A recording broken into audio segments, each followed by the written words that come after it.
He was, I did yours. I was just out of high school. Well,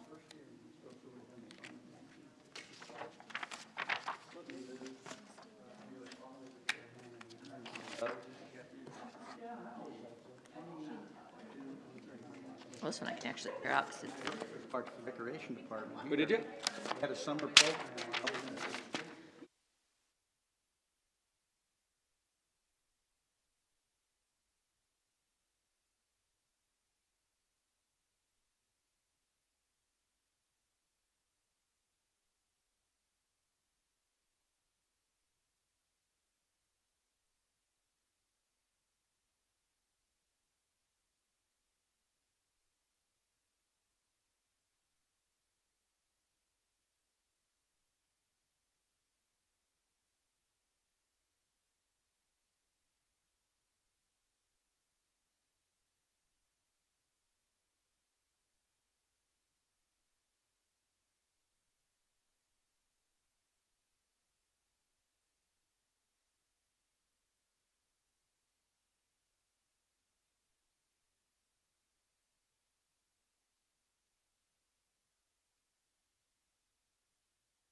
Capron, Here?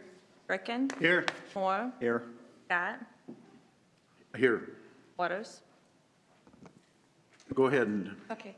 Mayor and council, thank you for giving us today of your time to go through this capital improvement program. I also, before I start, want to thank all the department directors and all the other staff members that went into this. This book was put together by an awful lot of people, putting a lot of time and energy into it. I think we've got a good plan.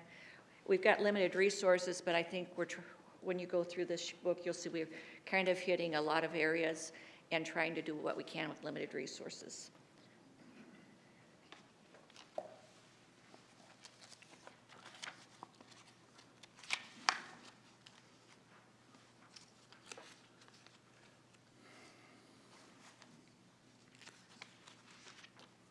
Okay. First up, we have today as our CIP hearing. We do wrap up for any items that we have questions on the 30th of January. Then operating would be February 2nd, it's another Saturday. And then we have the official wrap up on the 20th with approval of the budget on the 4th.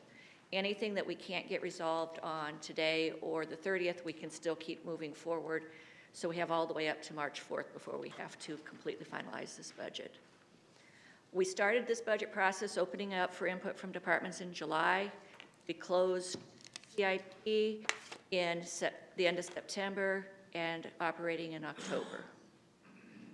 And then we start doing peer review and then manager review in November, and then we use December to put everything together and to balance it.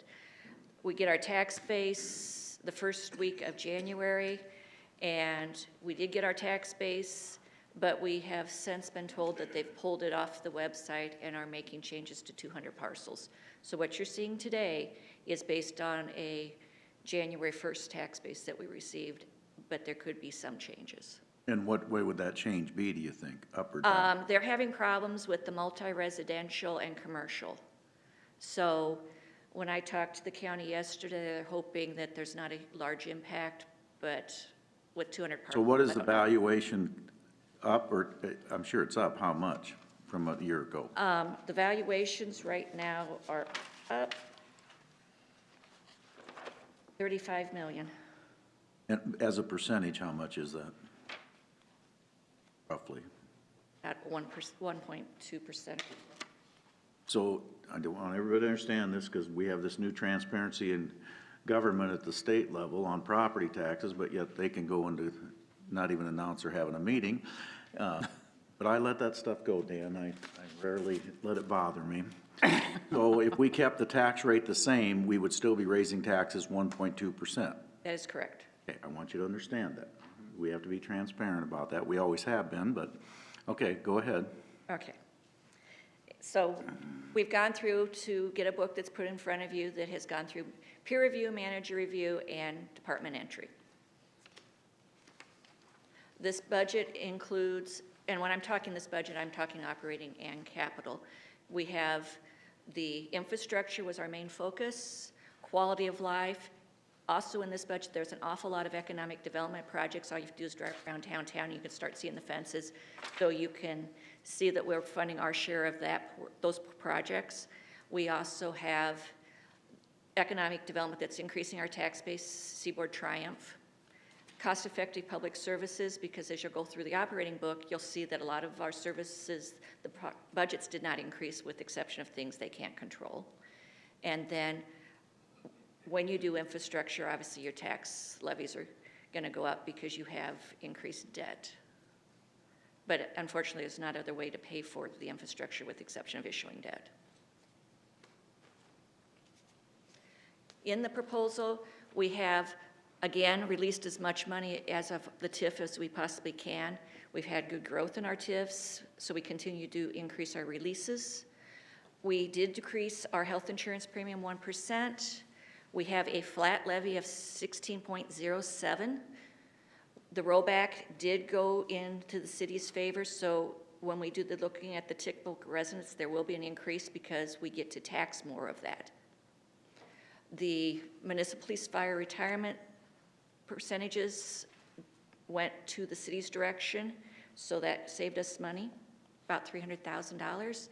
We are starting to look at the creation of a convention visitors bureau, and this budget has $100,000 budgeted towards that. We also have our utility rates in place, so we don't need to increase utility rates for water.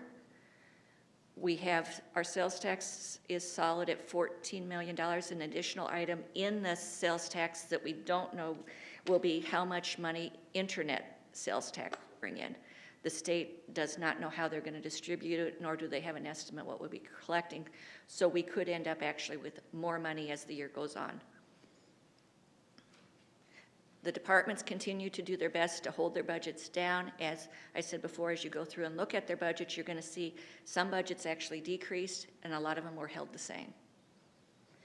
On the unfavorable items, and some of them aren't just unfavorable, it's just that they're struggles for us to fund, and that would be like the EMS subsidy.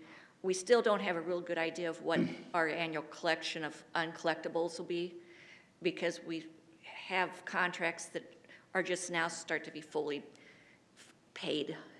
We're thinking that by the end of this year, we'll kind of know what our uncollectible account percentages are. But right now, we're still running about 55%. Workers' comp, we have about 22 major worker comp cases that are still outstanding from when it was under self-insurance. As those go away, then we'll be fully under the insurance, and I expect to see that our worker comp's costs will be going down. General liability, we still have some high expenses there that as those work their way through the system too, I think we'll be trending better. The debt service costs, we are borrowing an awful lot of money. That has to be paid back. And unfortunately, a lot of it's not abated because when we're doing streets and parks, those things don't have a alternate revenue source to abate the debt, so it is tax dollars. Parking and sewer need additional revenues. We're looking at a sewer rate increase and a 25% or 25-cent parking rate increase. Parking does need some infrastructure changes, and those need to be funded. When was the last time we had a sewer rate increase? We did a 3% a year ago, but it was like 5 or 6 years before that that we had any rate increase. And part of this is the delay of the renewable energy project producing revenue. I've had all the I-29 debt that I've had to issue, plus we're having to start borrowing money for the capital at the plant. So in order to get the SRL loans, I need to have a rate increase.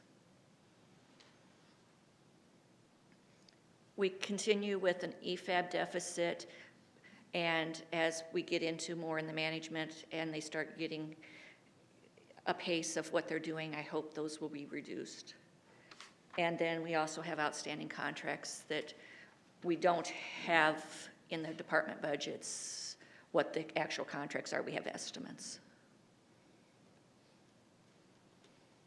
The tax base, as I said before, we've grown 35 million or 1.12%. When you're looking at billions, you can see it looks like we're flat, but we did actually go up some.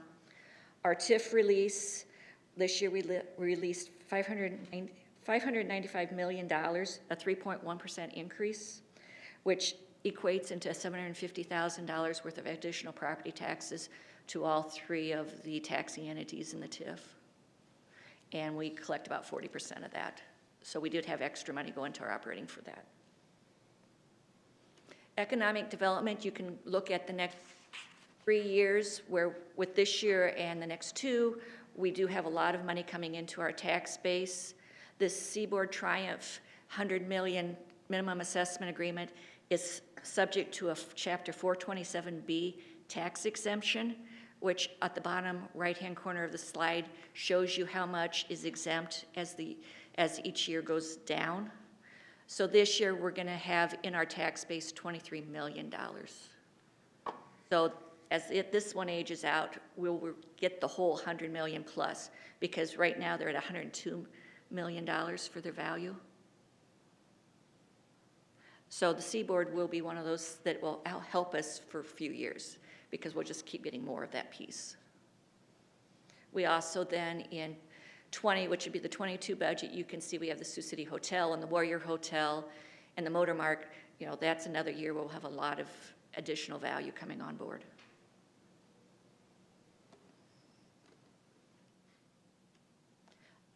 state mandates are what the next slide is. It shows you the commercial values are still at a 90% rollback factor. Residential, we're still below what we were in 18.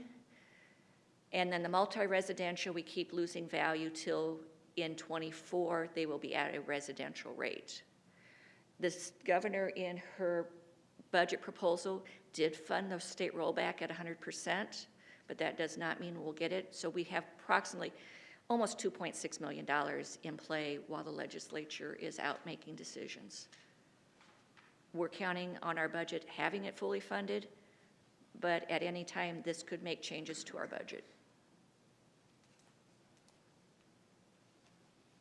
Our debt capacity, the green is where we currently are for debt. The blue is where our authority is. If we do everything that's in the CIP in the first year and our tax base stays as it is, we would be at 68.8% of debt capacity used. We have been cautioned that we need to stay below 70, but we have some room there. You know, keep in mind also that the 68.8 also includes a $5.2 million guarantee for the Warrior, which hopefully will resolve itself before the year's over. That's already included? That's In those included. figures? Okay, Yes. thank you. That's like 0.2% those already. Yeah, but it's still something No, yeah, that right. will help. Right. And we fully expect that that will go away before June 30th. Still try to work toward a 60% level, don't we? I would like to be at the 60 because that gives you the ability if some big projects came in, we could borrow for it and have no problems. I mean, we still have a lot of flexibility there.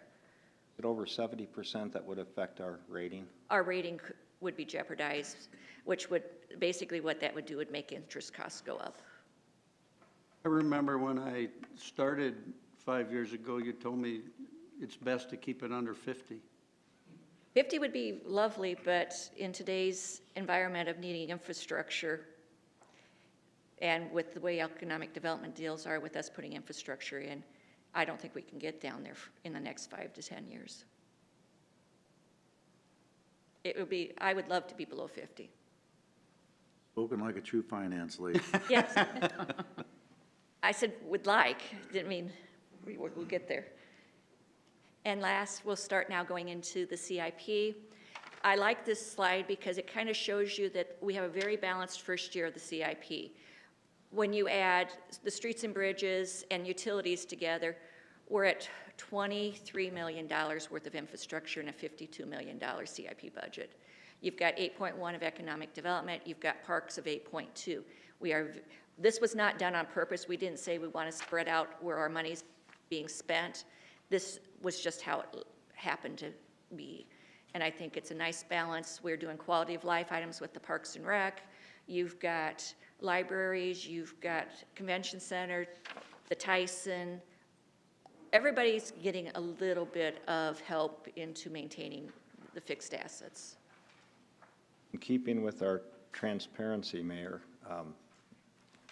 I've heard more comment this year about streets and bridges, utilities, and I have quality of life and economic development, other issues, so I hope we can address that head on, as you have been trying to do for the past 30 years. I get that. Not saying a word. No commitment right now, but I do think we need to take a hard look at that, because really, streets, those are the three primary. The economic development I is have. probably going to be a little hard because we do have commitment agreements that, you know, you've got your Warrior Hotel where we've committed to some infrastructure changes. There are some economic developments. The J. Anthony development, we're finalizing the funding on that. Which one? J. Anthony, that's the home. Right, but you've also got $400,000 in there for dig funds, which I'm of the opinion now that needs to be reduced for a couple of years. I mean, I think, personally, I went through this last night, spent a lot of time on it, and, you know, even if it's 50 to 75,000 here and there, it adds up quickly if we look at that, and I think you can do that without significant damage to any one project, and I think we need to do that, even if we reprioritize some of the existing and put it into streets and then still try to reduce. I think we really need to try to do that this particular time, personally.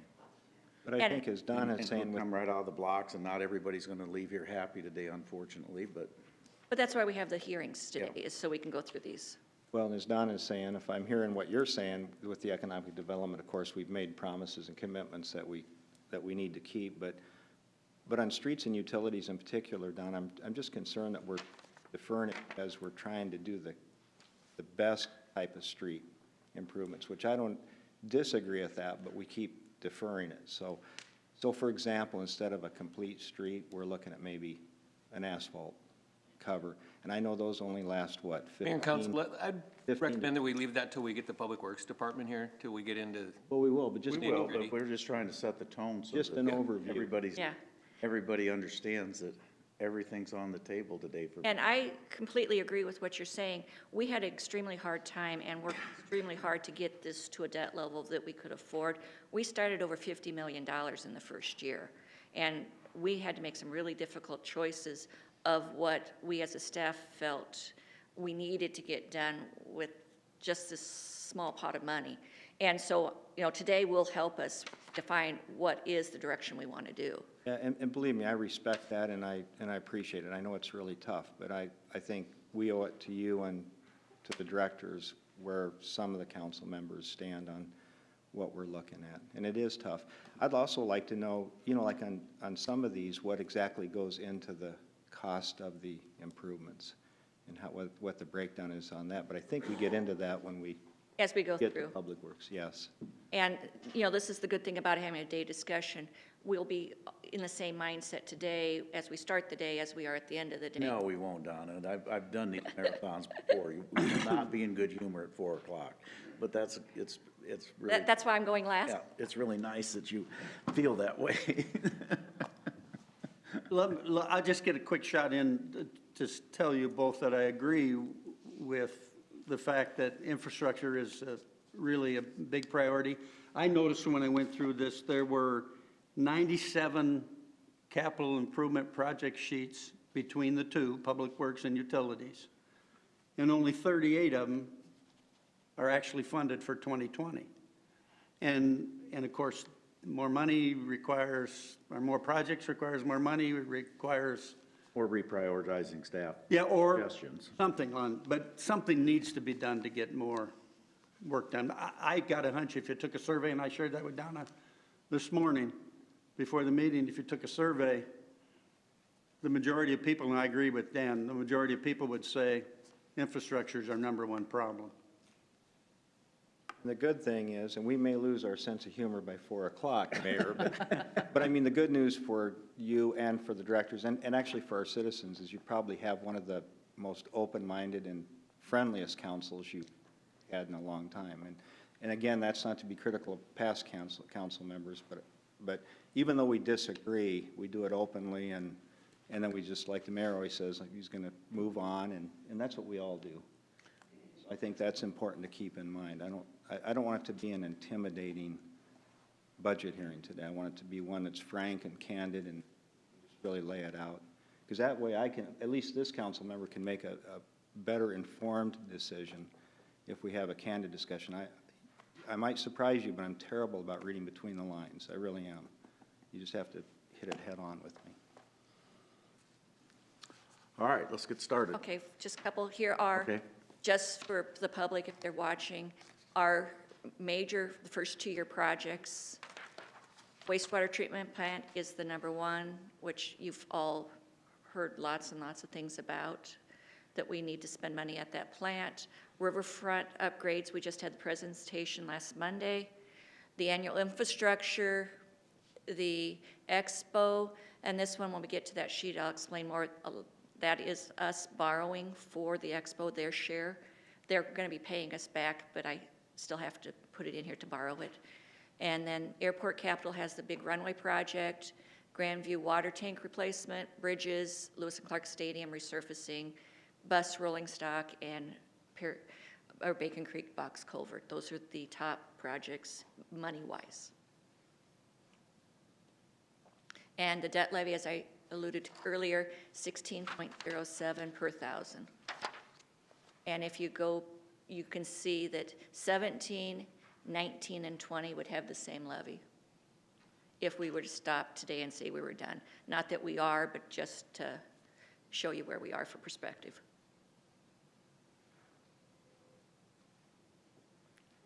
And with that, we are done. If there's any questions. What happened in 2009 that we were at 18.71? 2009, I'd have to go back and look. High point, it's the high. Mayor wasn't here, that's what happened. I'm gonna shut up. I had a comment, but it's probably not the time or the place. Let's just roll today. Okay, and with this, the intention is we will focus primarily on the first 2 years, and we will read the page number of the project. And if you have a project you want to talk to that is not in the first 2 years, please just interrupt us, and we will go to that project. The first department up would be the library, Ellen Rigdon. Project number 319007 on page 190. Morning. Good morning. How is everyone? Good. Okay. This is the last portion to help complete the So we're- Morningside renovation. settle at 3-1. We are in the process, as you know, of doing the renovation, and it's coming along fabulously. They are painting, they were supposed to start painting yesterday, I wasn't out there, but it is coming along, so this will help us finish up that project. We originally were looking at the 1st of May. It will probably now be late May before we are able to open out there due to some holdups in shelving and to get the books back on the shelves. But it's going along. As you know, this year I raised some money to help with the, well, with part of the renovation, but also with furnishing, so. Any questions, any comments? Surprises? Well, let's see, they did find that for some reason in the bathroom, there was double pad, some kind of, there was the pad for the building, then there was some kind of big, ugly, I don't know if it was unlevel back in '68. That, and then there was live electrical wires left up in the ceiling from when they changed lights back My God. sometime in the '80s, they think. They just pulled the lights out and left the wires up there, so. But besides that, it's been going pretty well. So they got the glass and the glazing in last week, so. And so what's this 350 for? For this coming year, to finish out our obligation to the contractor and to, you know, because we do have, as you know, at our September joint meeting, we talked about, because we had taken items out of the original contract, and this allows us to put those back in, and that would be, one, included to redo the sidewalks in front of the building. They were already in bad shape, and we know that that has to be done, so we're adding that in. Roughly, that's about a 37,000, well, about 38,000. And these are change orders that we will have to come back. We are also renovating the garage into workable staff space, and that is at 68,000. And then, of course, we had to have 137,649 for a contingency, and then we have the furniture packet that comes in at just under 235,000. Okay, but I thought, have you used your, first of all, have you used the, because I know how it works around here, and I'm not, you're no different than anybody else. That contingency, I can tell you, will not come back to the city. You guys will find a way to spend the money, and that can't happen. Okay. So, because my understanding was the renovation was based upon, the addition was based upon the bids coming in way under budget. Correct. Okay, so that shouldn't be in this deal. because you've already got the money for that. We've already funded that, either by private or by, okay, and so I understand the sidewalks, but the other renovation, and then are you gonna use the contingency fund? If so, how much? We have it included, but, you know, again, that can be looked at. Well, I know you have it included, but if you're not spending it, it can be used for furniture and we don't have to bond, is what my point is. But, okay. No, go ahead, I wanna know. No, That's why I'm I- asking the questions. I just have it as a continued cost, which with our 150 that we have to, thousand, that we are committed to raise this in 20, that still puts us, with the furniture packet included, 17,000 short that we would make up out of the library budget. But that is taking out, I mean, we're putting, well, we're agreeing to cover the 1 million, or the the 137,649. So if that comes back to us, then, you know, we can have that discussion on where that goes. We have not planned on spending that in the library's operating budget or putting it back to us. That's my point, is then you'd only have to bond $60,000.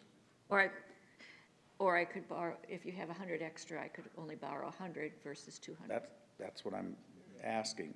And if we're Yeah. this far into the project, we ought to know we're not gonna use the contingency, so we should Yeah, I release it to don't them to know. use it for furniture. We'll bring this back at wrap-up so she can get the final numbers put together, and then we can look and Okay. see where we are.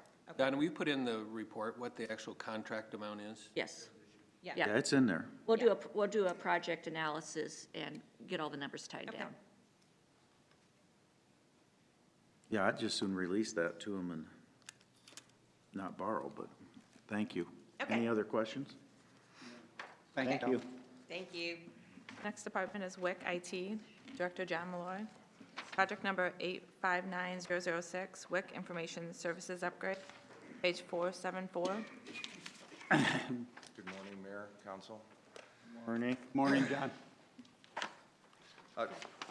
2020's CIP is well, every year we have an emphasis on infrastructure. Three main components of our infrastructure upgrades are our second phase of our switch replacement. That's the electronics in all of our facilities. And we're just completing phase one, and phase two it is the main element of the second phase. Second largest element is flash storage. Flash storage is the storage that we require the highest speed, and that piece of equipment will be 5 years old. And all of our database information resides on that flash storage, so that is up for renewal as well. And then our network monitoring and internet security, which is a constant refresh as the environment changes. I can't remember, but Mr. Raddick sent me a note and said the county's not gonna fund part of this. What are they not funding? Have you talked to them? We talked about improvements. The county put all the improvements in. This was more operating budget. They covered operating and capital all at the same time. Oh, So we went. but there was two things he said, the increase in personnel they weren't gonna support, and I thought one project they weren't gonna support. Is that, maybe I misunderstood then? My understanding was it was the personnel improvements. Okay, so they are supporting this though. Yes. And another question, are we required as council members to take mandatory training on know before security awareness training? Otherwise, quit sending me this email every month. I was gonna say, I have the same thing, yeah. That's your Because I call, was Mayor. told I didn't have to take this as a part-time employee. Do I have to take it? What is city policy? I'm just asking the question. You must be sending it to me for a reason. send Yeah, it to- yes, you're supposed to take it. We are, because is a I asked yeah. that question of somebody else and they told me we didn't have to. There are non-mandatory trainings and mandatory. This is a mandatory. As an example, if you're using the city's Wi-Fi right now, you would be required to Okay, take. well then in the future, I wish, because we get these things from staff, wouldn't be just a blanket one that he sends out, that you as a manager would send this to me and say, you have to take this one. So now I know. I will have say to take it. certain staff is hesitant to tell you that you need to do anything. Well, they're not, I passed the sexual harassment with 100% in all 7 years, and they still make me take it, so I'm pretty good at it now. Our notices usually say optional or mandatory, Mayor. so- Okay, thank you very much. You're welcome. Just got it, I thought you sent it as you were sitting out there, because I just got it. Now that I know that it irritates you, You'll we'll try continue to do increase the it. Wait, yeah, frequency, thanks a so- lot. Send a couple more a month. Yeah, yep. Any questions? Well, thanks for getting up early on a Saturday morning. It's always good to see you. The pleasure's totally mine, Very Mayor. much. You had to send out that training email anyway, so. Next department, Rex Mueller. First project, 195046, police exterior evidence page, page 252. Good morning, Lisa Clays from the Police Department. The first project that we have is the exterior evidence cage, what was referred to as the bike cage. That was actually approved a couple years ago, but it was included in the police renovation budget, and so that budget went over, and so we couldn't do the bike cage. This one is a little bit higher because it's become a critical issue with the property, the amount of property that we have to take in, like from transients, and I guess carts and bags of things that the jail won't take, and we've got to store them somewhere, and so we need to enclose that cage out back because some of it we don't want to bring inside. So that's that project. And what did it say? You have to hold it for 90 days. Is that accurate? Is that what- Some of it, we're trying, when we actually made a policy change, some of it is required by state law, but we made a policy change that when it's property taken from the jail, we make them sign the form that it is personal property instead of like evidence or found property, and that they have 30 days to come collect it or we're going to dispose of it. So we have them sign off that they have to come back and get it. But even at that, it's pretty critical. Right now, we don't have room in our property room, and the cage that we've been using off of the garage is full. I mean, we always had that just to put things like tires and things that were too big to put in our property room, but it's becoming just overflow. And obviously, you don't want to put them out in a cage that's not enclosed. You don't want this bag of clothing out there that's going to get wet from the rain and snow. So we need to enclose that. And we're actually going to even, the plan now is to make it even bigger. We need a bigger space. So I was planning on taking up a couple of the parking spaces and moving them into the lot. How do you dispose of some of this stuff? I was gonna say, I was Well, gonna ask also, yeah. some what of it, happens? if it's signed that they have 30 days and they don't come get it, then we dispose of it. Some of it we throw Like throw away. away, Quite a bit of it we throw away, because it's just throwaway stuff. Like, okay, like the bikes and stuff, though, you keep those? in- No, we keep the bikes, and actually, the bikes we dispense out to not-for-profits, and they come and get them, repair them, or give them away. They come get the good ones, or if they're really bad, just pieces, we'll bring them down to like State Steel or one of those places and collect what we can off of them. I know you've done some good things with the bikes, because you helped me out one time with, Yeah, I remember. one of the. You still riding it? Well, It was- I need another wheel now. I need 3 wheels instead of 2. Yeah, I mean, many of the bikes are in very bad condition, but there are a few that will get a bike that's in good shape, and so. we'll Still get have them out. public auctions? No. No? They don't do not that at all. No, now if there's something that we utilize in our property room, we utilize the Goodwill, or like we have some upcoming objects coming up, like a car and some things, and we'll use Daryl to get rid of those off of that Gov auction site, and he'll get rid of those items. Goodwill only takes small things, and they'll only take like 1 or 2 big things at a time, and they're limited as to what they will take. We've actually sold some things on swap before that Goodwill wouldn't take. So we obviously want to get the revenue back and bring it back Yeah, into the city exactly. coffers if we can. Stan, you don't have a place to store anything? Do you have any buildings around you can store? Because this is not going to be very attractive. I don't care how you build it. It's not going to be very attractive. It's not attractive now. It looks like crap. Right now, we don't have any storage, because that's something No, we Jerry probably won't Butler talk would have had about. a place to store stuff, if you know. You'd had to Call throw some of Jerry the then. old toilets away that he stored for 50 years, but Jerry would've Indoors had for 100 years, but Sir, I already had a semi-design drawn up, and then we didn't get it approved because we didn't have the money. But they're planning on matching the siding and enclosing it. I So, understand, but you yeah. know what, for $2,900, you can buy a container, if we had a lot somewhere, you could just, because most of this junk is junk. And you're gonna spend $40,000 on no more space than a container that you can buy for $3,000. I don't know, I don't want a nice building to store this crap. Well, there are some good things. I mean, there I is understand, some. okay, then, like the bikes and that, you can continue to store there, but the bags of clothing and stuff like that, it makes no sense to me to spend $40,000, but You gotta find the space to put that. well, you got a lot, you got lots all over town, the police, I don't know, it's Does a it have waste to- of money, but. Does it have to be on site with? Well, some of it should be. It's really difficult to have to, yeah, because we have to, if somebody comes in to get it, and then we'd have to drive over to go get it from someplace else, and so because there are some things that we have to store in those. Or the original plan, using the allotted space right now, and the reason it's 47 now is because we're gonna use 2 more stalls, and that's the area that would be for to have room for those bags and those other big things. Why I not mean- just enclose that and leave the bikes outside and the tires? That's not hurting anything.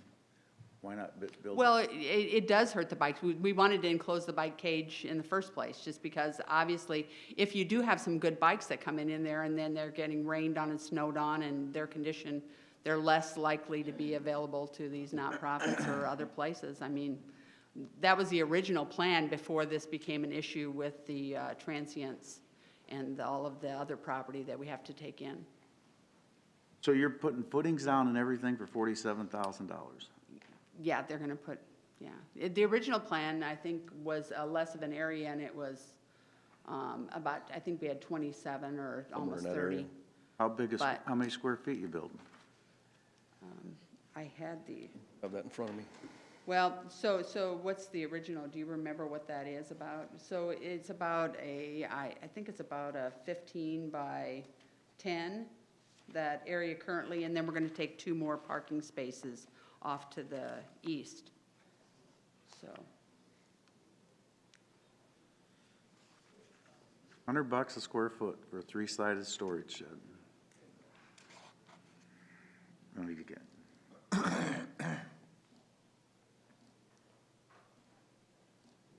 I guess I understand where the mayor's coming from, especially with some of the junk type stuff, you know what I mean? I wish there was a place that we didn't have to build a nice structure to be able to store I know. this junk until people literally either come pick it up or we throw it in a dumpster. I know. You know what I mean? And so it's like, but I also understand the need to keep it close, or if that is a big need, but I understand it's frustrating to try to spend $47,000 or something, you know, to have Is there a something nice to building? store some of it.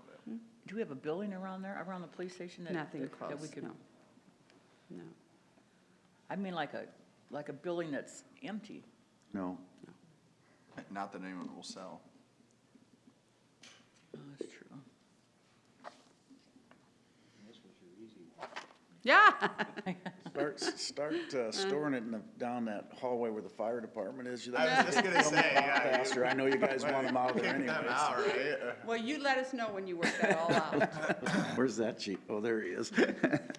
Next project, Project 195047. The next one is, I had originally split this up over 2 years, and then the peer review and the manager's review came back and did it all in 1 year. But the furniture in the building is as old as the building, which is 33 years, and it's just time to start looking at replacing it. Some of it is, the cubicles are in really bad disrepair. They're falling apart. When we did the carpet upstairs in investigations, they had a tough time getting it, some of it to prop back up straight. So it's just time. I took some pictures, but, you know, everything, again, it's all 33 years old. We haven't replaced any, so, So this will be all of it. yeah. We're going to start, and obviously, I'm not sure, we're not going to go over this budget, So what we can't do with this budget, this is what we're gonna do. So we're gonna be prioritizing, obviously, the cubicles and invest in the entrances into many of the offices that use that cubicle style are our top priority, and then we'll move into the other areas. I mean, I've already got a list of what our priorities are and where what we need to do. So this is what we'll be spending, nothing over, so.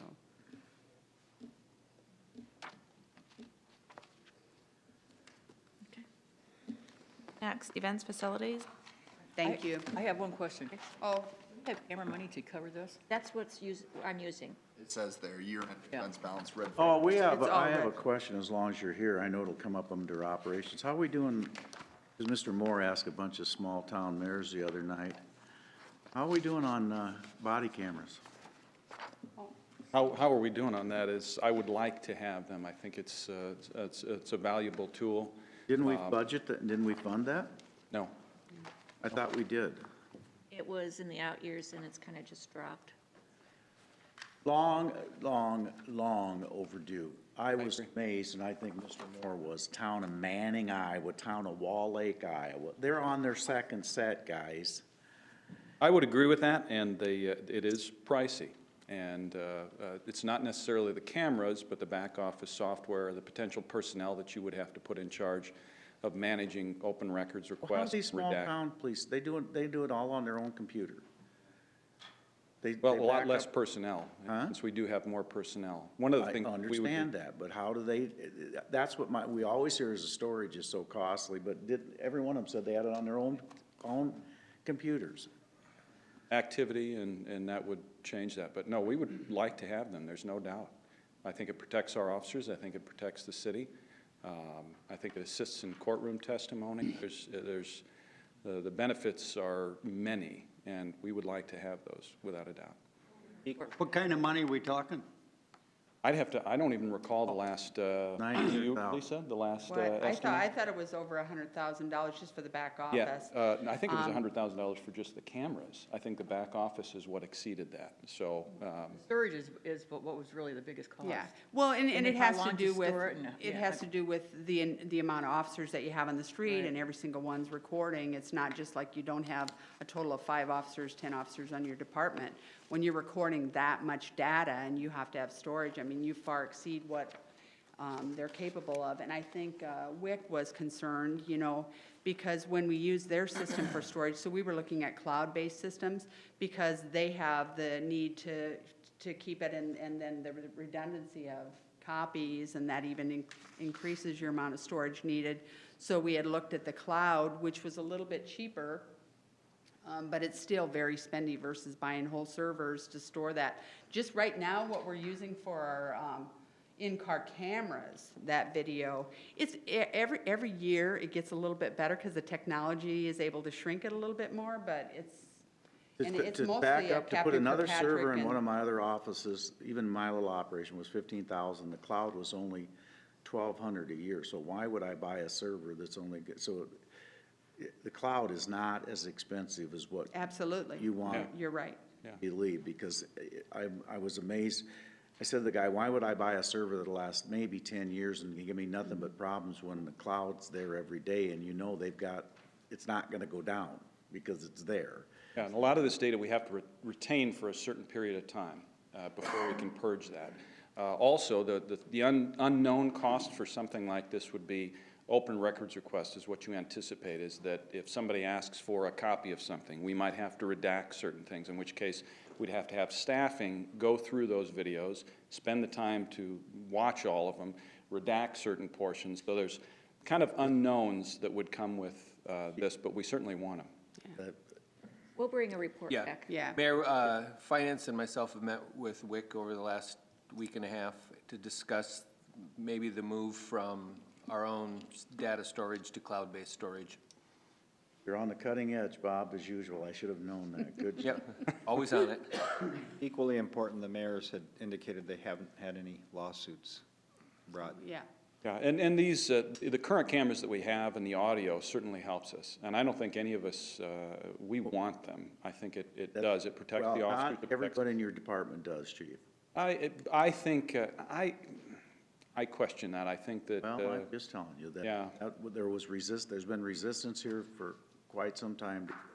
well, and I have a lot of confidence in our officers. I have When a lot we of do get confidence in you, complaints or Chief, that concerns- you're telling the truth. I think you do, but in the past, that's not been the case, so. Yeah, I I think think you're they always gonna realize. have Yeah. the certain amount of people that worry about the big brother watching them, but I think almost all the command staff is in support of it. And most of the officers have ever been rescued by the video. You know, when I was a uniform commander, you would have people call in and complain, and then, yeah, I'd say, let me take a look at the video and I'll call you back, and they'd say, there's video, and I say, yeah, and then you look at the video, and more often than not, it did, I guess, saved our officers Right. because. It'll be a 99% in favor of the police department at the end of the day. Yeah. Absolutely. And the 1% we should take care of too. Take care of those things. Thank you. Thank you. You. Events Facilities, Erica Newton. Project number 379010, page 158. Good morning. Erica Newton with the Events and Facilities Department / Spectra Venue Management. This is our annual remodeling and repair project for the Tyson Event Center. We have 4 projects that we are proposing for fiscal year 2020. The first is a fire panel upgrade. This project has been in the CIP for a number of cycles, and it's gotten to the point where we can't push it back any longer. We're fully in compliance with everything regarding fire codes. We just had a inspection the other day, but this fire panel really needs to be replaced. What does that entail? It entails replacing all of the sensors, the monitoring system, the sensors. And this is in a building that's how old? It was finished in December of 2003, so it's 15 years old. Okay. The second proposed project is the roof maintenance project for $45,000. I know Stan's been involved in this along with Rick Powell, our operations director. We predict that this roof that we have now will last an additional 5 years, but this $45,000 would be to patch small pinholes and other small incisions in the roof in the 2 flat areas, the one that's near the Tyson sign and then the one that's over by the cooling towers. These are different areas than the problem areas previously? No, not necessarily. We did do a big roof project, if you remember, maybe 6 or 7 years ago. This is just some replacement and some fixing that we've got to do to some areas. Seeing a little bit of leaking in a couple areas of the building, so we want to get that taken care of. But we think the roof will last an additional 5 years, and then we can look at actual bigger cost with replacing it. Covered by insurance? Back 6 It years was ago? the last time we went through this, yes, yeah. These I don't are- know that it still is. Rick, do you know anything about the insurance? What I found out, what we kind of found out, there was some additional patchwork done in the last couple of years that actually voided the warranty and insurance from whatever happened in the past. I guess we had a leak. Stan can attest to it. There was some makeshift patch job that went, which actually voided the warranty and all of the insurance that went with it. I was It going was to ask, more than a leak, I can tell you that. I was going to ask you about the warranties. Is that what Yep. happened? Yeah, so that they're all expunged, I guess. Because Stan sold out to that roof company that gave us bad material to begin with. That's a true story, and you know it, Stan, and that's why Guarantee had to go up there and redo it and did the labor for nothing, right? Sometimes I have a memory, whether you like it or not. We talking about the west area? Well, there was a whole big problem with that whole roof on the Tyson, and they warranted it, but didn't, right? And that was over the west balcony area, and that was covered by insurance because the scrim was starting to show on it. And Firestone, with Yeah. with a little prodding, Right. came up and replaced that. That was the original roof, though, wasn't it? Correct. Yeah, that wasn't Stan. But what they're talking about is the flat roof, the EPDM roof, is what he's talking about. How come it's not warranty if that's the case? The warranty period's up, Okay, period. so it's not, we didn't give up a warranty, that we did on the other part, but, Correct. yeah. Yeah. You're just confused on what we gave up and what we, About that white piece. That white piece was a makeshift job. The white piece where, Right next to the cooling tower. next to Would the, have been. yeah, Yeah, but even, 15-year warranty. yeah. And even that's, after the roof that's out is of fixed, warranty it's still on that leaks. area. Yep, that's the EPDM roof there. Gotcha, all right. Too many roofs. So I got it. The third project is cooling towers. One of our cooling towers, the main cooling tower, needs to be replaced. It more than likely won't last through the summer. The second one that we have is a backup, but unfortunately, we're relying on it way too frequently as our main cooling tower. We're gonna start to see issues with that. We won't have to shut the building down when we replace the main cooling tower. We'll use the second one as the backup to kind of maintain while it gets replaced, but we do need to replace the main cooling tower. That I don't know. Are they original Yes. to the Yep. building? Yep. Yeah. So 15. Mhm. Warranty there. Not that I'm aware of. Don't we usually buy warranty contracts? Now, Didn't we at one time? Cooling towers. HV you wouldn't have computer anything that long, like that. guaranteed that long, or warranted that long. Do we have any kind of contracts to cover things? Well, you have like maintenance contracts on different pieces of equipment. that Correct, Stan has, but that's not gonna cover capital improvements, no. No, Yeah, these are 15-year-old units. their useful life is done. I mean, Yeah, yeah, shelf, they all have a shelf life. We all do, don't we, Bob?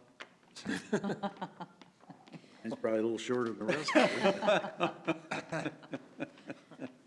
The last item here is resealing the ice floor. We did see a couple of glycol leaks last season during hockey. We usually see it around the third ice in. There are just a couple of spots that we think we need to get in there and seal up. Again, it only appears to be in a couple of areas, but it does need to get taken care of so it doesn't get any worse. This is an estimate. Obviously, we don't know what's in there until we actually get in there and start investigating, but that's what we assume is going to be the case. I want to talk about a project on this page. I don't understand why we are spending next year $350,000 on a fob system, and we continue to put the bathroom that we've needed since the day the building was poorly built out into a year that doesn't exist. And we've talked about it now for 7 years here, and it never becomes a priority. And I'm telling you, a fob system does one thing, Stan, I know you love them, but it only costs you money. There aren't that many people that have a key to this building that you should have to have that be a higher priority to me than bathrooms for the people that use the dang building. It's unbelievable that we make people wait in lines now, in lines that quite frankly get too long for events, with no bathrooms. When will we ever recognize that's a problem around here? Wasn't that in I'm your- all for it. was- It's that was actually in a your totally, improvement plan, wasn't it? yeah, it's in a totally different project. It's I in- understand that, but it and- doesn't matter. And I think it's all that's a the same great money. idea. No, I mean the restrooms, wasn't that in the, didn't you do a overall improvement? And it That's got the- moved to that's the the Tyson out and- years now, if you look. If you look at the Tyson Enhancement Project on page 162. Doesn't even show up. It's out 163. 5 years. That's the project, if you remember, when we had the Oh, New I see. Solutions Group come in and give us an idea of everything that we could do to enhance the building. That's the project where all of those things live. That's where the restroom project is, and I'd be more than happy to move that up. And Or what's or if you feel it needs to go into a different project, I mean, that's, Just want it to discussion, become too. a project before I worry about whether I have a fob to get in the building. The priority list is what Right. we're looking at. I have a question on the west stair replacement and where we were were we looking at the west side for entrances as well? Where does that come That in? was the north side. The west side is the one that's been like Pulling away from the barricaded buil- off for years. No, the but I- west side is, oh, sorry, go ahead. Well, I thought we talked about the west side having signage and look more like an. That's the northwest corner, not the west side. These are the stairs, the north corner. Oh, from south, just a little south of that, on the other corner. Yeah, We right did the across the others. railroad, right across the railroad tracks from Stony Creek, that northwest corner entrance. So where are we talking about an entrance? I mean, to make it look like an There. entrance. That's the. That's it. Yeah, At that's that there. location? Yeah. And now they put that in 2024. But the west side stair replacement, it's the stairs going up those doors where you smoke, right, or it used to. Yeah, That that's have the been west closed side off where, since you opened the building. if you remember, the stairs were pulling away from the building. We monitored it to see if it was still happening, and then we fixed it, so it's fine, but it needs to be completely redone, and we knew that. You still use those stairs for big events, don't you? For entry, Yep. for big events. But I'm gonna get on my soapbox here, but if you have a parking ramp with 400 cars, to ask concert goers, hockey goers, football goers to walk around the building on a cold night is not acceptable. That entrance, you're gonna have to do something in that northwest side, either a ticket booth down below, or Yeah. you've gotta open this up. You don't open it up for every event. It's not open for my games, No, not not open for every hockey event. games. You're right. You only, that's the bad part. You guys only open it for the events you're doing. You don't do it for the events that people pay rent for. Well, that's not necessarily, we open it based on capacity and the crowd levels for the night, and we just do it to cut costs if we don't have to staff a door. But I think, to your point, when that parking ramp gets built, that's gonna be a whole different ballgame, because so many people are gonna be coming in from that side that we are gonna have to look at something. And the reason now why people have to walk around to the front of the building is because that's where the box office is. So we'll have to figure out a way, like you said, to sell tickets at the north entrance or something so that people could actually access those and buy tickets there if they needed to. And that's what worried me. I circled it as well, as far as the timeline is, we're looking at making all these improvements on that side and having that done. And then if we don't program it until 2024 to be doing any improvements on that northwest corner or northwest side, it's like, how many times are we missing the buck that it's like? Councilmember Waters, that is, that shows premium entrance. We have a short-term plan to get just it as an entrance to buy tickets and get in. This is actually to totally transform that corner, yeah. So Erica, So we're not putting up- we're not putting do we have off the anywhere push. for any of those improvements that we want to do in the short term then? Is that what we're thinking, or? Well, if you'll notice on page 163, everything from 2020 was taken out. So we don't have anything that we're spending in that project this year. And I am totally open to reprioritizing anything that's there. There are a couple of things that Is are this there the sign for outside? specific reasons that have to do with partnerships and funding something up front so that we get reimbursed for it later. We have to have something funded in the budget for it, even though Right, we'll but get why is it reimbursed through a showing facility partnership. charges, the But funding? otherwise, I mean, I am totally up for discussion on any of this. Erica- That's a huge price tag too, 1.5 million. And I Yeah. think that's why we put it out that far, because Yeah. we knew it may not get approved for a while. But we should be able to do Small things, yeah. well, even with that entrance. Yeah, We that's should what be I able to mean. do something Yeah, that would make that work a lot sooner. yeah. let me ask you this, though, for priorities, Erica, the items 1 through 4 for 2020 that you went through, walked us through. So if you look Which project are you on? at page 159, Oh, yeah. those 4 projects that you were talking about, for priority, where would you put the entrance improvements and the restrooms? I mean, are those 4 that have to be done before restrooms and before the entrance on the other side? Well, those are maintenance issues, so they are pretty high priority. In terms of the cooling tower, like I said, I don't think we'll last through the summer. The roof maintenance really needs to happen so we don't exacerbate any of the leaking that's happening right now, and the fire panel is a safety, issue that we want to take care of. Okay. So those are major issues that we need to do to take care of the building.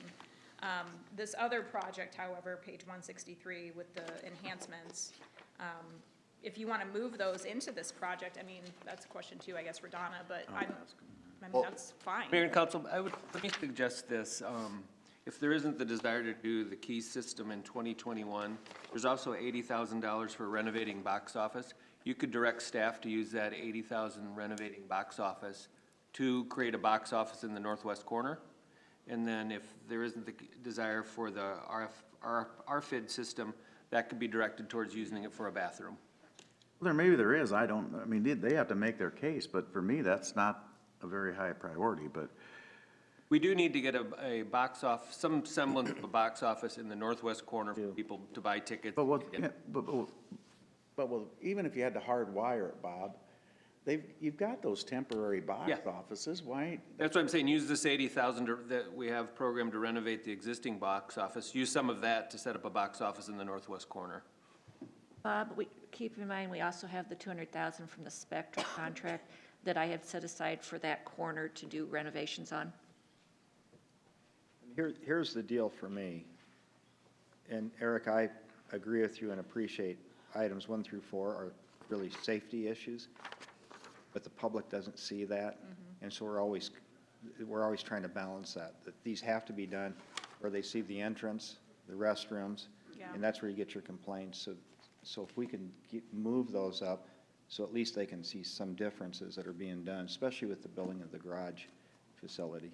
And that's actually why this enhancement project was created. I mean, it's unfortunate there's no money in it this year, but that's why it was created. Those were supposed to only be projects that the public would see and appreciate and that would enhance guest experience. So, you know, I think that's a good idea that Bob had to shift some of that priority around and do some different things with that money that's programmed for 2021 that will take care of some of those concerns. Yeah, we will come back with that. What's your tractor on the next page? The tractor is for ice in and ice out. Right now, I'm not even sure how old the one is that we have, but we're just like nickel and diming it. Like, it Okay. needs to be repaired and replaced constantly, as far as parts and maintenance is concerned. And what's the website? The website is tysoncenter.com. Right now, we're paying a lot of hosting fees and other fees to maintain it because it was put together in 2013 by a company that was run by eTix, our former ticketing partner. So we're trying to like Band-Aid it and piece it together to make sure that it still functions properly, but what we want to do is completely revamp the website. It is 6 years old now, and have new functionality built in, have it completely and seamlessly integrated with our ticketing company, have partnership opportunities on the website as well. I don't know if you have anything else you want to add. But that'll be a problem if you change ticketing companies again. No, because this would all be, our plan is to do it all in-house. So it would be integrated with our ticketing system to make it a streamless process for the ticket buyer, but it would all be run in-house, so if there was ever a change, it shouldn't be affected the way it was affected this past time. And as Erica talked about, we're looking to utilize it for revenue generation through sponsorship, lead generation as far as when it comes to sales, leads for sponsors, for group sales, new efforts and new initiatives that we have at the facility. And then overall, just make it a better user experience for the patron. And what's Thomas Printworks for $23,848 under encumbered money? Thomas Printworks was the concession stand rebranding. I actually had a meeting with Spiro yesterday. That is going to be taken out of, I believe it was an 010, and that's going to be put into 002, which was the Spectra Food and Beverage donation amount. Because Spectra Food and Beverage was supposed to pay for that, it just was just put in the wrong account, so that's all. Who are they? Why are we going out of town to buy that stuff? We actually bidded it out, and that was a company from Florida that won. Who bid that out? Bob, we bid it out, I believe. Spiro bid it out. Spiro bid it out, because it was under 25,000, yeah. Well, To no, I different wrap understand that. I companies, just or wanna- what was it to? What's that, sorry? To different like wrap companies of who could wrap the walls or? Yeah. I do believe Avery and Ace Signs from around town were part of the bids, but I can get you all the bid numbers. No, if you that's want. fine. And where are we at on the scoreboard? Because I understand you got some voids in that and we don't know how to fix it. Yes, so scoreboard, working with Stan, I got a meeting in 2 weeks with the constructional and the electrical engineer.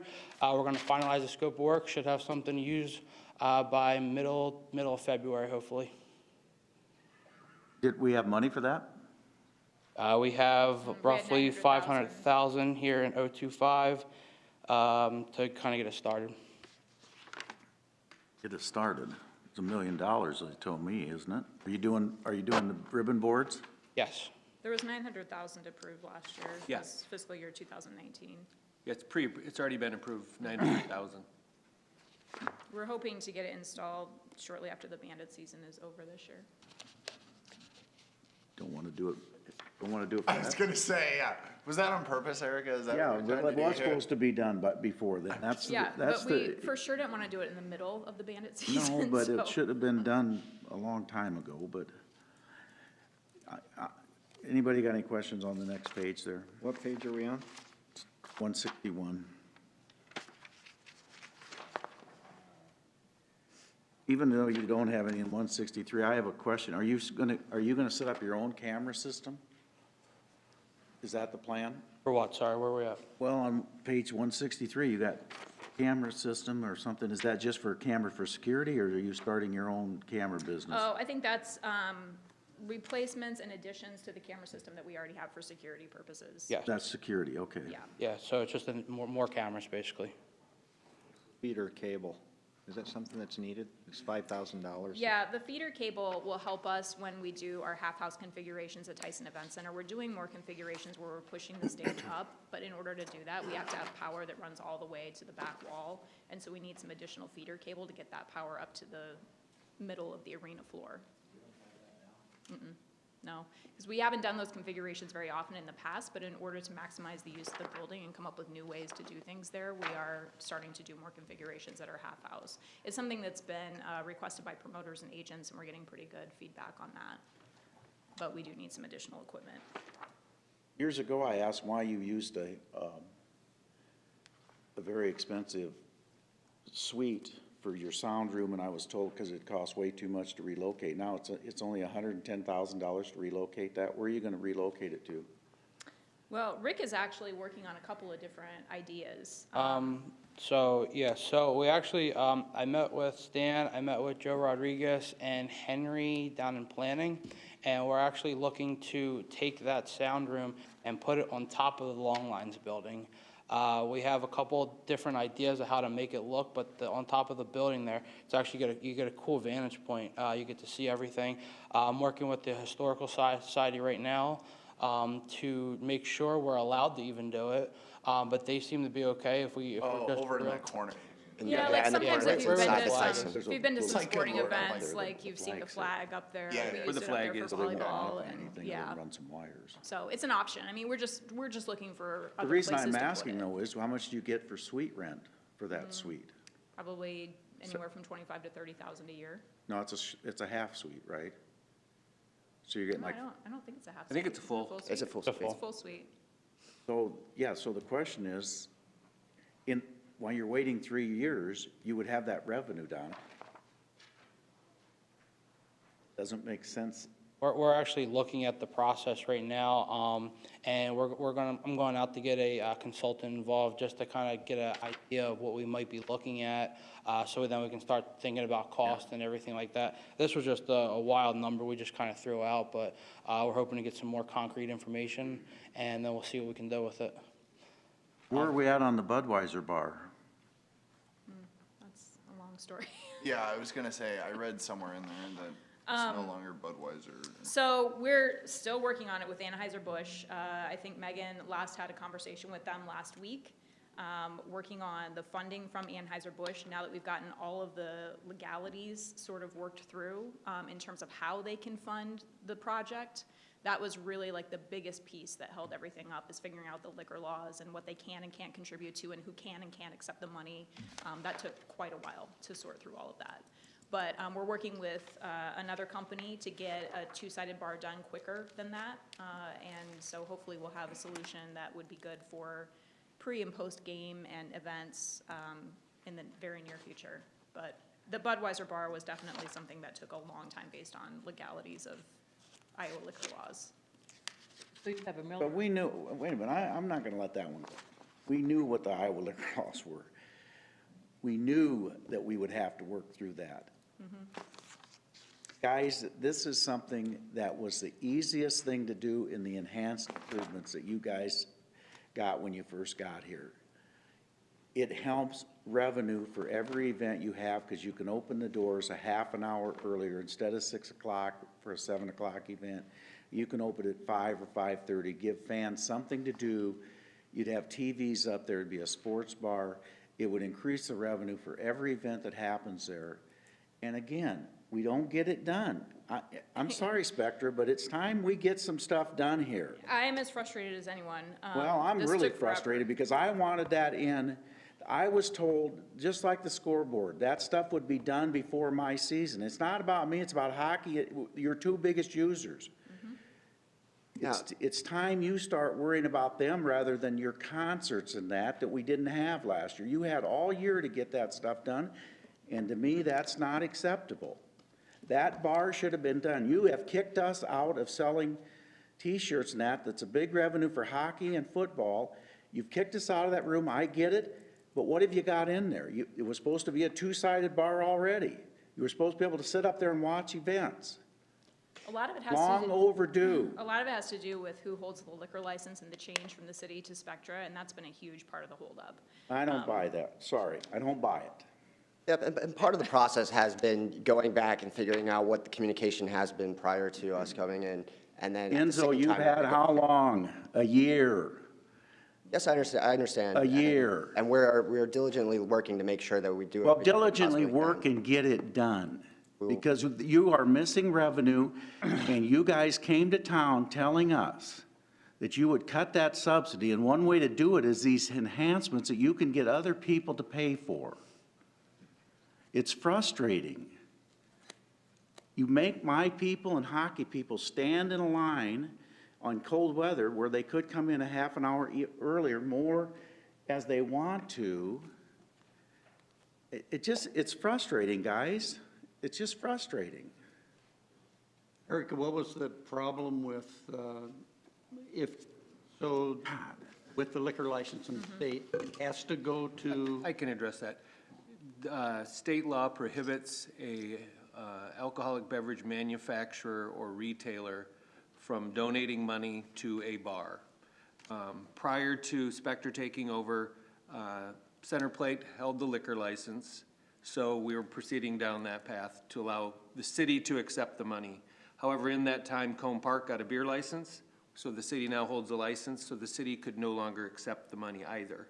So Spectra couldn't accept Budweiser money, the city couldn't accept Budweiser money to build a physical structure.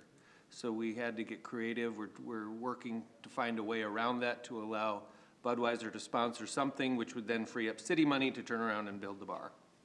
There's another deal, though, that it ran $35,000 over budget, and that we went back to Budweiser, which didn't make them happy. And my argument was, if you get $80,000 out of $115,000, take it all day long.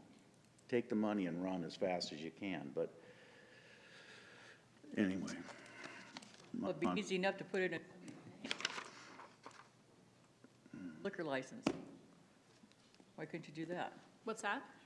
Have the liquor license in someone's name that works for Spectra. Budweiser could work it out with you that way. They've got that part worked out. It's just frustrating that it's just taken a year plus to get that done. It's just One really question frustrating. I had too was back on 158 and 159. It was just about the renovating the box office. Most of that behind, because I think Megan was working on sponsorships for the box office of kind of branding some of the aesthetic feel of it. Yeah, this is more the functionality of it. So making it more secure in terms of where we're keeping the cash. It is behind a locked door, but we've also got a lot of employees in that same space and people coming in and out for meetings and different things. So, you know, just trying to make it more secure. Obviously, it's under lock and key and it's safes anyway. But, you know, when Spectra came in, they did take a look at the box office and say, you know, you should really think about doing some things some different ways. Also, creating a few more office spaces because that building was never built with office space in mind. Yeah. And we're maxed out on office space right now. We've got people in corners all over the place, including over in Long Lines. So adding like another office space so that we can move like our finance director and maybe a couple more people in there. But yeah, it was just the interior of the box office. And just to go off of that point, when we first took over, we had a very big guy, inspector, come down here, and he did a building audit of this entire building. And these, you know, these priority items that we kind of have here, they were off of his report that he travels building to building. He's probably been in, you know, hundreds and hundreds of buildings here in the last couple of years. But when he came down, he was the one who kind of showed us what we need to be looking at and, you know, making the box office safer. I mean, the key fob system, these were some of the things that he's seen in other buildings that helped them enhance as well. So that's kind of how we kind of came up with this priority list here. It enhances what you're doing, but that doesn't necessarily mean it enhances the customer's experience. No, There's but a big difference. It does, but it also makes the building safer as well. Well, we can argue about a safe building, and I've said that the last thing I want to happen at an event is for somebody to get hurt. But the security to me seems a little overkill, but. And I think to Bob's point too, is also prioritizing things that are gonna bring in additional revenue, right? Like that northwest entrance, I mean, if we did that and really capitalize on that before the, parking ramp and all of that, as long as we have that all in place and ready to go, there's real revenue to be made there. And then also with that bar opportunity. You know, we've been talking, and I think that the frustration with that is that it's been going on, that conversation has been going on for so long, right before you guys even came. Right, and so I think that's where some of the frustrations are, is that it didn't happen before, and then really now we're like, okay, let's do this, where are we, we should be done. And then, you know what I mean, some of those things are that really, even the bathrooms, the scoreboard that enhance the customer experience. I totally agree. I think that especially this top list over in 2020 on 159, I understand that some of those are more maintenance and safety, but I think we gotta start thinking about customer experience as well and making sure that those revenue streams are opening up, because that's what we were hoping to really do. And But again, that's in that enhancement project, and right now there's no money in there, so we'll have to figure that out. Yeah. Because right now, that project that's all about customer experience has no money for 2020. So, like to Bob's point, maybe there are some different ways to use the money that is allocated to do more of those projects, because right now we just don't have any funding Okay, so until here's the fiscal year deal. 2021. Customer service is number one. Safety is number one. Customers are way above number one. Yeah, exactly. We gotta have customers before we worry about safety and before we worry about customer service. And so that's where I come from. You guys you've heard my story for a long time here. I'm not seeing a whole lot more happening. I'm just waiting for I'm waiting for the customers. That's what I'm waiting for. Period. Here's what's important to me. There seems to be a real disconnect. When we set this up, when you look at the organizational chart, if Spectra is not, I think they should be doing, we've got the city manager's office, and we have our events board. What's the name of the event? We changed the name of it. Event Facility and Tourism. That we're going to oversee what Spectra is doing. So there's a disconnect. I mean, if we really have those priorities, who's on top of it to say, Spectra, do this, do that? Who's on top of it to say to the city manager, we got to get this done? So I think we need to just step back, take a look at how the organizational structure is working, because right now it's not working, obviously. You got a mayor that's frustrated, you got council members that are frustrated, but we're coming directly to you with that. I think we need to look at the organizational chart and work within that. That means city manager, and that means again, I'm sorry, I just have a block on the board, but the board name. Events, Facilities, and Tourism. Events, facilities. instead of EFAB, it's E with it. EFAT. And as we were making those appointments, as we were doing those interviews, it was to, what's our purpose? Well, this is part of the purpose that could be fulfilled. So I just think there's a disconnect that we need to, and I'm not blaming any one person, I'm really not. I just think all three, or however the organizational chart was that we set up at the very beginning, we need to look at that and say, who's responsible for what and who's making us accountable, because otherwise we all get busy. We just all get busy, and then it's forgotten, and then we have a meeting like this, and the frustration just boils over. But let's be perfectly honest, Bob. For at least the last 4 months, I've been bugging you guys about that bar. At least the last 4 months.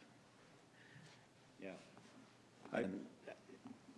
And I got to tell you, in 4 months, you can have a lot done in a bar, in an existing building.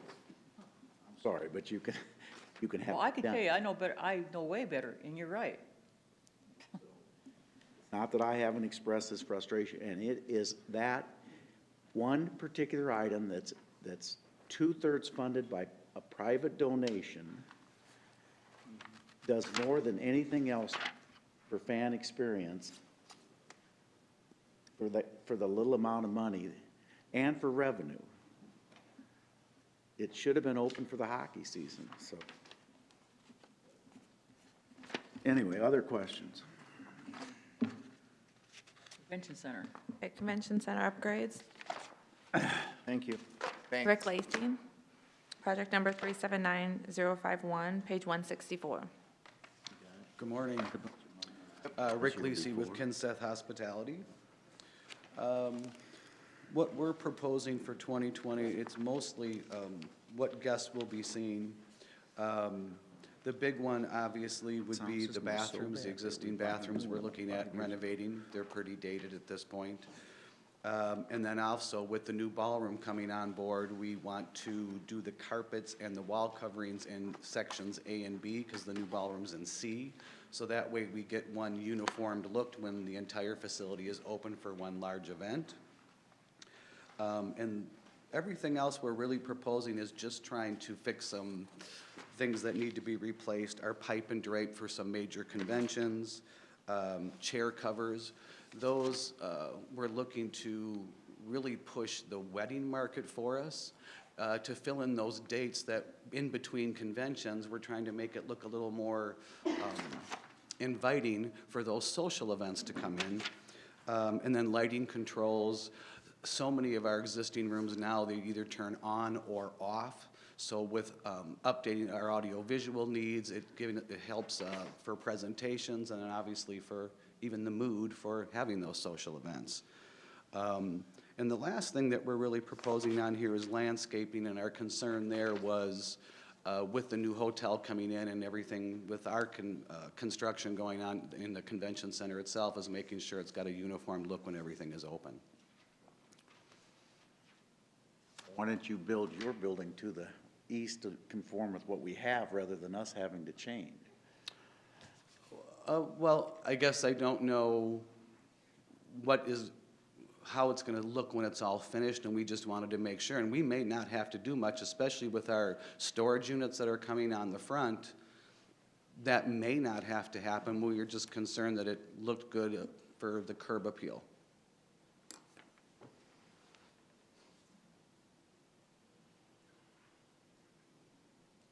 And in that, sorry. And in that 2020, speaking of the landscaping, where are we talking about? Because like I'm thinking the property and it's like there's the smallest chunk of grass I've ever seen for 50K. Right, well, and also the That's back of the pavers. building as well. The rock and the curbs and things need to be replaced there. They're in pretty bad shape. So it actually goes around the back of the building as well. Hold on, so I thought, I'm not talking about the pavers in 19, I'm talking about landscaping in 20. Correct. The pavers are actually for this year, but that is for the front entrances where there's cracks and Oh, holes yeah, in the yeah, existing yeah. pavers. No, I get that. So I'm asking about the landscaping.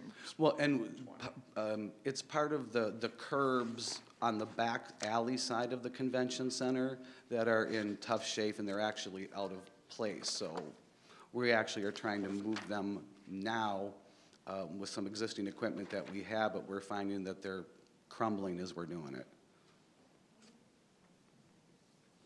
Say about the carpet again, I'm sorry, I was. We wanted to make sure with the new ballroom opening in Gallery C, that Galleries A and B would be matching that carpeting so that when the entire facility is open for one large event, that you get one good look to the whole facility. Do you know how old the carpet is in A and B? Not that old. I don't know. I guarantee, it's not very old. It's been done within probably the last 8 years. I was thinking it was 8 to 10 years old. Not even that. I was gonna say, I thought it was less than that, but. Less than that. Well, and it's more an aesthetic concern that we Yeah, have for again, the major events that are using all three galleries, that you have a uniform look to it is what our concern was.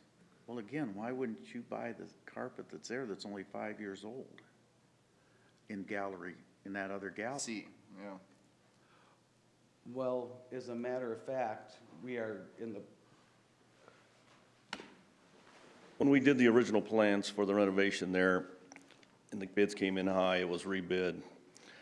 Galleries A and B had the carpet and the wall coverings in it at that time. When we did the alternate, we took that out, and we left C, which is where the new ballroom's gonna be. Yeah, well, why don't you just buy the carpet to match? Well, and I called the contractor, and I asked for some cost for the carpet and for the wall covering and stuff. And we're looking into that right now to see I if we said can in get the C, same why don't you carpet. Yeah, and I match A and B. I think what the mayor's saying is, why don't you buy gallery carpet for C that matches existing A and B? We are trying to match it. Why is that $100,000? For A and B, No, for C. No, it says A, B, and C. Right, but if the carpet in A and B is only 5 years old, and that's why I pointed out to them that C should not be on this sheet. It should only be A and B. Missing my point. Yeah. Leave A and B and Yeah, don't match buy it anything with for A and B. and C with that carpet. Wouldn't it be a lot cheaper to match C as opposed to C matching, Well, or A and B matching? And one of the And that's- reasons, we did consider that as well, but what we thought is even if we had the exact carpet, because of the age of A and B's carpet, it's still not gonna give a good uniform look with brand-new carpet versus older carpet, is what we were thinking. That- I hate that's- to say that, but you're right. I agree with you. You're never gonna match I the agree. lot. What would it be just? Want a good flow. Yeah, but just to compare, what would it be for carpet just to? Bob, you're see? not a girl. You probably haven't priced that. I haven't right. got the cost on that. Yeah, just to compare. But that's your answer, is that A and B still, even 5 years old, Are gonna look aged. Right. it's going to look a little different. But it would be, I would, Really? Yes, Bob. well, it may, but I'd like to just know what would it be just for the carpet in, And I'm getting pricing on that. yeah, just so we could compare. We'll bring this Okay. back at wrap-up. I'm sure it won't be $100,000, so I can't imagine it'd be that much. I wouldn't think so either. Does that help at all, Bob? Well, C's a larger, is a larger gallery, isn't it? Isn't C larger? No. They're all the same. All They're three are equal? the same. Oh, They're all the same. We'll bring this back.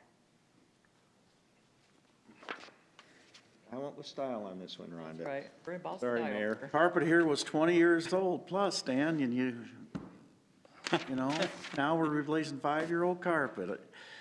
I tell you Well- what, you're just getting kind of crazy as you get closer to Hey, retirement. Listen, Mayor, if it's in good enough shape, you can keep the carpet and put it someplace else. Sure, we're gonna do that, Ron. Well, I'm just, hey. All right, is that all for this gentleman? Thank you. Thank you. Thanks, Rick. We're slotted for a break. Thanks, Dan. Yeah, I want to take a break. I'm still carry a union card. We break at 10:30. Sign me up. Just, Okay. We're on break. No, I did not say anything, man. I just looked at.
name and address so that the tape recording can have that on it, please? Mike Colette, Assistant City Manager.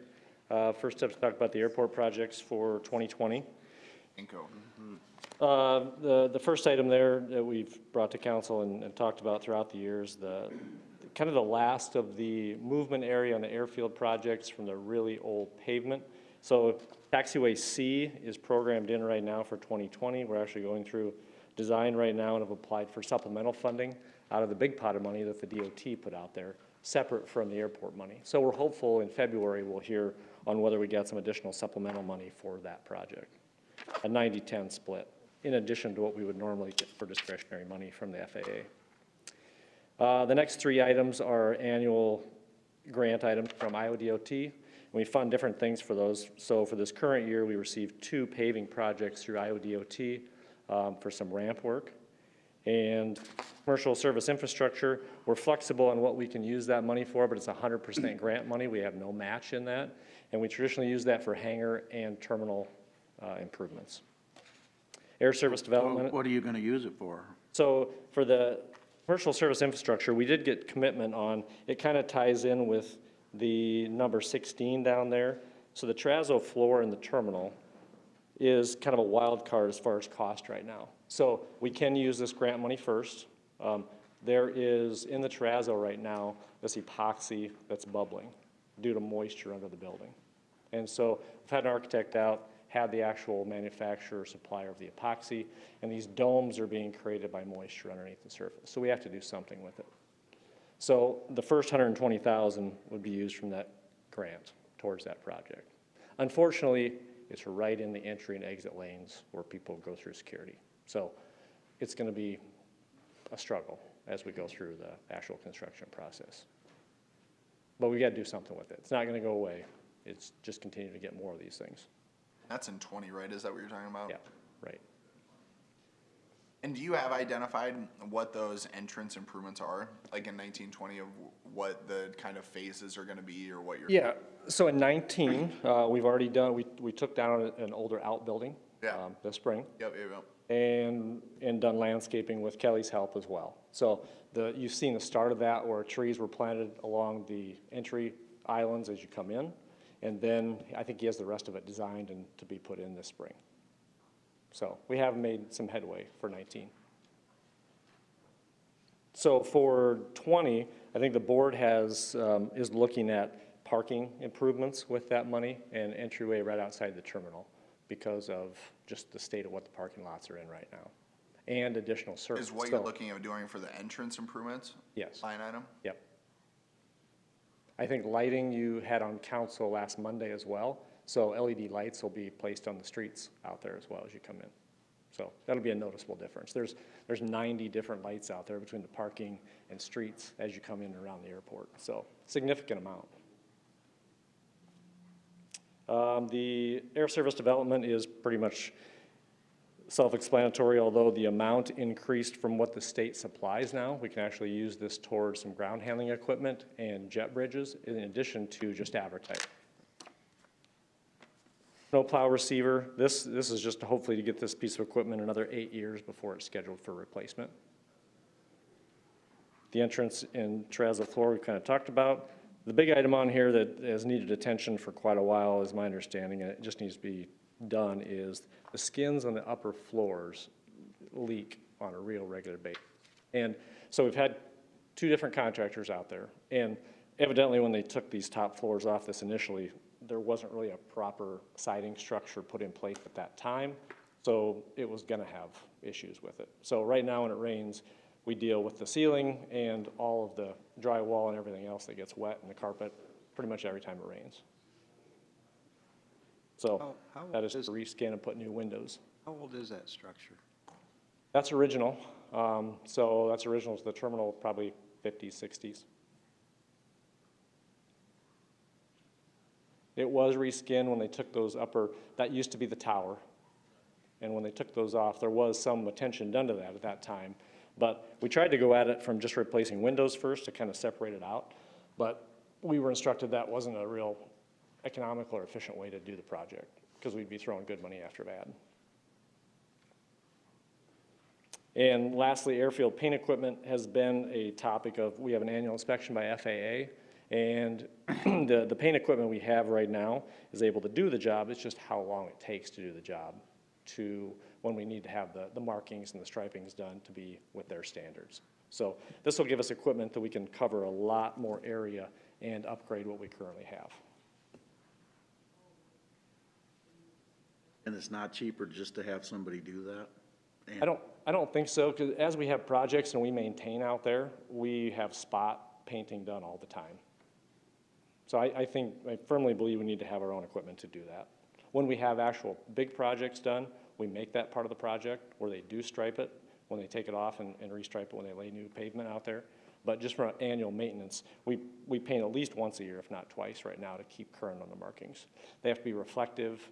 So there's glass beads and all these things have to be a certain intensity as well as just the paint itself. And as you can imagine, it gets scraped from the plows and all the other traffic that happens out there. So would this be like a truck that would be painting it? It's actually, it would sit in the back of a truck. So the piece of equipment would go in the back of a pickup that we currently have. Pickup would work, it's just that this is what, and so is this 80,000 including paint and all that stuff? This is the equipment. So It's the paint, the equipment. paint is in our operating budget, the actual supplies. So overall, do you think our facility is adequate for the flights that we have coming out and coming? You know, we've grown a lot, so, and we're trying to get more. So when we had 2 flights a day, it definitely, as we have 4 flights a day now, it becomes more of a challenge. We have a lot more activity out there.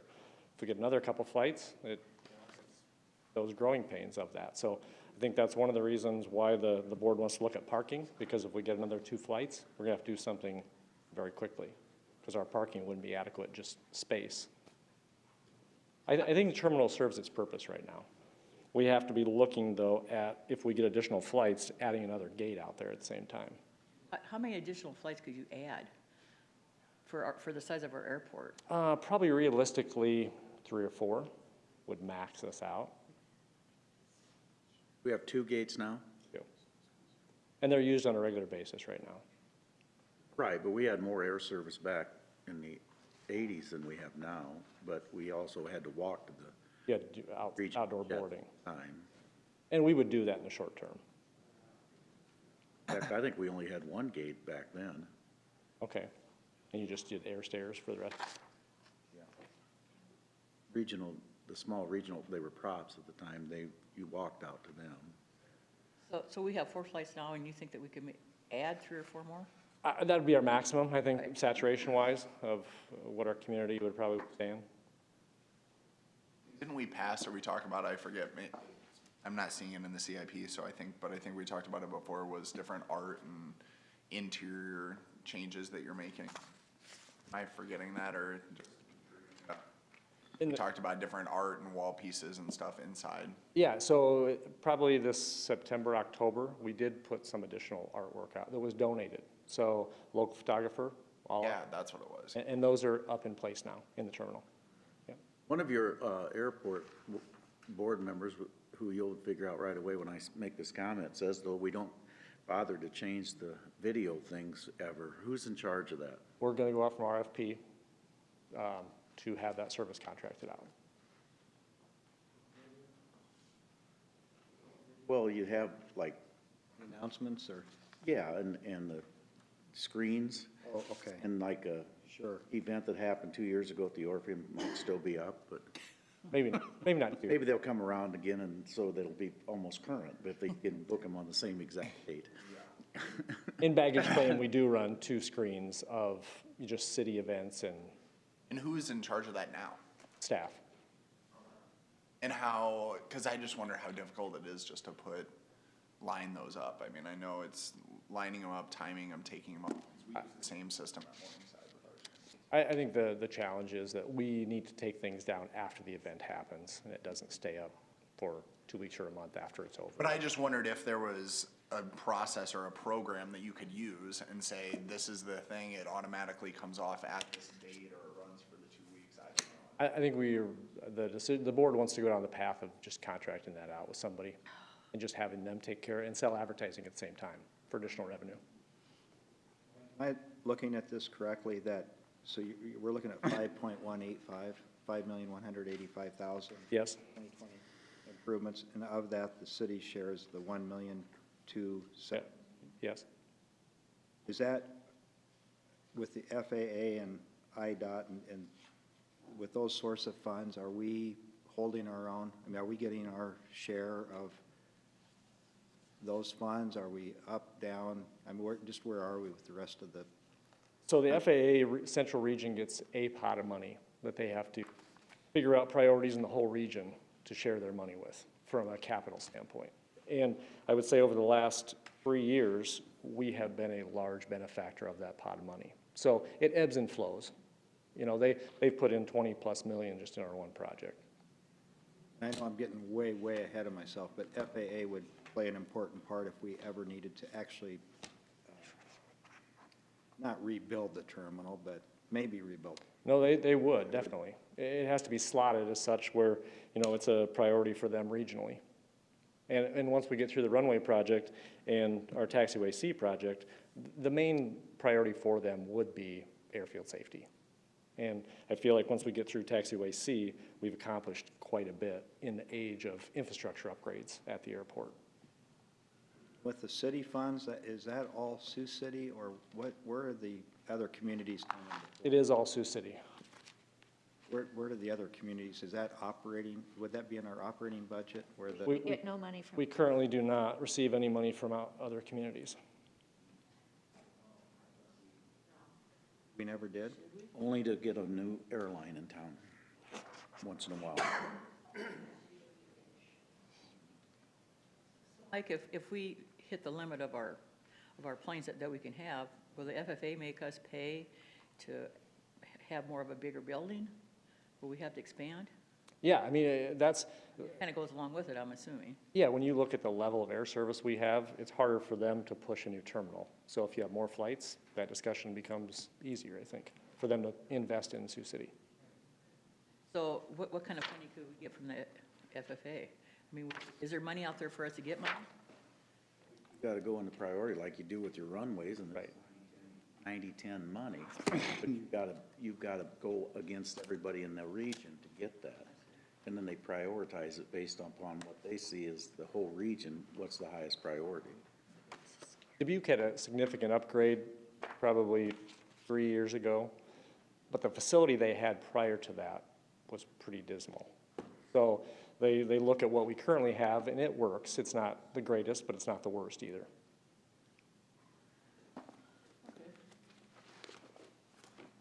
Moving to transit, project 739020, annual transit capital projects, page 350.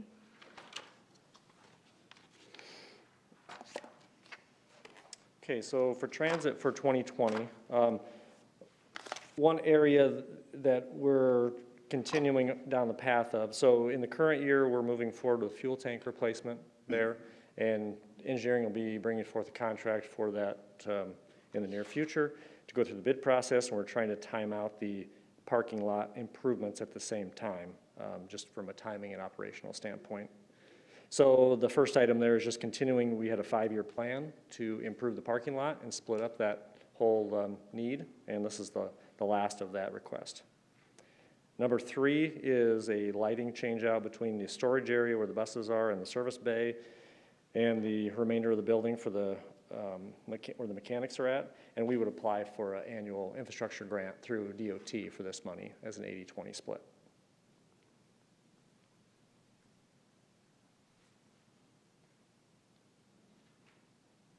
Next project, project 739021, replacement of transit rolling stock, page 353. So the transit rolling stock is really based on when federal funds become available, whether it be through operating or through the state, where they capture the federal revenue and then they allocate it out to the agencies. So anything the city has for their share in this comes through CMG replacement money, and this is not bond money. So this is coming out of our operating to fund future replacements as the federal money becomes available. We don't usually replace anything brand new unless we get federal funds. Keeping up. We are keeping, right now, I would say, since I've been in transit, is probably the best quality of fleet we've had in a long time. We got 3 new buses in the last month, so it makes a big difference. Have some new buses. Ridership, isn't ridership up? It's about flat. It's about the same, what it has been. Yep. Because we have one less school trip route, so that impacted us a little bit. Yep. Yep. Administrative Services, Project 889001, Annual City Building Repair, page 60. So for 20, it goes a little bit hand in hand with 19. When we started out last year's budget, we had money in for LEDs, but we had an emergency repair with rooftop units at City Hall at the time. So we used that money as the emergency need and then pushed out the LED project that was slated for 19 now into 20. So the retro commissioning, and Stan may be able to speak to this better than I. On the retro commissioning, it's kind of the last of the refresh of City Hall as far as just going through the internal workings. They're 20 plus years old now and trying to stay ahead of where we're at and not having repairs that are costly instead of just doing the replacement on, I think there's 119 of these boxes in the ceiling that are part of this project. So the retro commissioning has been split between 2 years, 19 and 20, to just try and break up the funding. So explain to us what that is? The retro commissioning, Stan LaFay, Facilities Maintenance Supervisor. The retro commissioning for City Hall is, there's 119 VAV boxes throughout the building, and they control individual offices and stuff. For heat? For heating and cooling. There's a fan, and there's some controls in that, and that's how I have the computer downstairs, that's how I control the temperature for all offices and stuff. And those have gone past their life expectancy, they're no longer supported by the company, so it's time to replace those. And we'd like to do that at the same time we do the LED updates, as long as we're gonna be in the ceilings and stuff. It'd be a good time to just go ahead and do projects at the same time. Hall is how old again? 1997, 22. Flies. But one of the best decisions made, I think. God, I wonder who was mayor then. I hope you wouldn't mention it. They might think I'm trying to get on your good side, but I'm not. But really, that was just, and to reuse what we did on the exterior was just.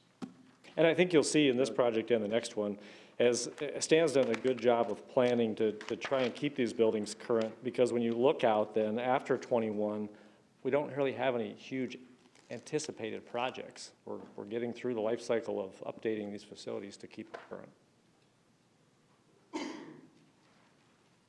Heck of a job. He is.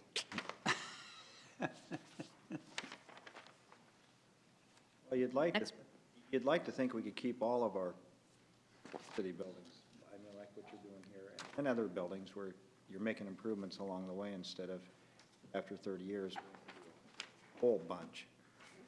Well, and we are trying to get more involved with other Right. buildings and stuff, so. I know it takes time, and I know it. Next project, 889012, Annual Field Services Facilities, page 64. There's 03. Sorry, 889003, Annual Citywide Roof Maintenance, 63. Also with the roofs, I think, you know, you've seen a lot of roof work over the last 5 years probably for city facilities. And again, I think we're getting to the point where we're going to be good for a period of years. So I think one of the last ones left in visiting with Stan that should be done in the near future is Fire Station 7.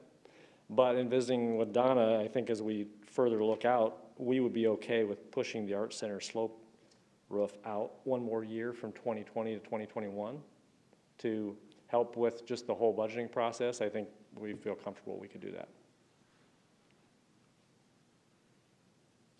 Go over that and wrap up then. The next project, 889012, Annual Field Services Facilities, page 64.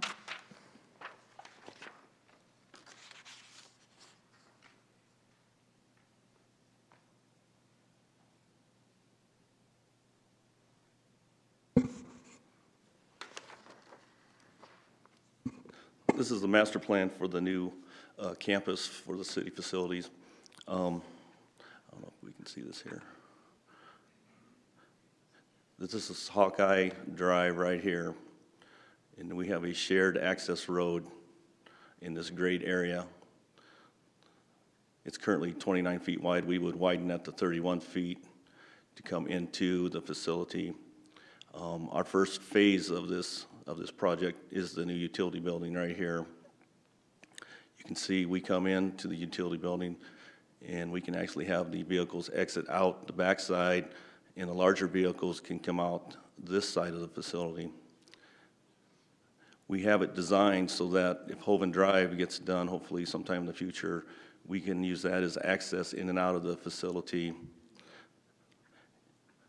And then we have another road right over here that we can come down, and we can actually cut back over to Chase Avenue to go back out, and eventually the road will head on down, and we can hook into Hoven Drive again down here.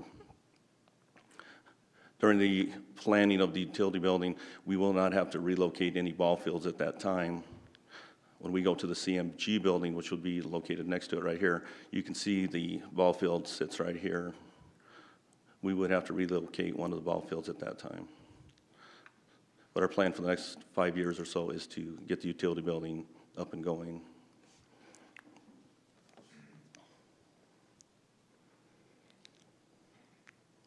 Hoven Drive, because that's a key part of this, isn't it, Stan? It can be. I mean, that's why we designed it like this. Is I know the plans are to try to get Hoven Drive through there, and it should be key to this project.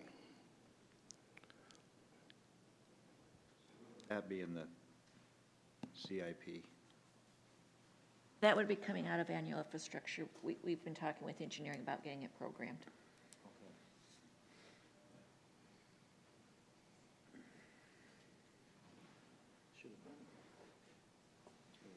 It should have been a high priority rather than a viaduct. I'm just saying, that's how you're gonna move. 1962, Connie Bodine laid that Hooven Valley out himself, and that was the plan, was to have the road system that went from the north side of town to the core. And of course, we got it, as usual in Sioux City, we got it to what, 17th Street or whatever it is, or 11th Street, and we didn't do another darn thing like we always do. We just stopped right there like we are famous in Sioux City for. So we're going from 11th to 20. Goes all the way from 4th. No, but it stops at 11th, so then from 11th on to the. Goes all the way up to 28th Street if you do it right. And you take all that pressure off a substandard road on Hawkeye Drive that was never built to handle trucks. And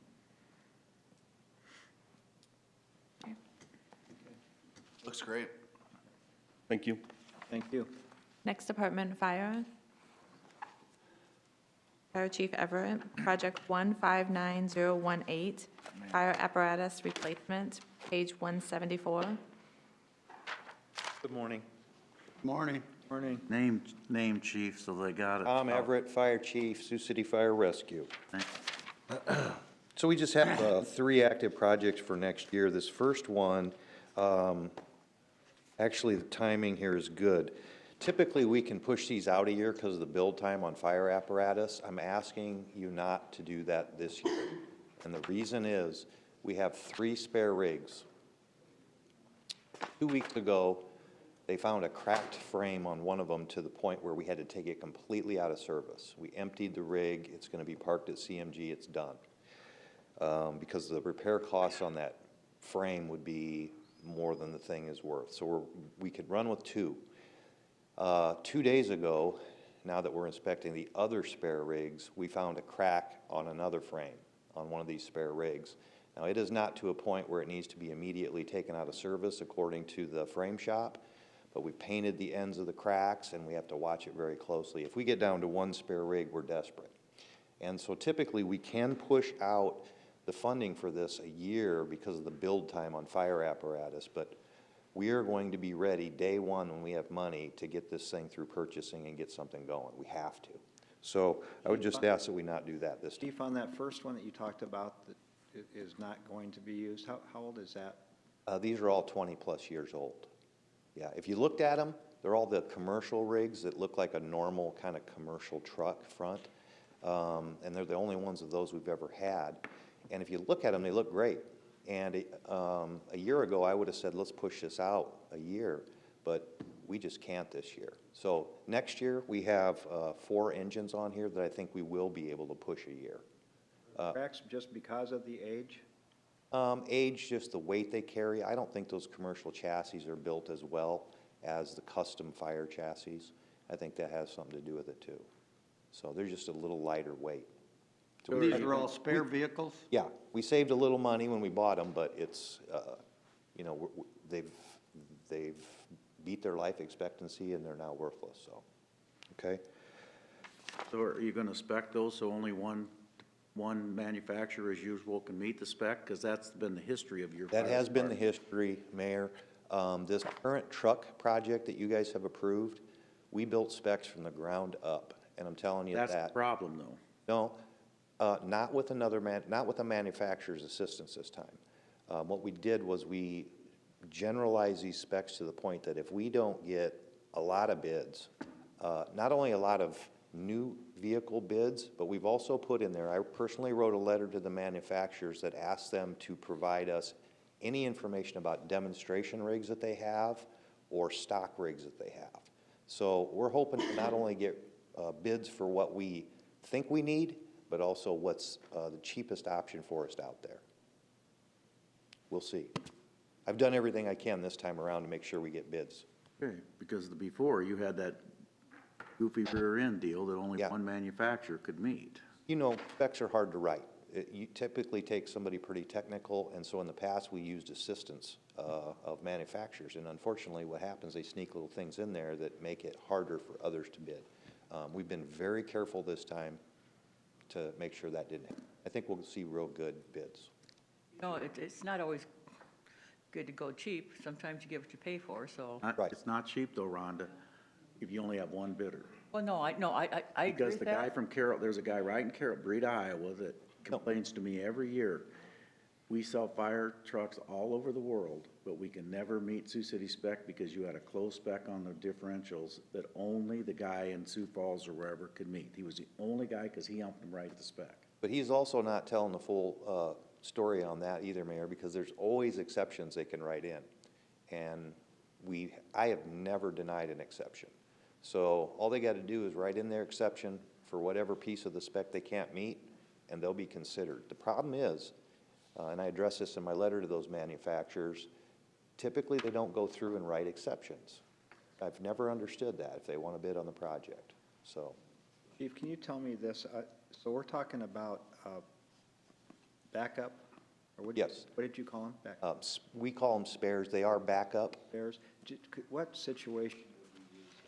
Anytime one of our frontline rigs is in the shop for repairs or maintenance, that's when we'd use those. So typically, we always have one being used. Quite normally, we have 2 being used. Third, if we get down to 3 being used, we're on CMG hard to get something done at the shop. So, yeah, I'm not comfortable with having 2, but we'll get by.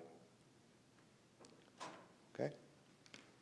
Project number 159019, Fire Station Improvements, page 176. Big part of this project, this is of course just keeping our buildings in good shape. We have a sand oil separator project that we've been sort of forced to do.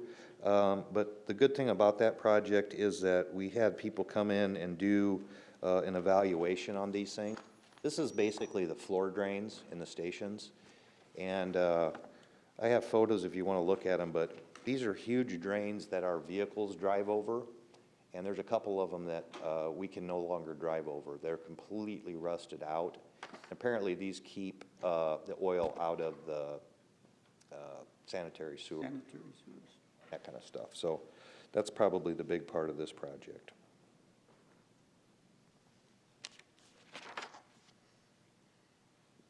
Project 159021, ambulance chassis replacement, page 179. Yeah, we pushed out funding this year to next year. And basically, the idea there is that, number one, we would assess how we're doing this year after a full year of operation. And number two, we find that it's better to bid 4 of these things at once instead of 2. So nothing this year on that. Next year, we'll be looking at that. Project 159032, Sioux City Fire and Rescue, major response equipment. Of course, this project is what we use to replace our major equipment. On this one, we flip-flopped a couple things because our defibrillators are at an age where we need to be replacing them. They're no longer supporting some of the older ones that we have. So we flipped this with the special operations equipment this year, and we just, we're having trouble keeping these things operational. So that's why we have this on there. How old are they? Those things typically last about 10 to 12 years. They're technology, basically a lot like a computer. You bought some since I'd been back. Yeah, we do have some. What we're trying to do is, we've typically got them through grants and different ways, but we've always gotten them a bunch at a time. So we want to spread this out so that they're more of a regular replacement than huge blocks at once. How many do you need? I'd have to check on that, Rhonda. Chief, in this project, it talks about at a certain point, the units no longer meet the testing requirements. Right. Are they tested annually? Yes. We test them daily, monthly. They're different kinds of tests, but we have outside sources that test them annually. And we've been lucky enough to have a technician at Mercy Medical do that, and we save a lot of money doing that. I wondered if you had to send them out or what. Yeah, we used to. And they were the reasons really why we got these moved up, because they said, look, there's not a lot we can do with these anymore as far as making sure that they're accurate. So what's the general life expectancy? Apparently 10 to 12. 10 to 12? Yeah. And we're there. I would imagine that the more you bought, the maybe cheaper it would be, right? That's the thing, probably. But what we'd like to do is try to secure a contract to buy so many over so many years, so that, again, we can spread out the years that we have instead of having all one at one time, but get a good price, too. You work with, like, hospitals, they probably need, Yeah, maybe. other, both the hospitals and, Potentially, and the other thing we can do is the state contracts. And those are typically what we found to be the cheapest way to buy some of these kind of things. So we'll look at maybe grabbing onto one of those.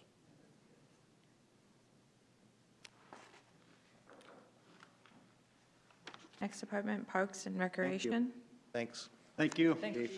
Salvatore, Project 459005, Annual Athletics Maintenance, page 196.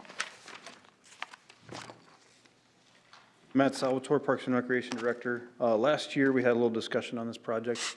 We had direction from the council to work with each of the athletic associations and put together their wish list, which we did.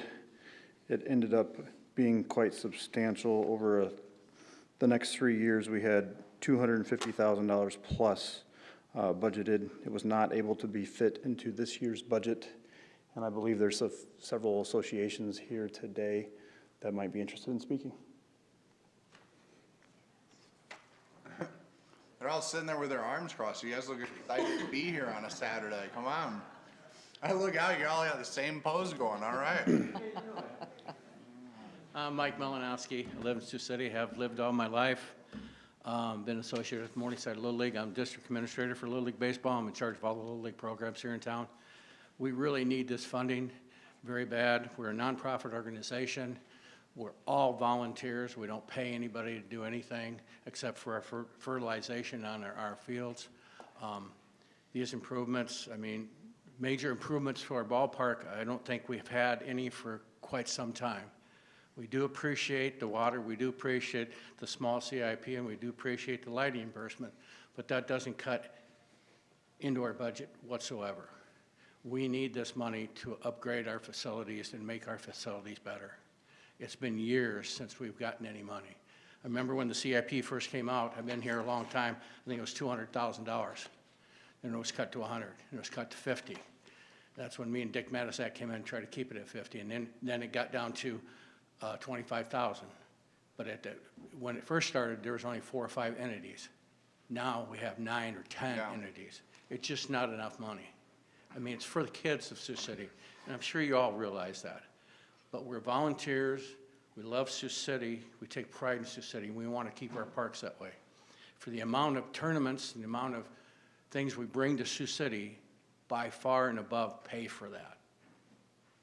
Tournaments, state tournaments, and the amount of revenue that this city gets from that, it helps tremendously. But we need that money for our volunteers. How much money are you asking for? That's what I was wondering, is what we're looking for, Matt. I mean, I can run that off real quick. Morningside Little League asked for 200,000, Westside Little League asked for 200,000, Northwest Little League 21.5, Siouxland Youth Athletics 83.5, Tri-State Revolution 83, and that is it. Tri-State Revolution. Ruger Field. 83,000 for that one field? Yes. Okay. What's the difference between, okay, what'd Siouxland Soccer ask for? Siouxland Soccer has had a bunch of upgrades recently, so nothing. Nothing. And Headed? They did not submit anything.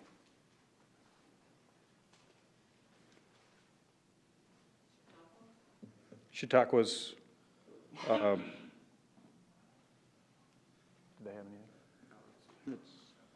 They have the extra 10,000 per year that we started last year. Yeah, that's the rent, and then we just give it back. Yeah. Plus they get an additional 3. Give me those numbers again, please. Yeah, he's got copies. Well, we can pass them around. Why would Headed not ask for anything?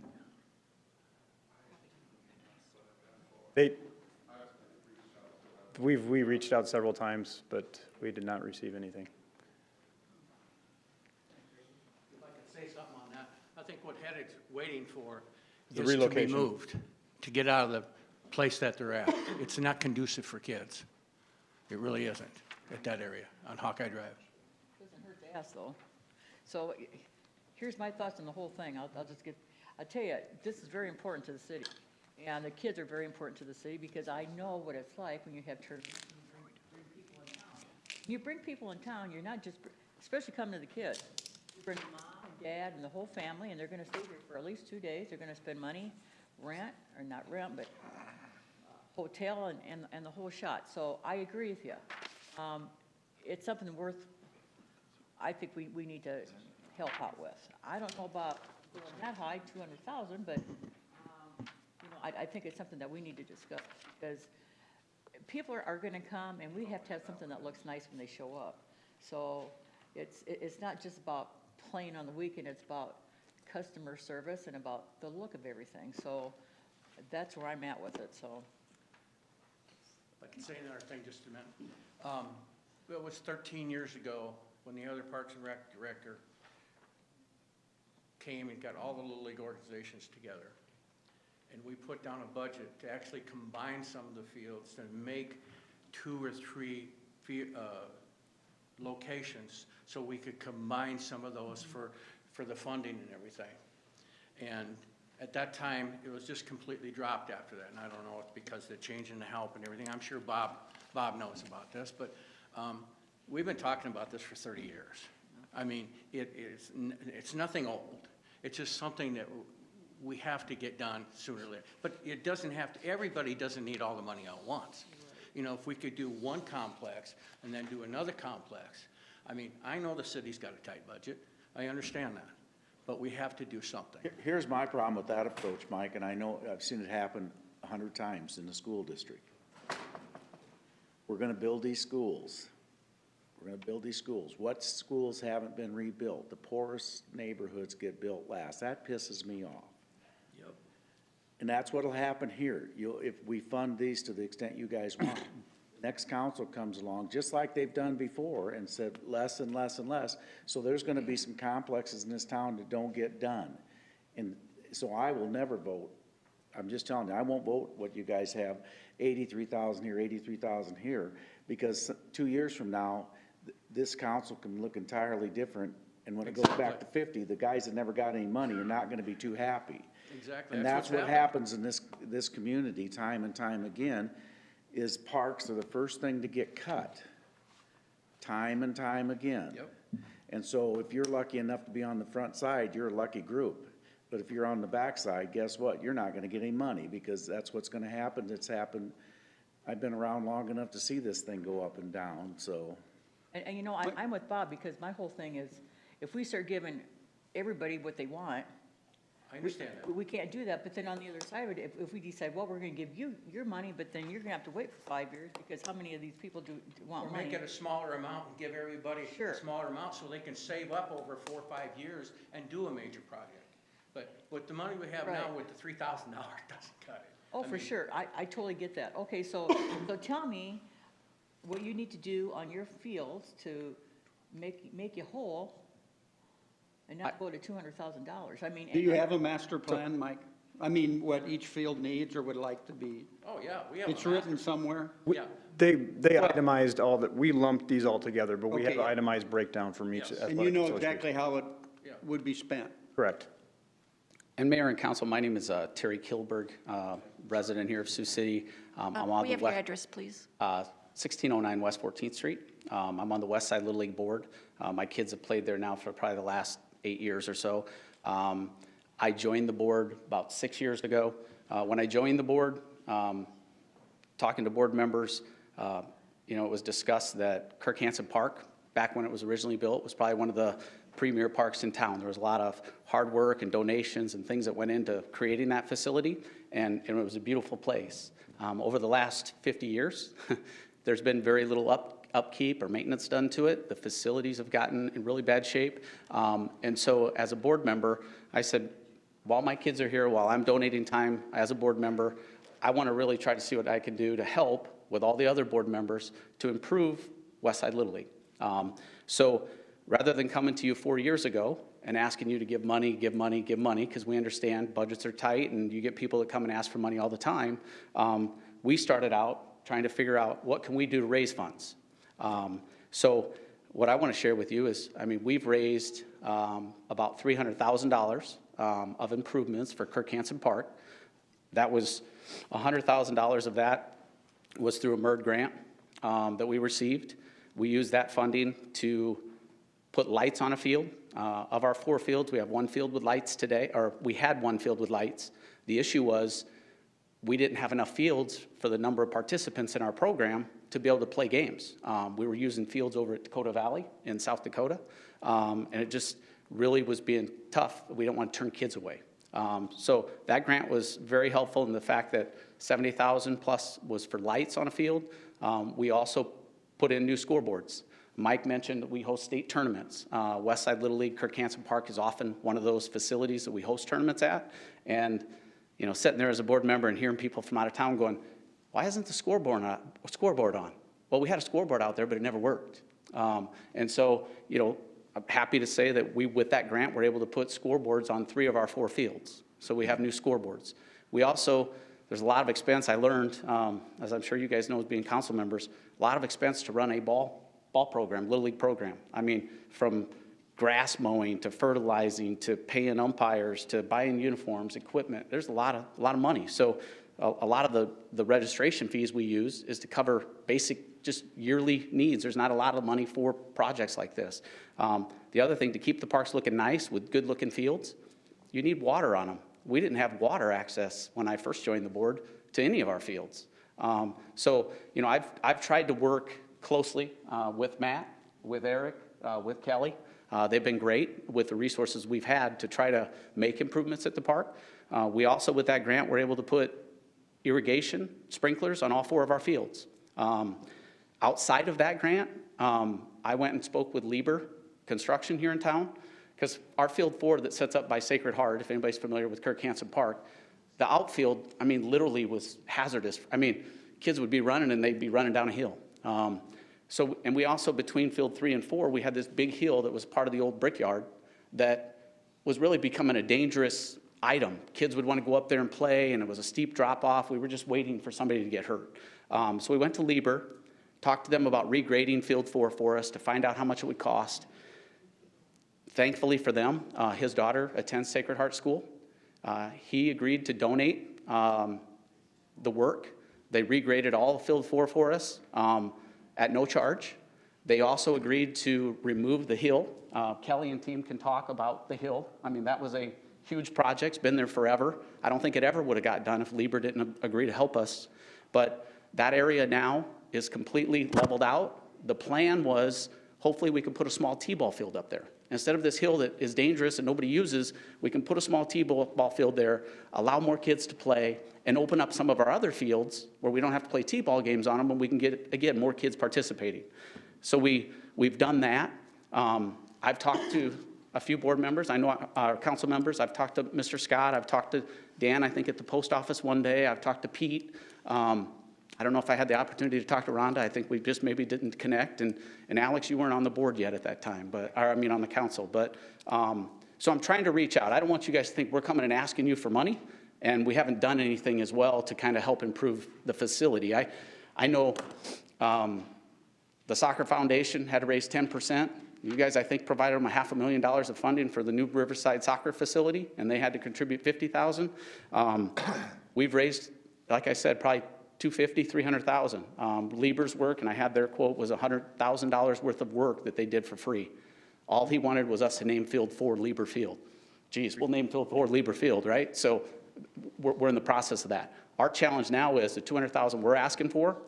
We have a concession stand that desperately needs replaced. If you look at any of the other associations in town, I mean, they're not brand new, but they're in far better shape than our concession stand. And it's our main thing that we use to raise money for our facility throughout the year to help pay for some of these things, right? And it's somebody attempted to start it on fire this summer.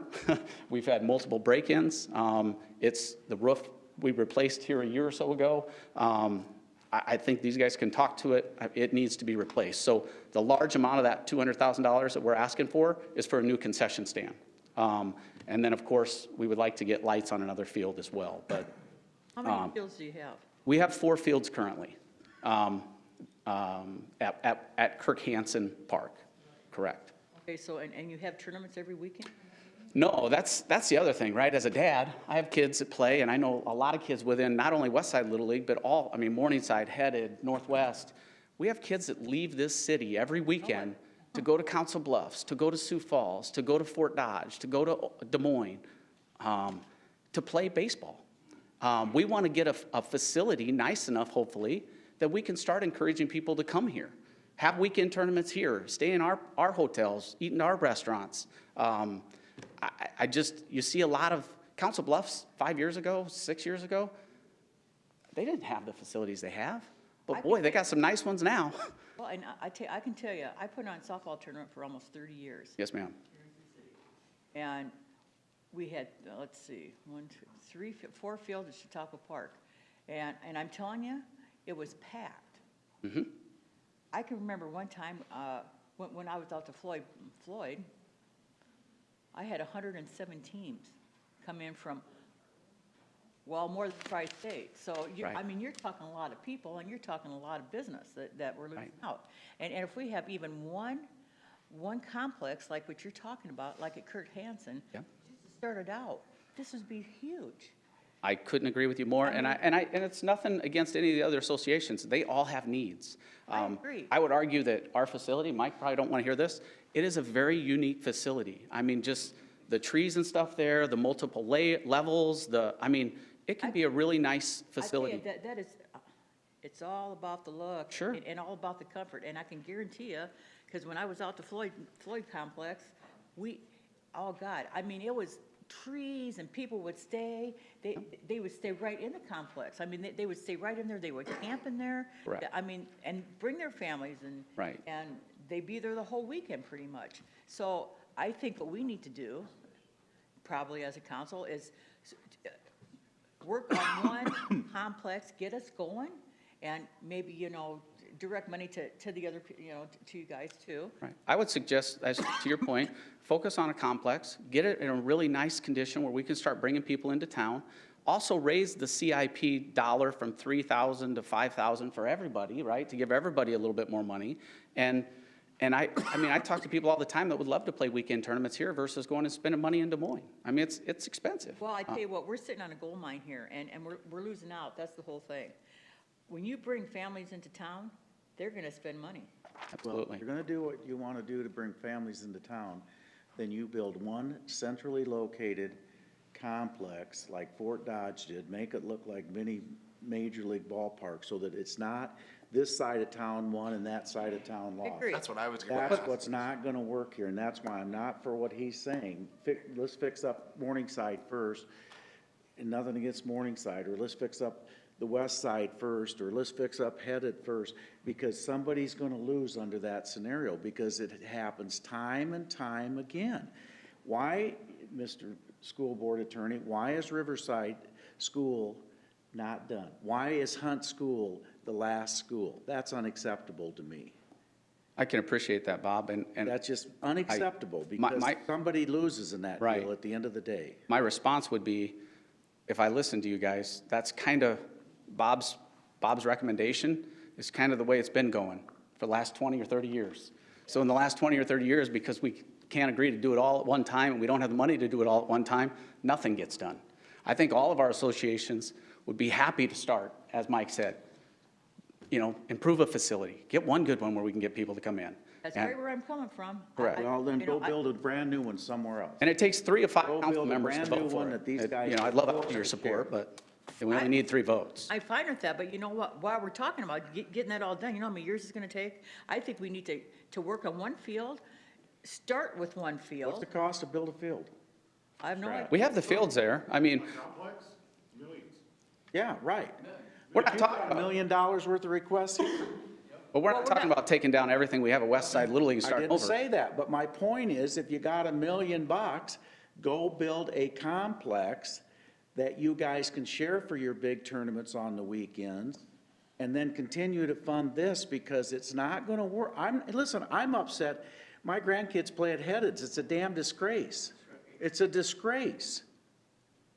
And quite frankly, you guys all got it better than Headed does. And it's not because my grandkids play there. It's the first couple of years I've been going there, the last couple of years.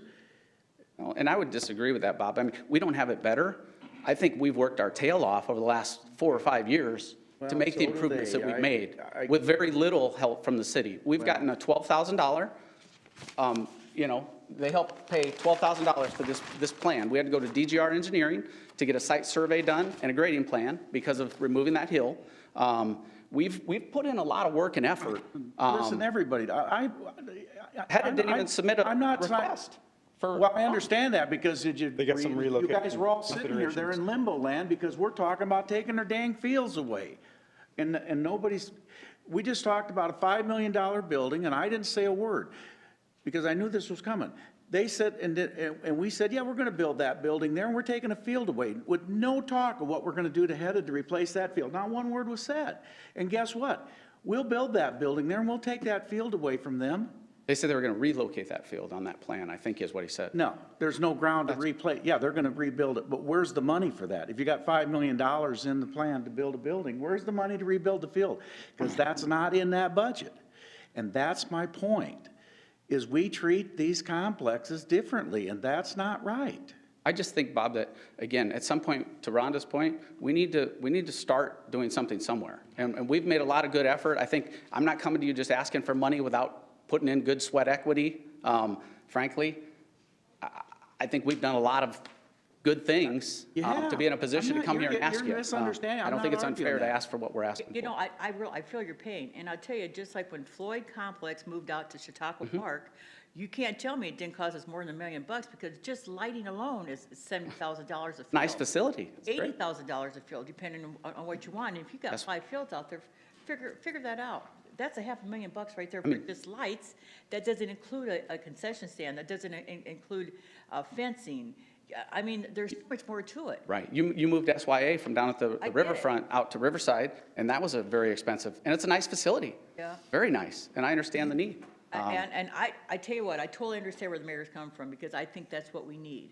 You know, we're working on trying to get other things in this community for, I just don't know For the how. kids. I think it sounds good to have this huge complex, Mike, and even as associations within Little League, I don't know that I was part of that discussion, but you've got Little Leagues that have been Little Leagues for 50 years, and there's pride, you know, headed north side, they're north side, they grow up and they go to school together. West side kids grow up, combining everything into one, I'm sure there's a lot of logistics and stuff on how to do That's not what that. I said at all. I said, build a complex. Right. You continue to maintain yours, and we continue to try to keep them going for the nightly games. Build a complex like Fort Dodge has that will be a drawing card for these big weekend tournaments. That's what we'll never have in this community. I get it. We won't. and so that's why we But need that to doesn't do solve something. my problem That's with right, our- so that's why we need to move forward and do something else, because. think the part- I totally agree with the mayor. We need a complex, and it doesn't have to be for just Little League. It can also be for other things, soccer field, you know, it. We spent, listen, I'm not stepping on soccer. We've spent a lot of money on soccer I in this get it. community. Yep. We did. And let's not forget, and I'm still a little sore about this. Soccer went to South Sioux for quite a while and told Sioux City, we don't need you. Now, I'm glad you're back, and I'm glad we funded it, but let's not forget that. My name is Matt Flatter. I'm the president of Tri-State Soccer Club. So, Your address. Hello there. Aware of that. Or your address, please. 2708 South Lion Street. Thank you. I just wanted to clarify the 83,000 I think that we had asked for. We were asked for a wish list of things we would like to do in our facility. The vast majority of that 80,000 was for lighting at night because we are maxed out with our space that we do have with 230 some odd kids in our group, nonprofit group. We were not part of the SYA fields. We are, however, at this time working to partner with them to bring a tournament to town. If we can get more of the CIP funds, I understand your guys' budgeting and all that stuff, but we're all volunteers. We spend a ton of time. Right now, we're spending that time on maintenance for the fields and different things like that, where we'd rather be spending our time to get those tournaments into town. I'm from Fort Dodge, Iowa. I'm fully familiar with the complexes you guys are talking about. My kids travel to Omaha and Sioux Falls every single weekend for basketball, soccer, you name it, they're going. So I'm in Tell us agreement how with much all this money you stuff. spend every weekend when you go. It's crazy, isn't it? Just in food and gas alone. We're not even talking hotels and shopping between games and, what do you do between 2-hour games? You gotta go to the restaurant and the kids gotta play video games and you've gotta go to the mall. The money's just outstanding. So, but I did want to address Ruger Field in particular. The vast majority of that money that we had asked for on a wish list was for lighting. Matt, has the Parks and Rec Board had any input on No. fields and ballparks and? No, they typically don't comment on our CIP projects. Well, no, but do they comment on or have they had input on whether there should be a major complex, what the No. condition of the fields are like? No. Because these are all operated by separate boards, so it's something typically that they don't discuss. Not in any kind of master plan that we have. No. At one time, we had a master plan 13 years ago to where we're going to build 2 complexes, to where Northwest and West Side was going to be in one, and Morningside and Head End was going to be in the other, 2 complexes. And that should be in Matt's file somewhere back. There's still a But I do- CIP sheet for it. The It's only just thing, unfunded. Bob, I want to say about the master complex, then who's going to take responsibility to take care of it?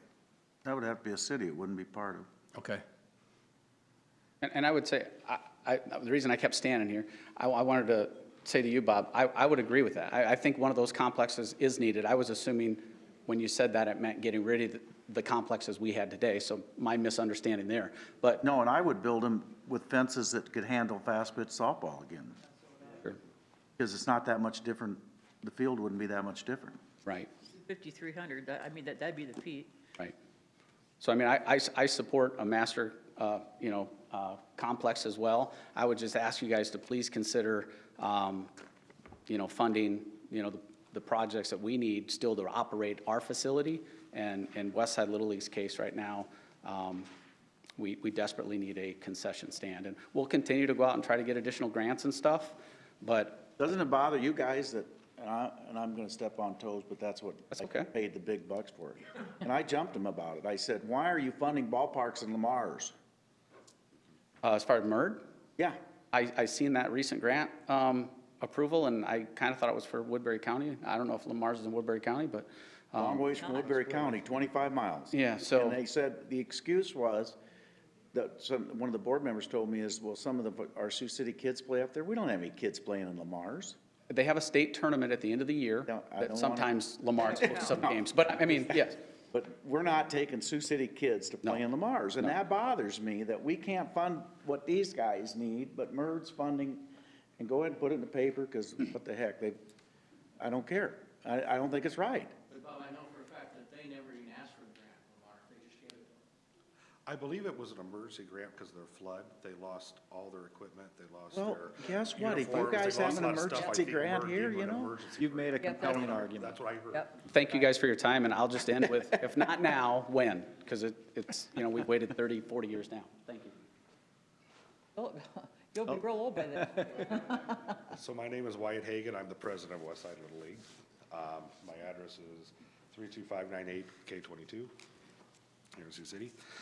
Most of what he said is what I want. I agree with Bob. I understand exactly where it's coming from. Having a large area to do tournaments is one thing, but we still have our distinct parks. You already heard our need for what we need. Other parks need it too. My only thing I'd want to add to it is the budget that we have for CIP is vastly low. All the parks, we need to, whether we look at building a big complex, whether we look at giving different parks different monies, I think the main gist of it is that CIP could definitely use to go up. Our $3,000 we get doesn't cover a load of AgriLime. I have 5 kids, I work full-time. All of my board members work hard, we get no pay. And if anyone who's been involved in Little League, trust me, you're not doing it because you're gonna make great friends all the time. Okay, Like for every this job, person. like yeah, this job, buddy. For every person that That's likes why you you, joined city 3 council. people are mad at you for a decision you make. We do it because of the kids, period. Westside Little League, Kirk Hansen Field was built back in 1970, very little funds. All the funds that we've done, for the most part, 98% of what we've done has been non-taxpayer. Nothing was touched on that field for 50 years since it was built. It's just really fallen apart. We need that. We need some projects. But on top of it, CIP, if that could be bumped up, then yes, we need a concession stand. It might, even if and the problem is we have so little money, we do it all ourselves. We can't hire anyone to do anything. We're shoveling, we're putting down sod, we're putting up fences, we're doing it all. And we have family, we have kids, we spend tons of hours doing it. Trust me, if my wife was here, she wouldn't like it. I've been president over her protests for 6 years now. But if we had even a higher CIP, we could take that money and at least use some more of it for what we can do, bank some of it, be responsible so we could do a project. Maybe we could get a project done every 5 years if we had more CIP every year coming in. Because we have to, all the little leagues and all the programs, we have to be very careful with our budgets. And again, most of what we do is volunteer. So I know there's a lot of different ideas on All what of what you should be. do is volunteer. What's that? All of what you do is volunteer, Yeah. not just most, because. Yeah, it's all, Yeah. it's all volunteer, but we do pay a few concession workers, we have some, but they're not on the board. The board members, everything we do. And again, it's your land, and these are your facilities. Little League, Westside, Morningside, they don't own the stuff. We put in 3 out of 4 new fields completely redone over the past 5 years. Lights, irrigation, we've done so much work that park, and it's your park. It's the city's park. It's not ours. It's your heart though, and that's what makes it work. Well, what makes it work is through our heart is because it's our community. That's Morningside's right. community is their park, is what they grew up in. Westside Little League is what we grew up playing. That's why we spend, and I'm not kidding, 20, 30 hours a week on top of our normal jobs at times, especially the summer. We've had headlights on cars shining down on fields with no lights, digging out base anchors and doing work on fields at 11, 12. I slept in my truck overnight one night when we were working before we had a state tournament, which we brought 6 teams in, 5 of them from outside of the area, who all stayed here. So again, my point is CIP money, whether you want to build a whole state, or a big complex, whether you want to do one park by one park, that CIP money is huge for us to be elevated some, because even if we don't get it, and the time it takes is, everything takes time, if something doesn't get along and we don't get our project or our project that we want, at least maybe 4 or 5 years down the road, we save half of that CIP every time. We'll have enough money, along with getting donations and going out and trying to get volunteers and companies to help us. Maybe Okay, we can. don't oversell me now, because I'm gonna make a motion. Okay, so, but anyway, that CIP, let's see about trying to raise that. That's my. I'm gonna move that we raise the CIP to $100,000 that Floyd softball already has 13. All these groups move to 13,000 at least for this year. That would give everybody 13 grand instead of 3. What do you guys think? Well, and what do you want to do long-term? That's my Well, question. long-term is not what we're gonna solve today. Yep. Okay. Second. Now that, That would be really. Well, it's better than 3, so you're getting a 10,000. Step in the right direction, but you've made compelling arguments. Really appreciate it. You need to get to the podium. It's our main fundraising for the park. I mean, people love our food there, honestly. I have a story, we sell grilled chicken. Had a lady come up to the concession stand, wanted to buy 8 pieces of chicken, no bun. Like, well, what for? She had a container. She was making chicken Alfredo at home and wanted to come get chicken because she liked our chicken at the park. I mean, but my point is we make a lot of our money for revenue through our league is through our concession stand, and we desperately need money for a concession stand. Well, the bottom line is, you guys are all here because you have a heart, and you love your kids, and you love Sioux City, or you wouldn't be here to begin with. And you want to do the right things, and I'm all with that. I've volunteered, I coached T-ball, I've done it all. I understand the volunteer thing. And we need to back the people that back us. That's how I feel. I think 13,000, or is that what we're going for, Bob? That's a nice little chunk of change. I don't think it's enough, but. I don't either, but we've gotta start somewhere. We've got to start. Yeah. Oh, no, Exactly. no, That's my I thing, is appreciate we're that, looking Bob. long-term $1 million and- of. Nope, I appreciate that, and I totally agree. realistically, Mike, the mayor got to the motion before I was able to ask the question, but I was going to ask realistically, knowing, I think you see you've got quite a bit of support. I was going to ask realistically, in your view, what would you think would be a decent figure right now, knowing that we don't have $200,000 to do, or even the 5-year plan that they handed out? Does 13 sound right? Like I said, we're getting 3, so 13 Yeah, I understand. is great. Yes. I'll take anything. We're not greedy. We'll take anything that you guys can budget. We know the budgets are hard. Yep. We don't want to take stuff away, but anything that you would increase. Again, Terry's part is, and it is something, and I don't want to overburden you, so I don't want to, our concession stand is a major problem. We're blowing fuse left and right. We can't do what we need to, but I understand that's more money, and I know that that's a separate issue. Yes, I'd love you to see about finding money or help try to figure out a way to get a better concession stand.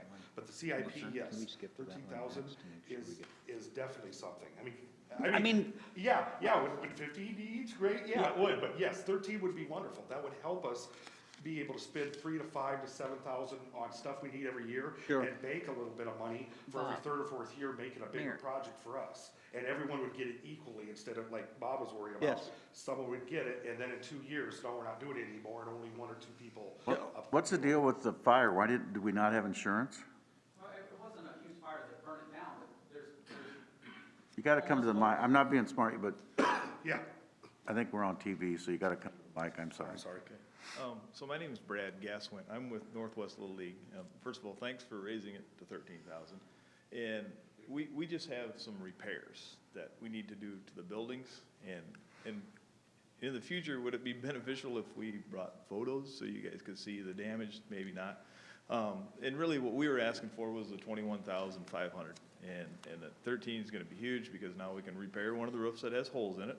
We have one lawnmower at Northwest, myself and one other gentleman take care of the fields all year, and my 11-year-old son. So if we had two mowers, that was involved in that.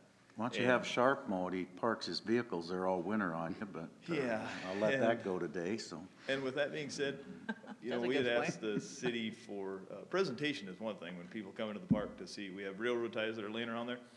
It gets a bit dangerous in there, because in that area, people like to come in and spin cookies and stuff. So we were just thinking about even just putting poles in there as a safety for the fields, so that money will help. Or if the city just donates those poles like they did 15 years ago for us, they gave us some. So right now, what we're trying to do is maintain. And so we don't lose what we have, and we can do that with volunteers. We've been doing it, painting, fixing the roof. Can't really have the kids pounding nails and things like that, but we might have to hire a contractor, so. But you still need the materials to We do need it. the materials, yep, and this will help considerably appreciate it, and I think baby steps will work great for us, and we'll keep, you know, trying each year to make improvements, and may come back and ask for more money, I suppose, but for right now, it's great, yeah, thank you. Okay, so I'm. What do you need, like light poles? They're just 3 feet off the ground, they're probably Oh, I 6 know. foot tall, you know, they're safety so people can't drive up to the field itself, and I know the city has them because they provided them to us before, and I farm on the side, so we have the equipment to Kelly? put those in, and then roof repairs and a mower, and pretty simple things, but anything is appreciated. So Mayor, is this 13,000 for how long? For just this year? We could say it's for the next 100 years, but the next council's gonna say. Yeah. We only approve the first year. Right. Yeah. I mean, and ideally, we can look at, it appears next year is gonna be a little easier on some things, capital-wise, hopefully, if we don't get carried away this year. So, you know, I would like to, personally, I would like to see it go to 23,000, or at least 20 grand next year. That would be my personal request, but we can't guarantee that, just like we couldn't guarantee this list that we have. How many are we talking here? How much? 10, if you would just leave Floyd to where they're at, because they've had that 13 for quite. Okay, so so we have 10 leagues that are asking for 30,000, is that what you're saying? But we're gonna, You got 9 or 10? 9, Nine. There's 9 that are listed. there's 9. That includes the soccer? nine, I'm sorry. So Who gets the emergency repairs? Is that the city uses that? So the city's responsible for repairs, Okay. all major repairs over $1,000. So Sure. this, in the event, we've had this If you pop did. up in the past, so that's just Okay. unencumbered, I guess. Yep. We want to keep, we want Yeah. to keep that in there. So Bob, if we went to, figure this out, We could if we do, went to 25, if we did the 100,000 and we put 10 away in, 10 more away in emergency fund is what we would do. Okay. so how about, okay, if we went up to, we're looking at 13, what if we went up to 20? Rhonda, then we're gonna have to start cutting other projects. And we haven't. I mean, you can bring it back under wrap-up. We'll see what your appetite is for cutting other stuff. Okay. I mean, seriously, we don't have the reason I came up with 100 guys is we gave the 100 from the library before most of you got here today. That's the only reason, is I know we've got 100 that library gave back this morning, so right now, Okay, so put it, okay. but you can put it under wrap-up to discuss. Put it on the at that wrap-up, point. because I want to see what we can do with 20 to 25,000. Currently, though, we do have a motion on the floor that we need to vote on. 30 to 35. I'm, I do want to say this. You've all made compelling arguments. I spent years at Headed. I've been to the west side. I've been to Morningside. And what you can't put a price on is what all of you, the parents, grandparents, the adults, what you do for the kids in the community. I've been to those parks many, many times. And in today's times that we have, we need good role models. And I've always seen it.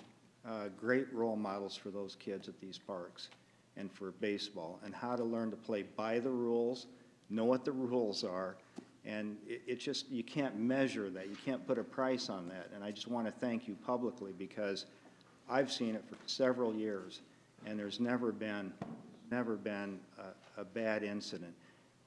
Among the adults, when you get together to talk about how to run the park, yeah, you got your politics. I've been through that, believe me. But with the kids, they've got great role models, and that's what we need more of in this community. And I'm just kind of on a kick this year to just get back to the basics, and that's what you're talking about. You're talking about the basics here, and we're letting that go. So I applaud you for coming today on a Saturday morning and talking to council the way you did. At least I do, because I really appreciate So do I. the frankness and the directness. So you guys did a great job. You're doing a great job with those kids. You really are. So thank you for that. Thank you. Go ahead. Appreciate it. Thank you.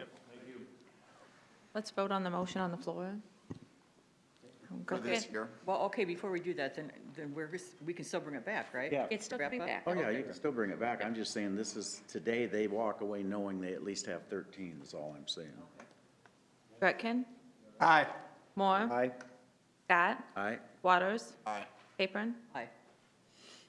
So you guys have at least 13, and we're going to bring it back to wrap up and talk about more. Thank you. Thank you. And you know, this was recorded, so your wife will know. You said it. Just be prepared when you go. One other thing I want to thank you for is the insurance that we got through the ballparks. That helped us out tremendously after the hailstorm. Thank you. All right, guys, thank you for your hard work.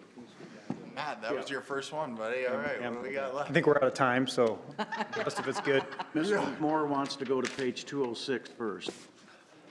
Wait, no, wait. 209, 209. the Emerald Ash Borer. Oh, you want to go to 209? You're here for the Emerald. Yeah, Ash let's skip Borer. that. Let's do 209, okay. I'd like Project to get first. 459058, Emerald Ash Borer, page 209. Thanks, Mayor. Mayor, council, on the 28th of January council meeting, there will be an ordinance amending the nuisance ordinance. Right now, the only tree listed in there is the Dutch elm. We are adding the emerald ash borer to the nuisance, which will allow us to borrow money. Otherwise, under bonding rules, we would be limited to $1 million for treatment. So you will be seeing action coming up that will allow us to do the CIP project. How many are dead so far? Mayor, Council, Kelly Bach, Parks Maintenance Field Supervisor. Emerald ash borer has been on the move for quite a few years. We've been proactively looking at options, what we're going to do. Some of those actions have been presented in prior council meetings and side meetings such as coalition meetings or fiscal responsibility. So we have a basic plan we're going to be presenting to you. It has not been discovered in Sioux City. Is it coming? Yes. Alta, Iowa, and Sioux Falls are the closest right now. So we're within 90 miles. The progression of the EAB is typically 2 to 5 miles per year, if naturally occurring. We all know that's not happening. It's being moved by us, whether through nursery stock or firewood. So we as humans are the offenders, and we're moving. We have not discovered it here in Sioux City yet. This is proactively looking at what do we do when it does happen. You know, how do we manage this? Because in 1991, 33% of our trees within Sioux City were ash trees. I'm happy to say that through efforts, through Trees for Siouxland, through our departments, we've seen a reduction, and we're at about 28% right now. The key to this whole thing is diversity. Most of us remember Dutch elm disease coming through and taking away the canopies of our street trees. What did we do? We found that green ash especially are awesome urban, trees. They grow fast, and we replanted everywhere. We became monocultures to that with silver maples and the ash trees. So that's why we did not look at that in prior years in the 70s, and we're back to that problem right now. So through our efforts on committees that we serve on as staff, we've sought diversification. So if you do have another problem coming through, which every tree has a problem, it's just what magnitude.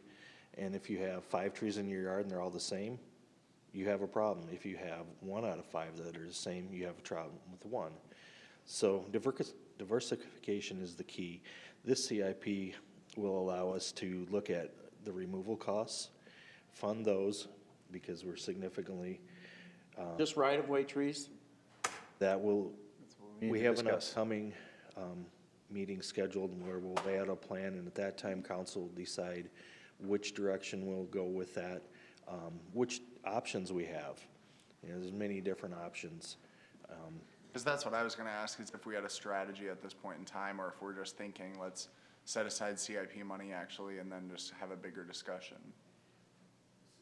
Right today, my recommendation would be we'd set aside funding for this, and then as time and we can work through the plan, hopefully in the next month, 45 days, we can have that plan and start having some good discussion on where we are as a city, where we need to be, and our options. You know, with the funding we've asked for, that would take, using state figures, we could remove 750 trees. We could replant 750 trees, and that would also allow us to treat 250. Now, treatments, you know, there's arguments back and forth, and we won't take that time today on that. But along with this, we've kind of worked into a private funding, a way to look at more of the private. So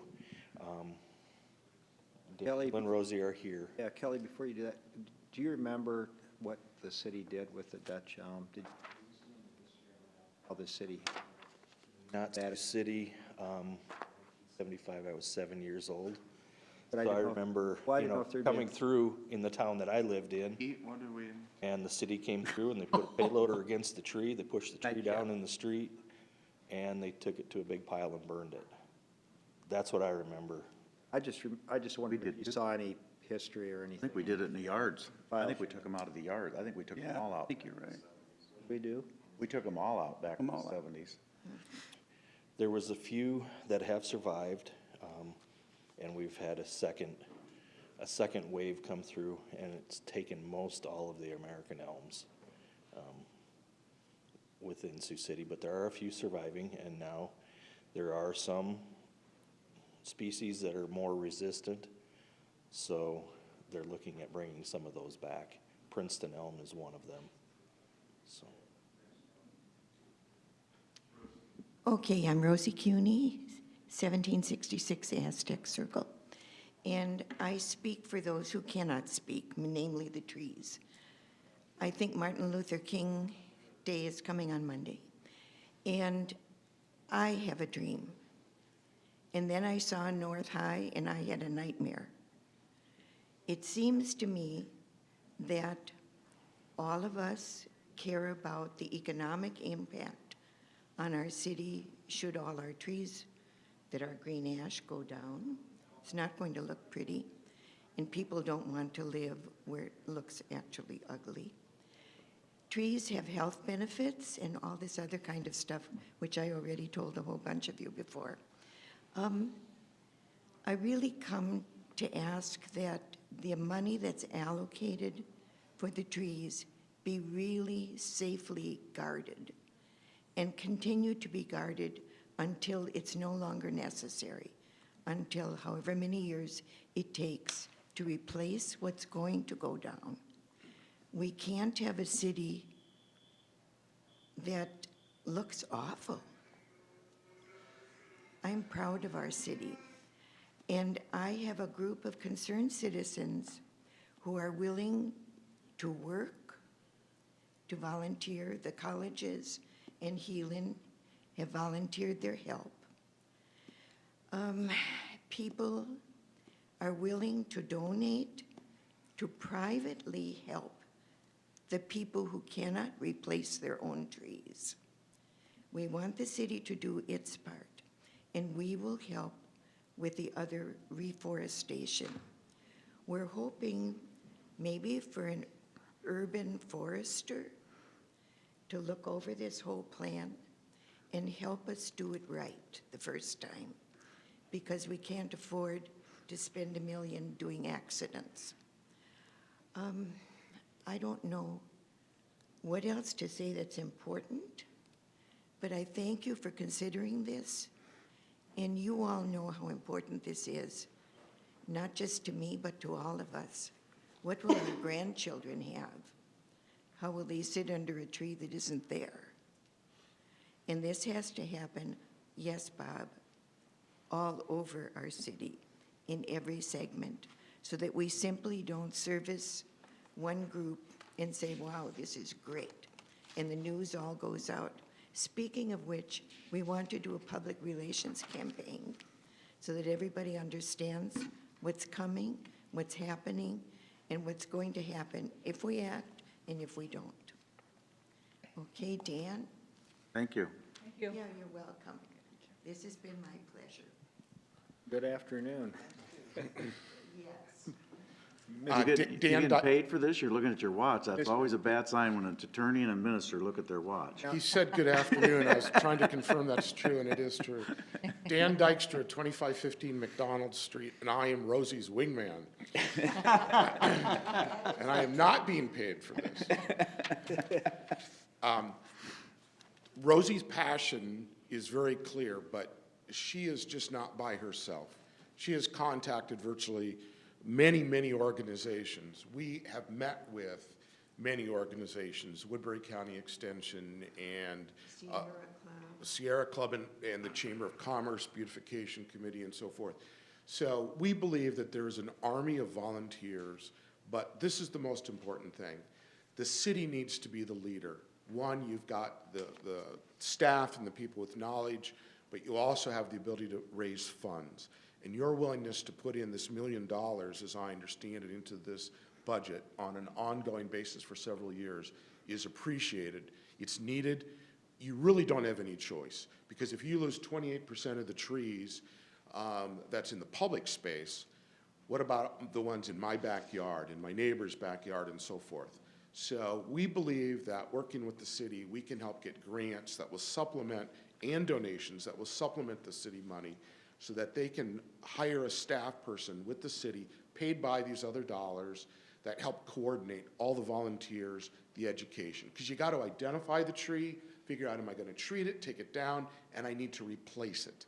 And as pointed out, and I apologize for my Dutch heritage, because we took down a bunch of those trees, but you got to diversify it. You've got to put in multiple different kinds of trees. They did it in the past with the Dutch elm, but you got to do it here as well. And if you've got 10 groups doing all of this, it'll just be somewhat chaotic. It is not free to take down a tree. It is not free to plant a tree. And if it's on my private property, I need to be responsible for that. But if there can be someone that can help coordinate that, what are we going to do with all this material that's taken out and so forth? It's very important. So good for you for addressing this. These folks, by the way, your city staff have been wonderful to cooperate and to push this forward as well. So good for them as well. But you need to keep this in. Thank you for putting it in. And it needs to be a long-term project for the benefit of the city. And as a little postscript, we do have a pro bono grant writer who is hunting all over for sources to help fund the private sector. So we're really happy about that. And we'll do whatever you think you need us to do. Thank you. We're really passionate. We appreciate it. Thank you. Thanks.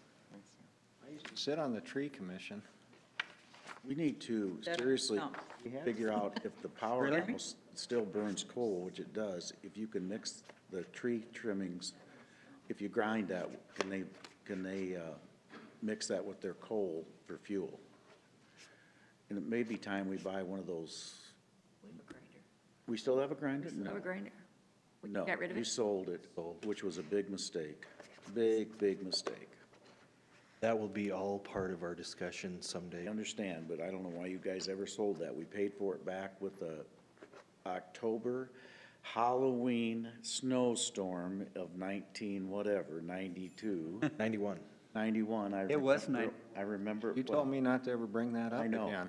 My kids don't ever want to hear about it even today. Halloween was ruined for all the kids of Siouxland. So is lunch ready? But it's the only power the mayor has. Let's go have lunch.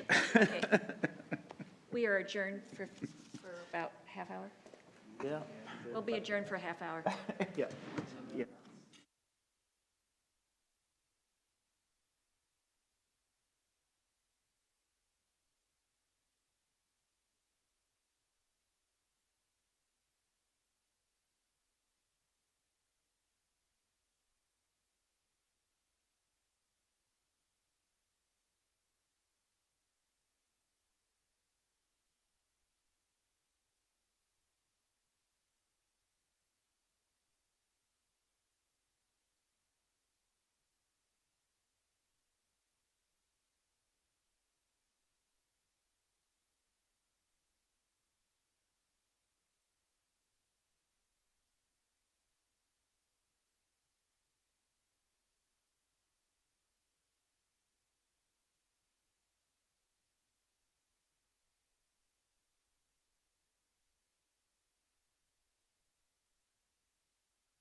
How are you? Rip Hazard? How are you, my friend? How you doing? Good to see you. How are you? It's been a long time. No. You've never met True. Teresa. And this is And you Sarah. do it so gracefully. Okay. I'll see. Here. Oh, All right, this is the second session of our CIP hearing. Back to Parks and Recreation, Project 459039, tennis basketball court replacement, page 200. is that thing just an asphalt overlay, or are you doing like a sports type? I mean, For the futsal, yeah, we're gonna use this turf that we, Oh, yeah. we purchased from a yeah. Hope it works. local football team. Yeah, hope it works. But you got to do some asphalt work first? No, that'll lay right over the top. The fencing is the only thing left to do on that. Okay. I thought the futsal was done. It's not done? No, we did splash pad basketball courts last year, and this spring. Oh, yeah, basketball. We didn't have the funds to do the fencing. Okay, we're going to 206. Okay, Project 459055, annual IBP Ice Center Hold maintenance. on. Hold on 1 second. I wanted to talk see, my problem is I go through and I read all of them and took a lot of notes on all of them, and then I had questions, so I'm gonna stop you probably on other ones that we're not talking. That's fine. So on page 201, park signage, I just wanted to ask about with 2023, looking at the trail signage, is that really your thought of the best timeline for that? I just worry that we're doing all these connections. You and I have talked extensively about trail maps and trail signage and even like distance points, stuff like that. I just want to make sure we're on the right timeline with that. There'd be the opportunity to move that up eventually. I'm actually in the process of getting a scope of services to do a master plan for our entire trail system. So after I work through that, I might be able to bring something back sooner. But Yeah, I didn't know if we talked about that significantly in our peer review for CIP this fall, so I went and started working on that plan already. We just don't have any numbers right now, so there's nothing in the budget. Okay. Yeah, because Nothing significant. What are we on then, or what's the next? 026? Huh? 206. 206, annual IBP Ice Center maintenance. What questions do you have there, Alex? With that, I was just gonna ask where you were at with the sponsor. I know you were talking last meeting or something about that. I just wondered how it was going. Sioux Lane Hockey Association's actively working on that, and they're hoping to get an answer in the next 4 to 6 weeks. Okay. Yep. What, they're working on the sponsor? Why would they work on it? I mean, are they taking the money, or? It would go towards the rehab of their locker room project. So we'd be working on it with them, but they have some leads that they wanted to pursue. Because then were we talking about obviously changing the signage and everything? That'd be a part of that whole process. How much money are you asking for that? The signage was just 15,000. No, for the naming rights. Oh, I don't know this, it's significant. I was gonna say, because that's where I would want, whether you're asking or the association's asking, is just kind of allocating, so it's not just, well, we're doing locker and. Yeah, it would help implement their entire plan. We're working closely with them, but they had some leads on naming opportunities, so if those come to fruition, we'll work with them to get it to the finish line. No, that would just go strictly through the city.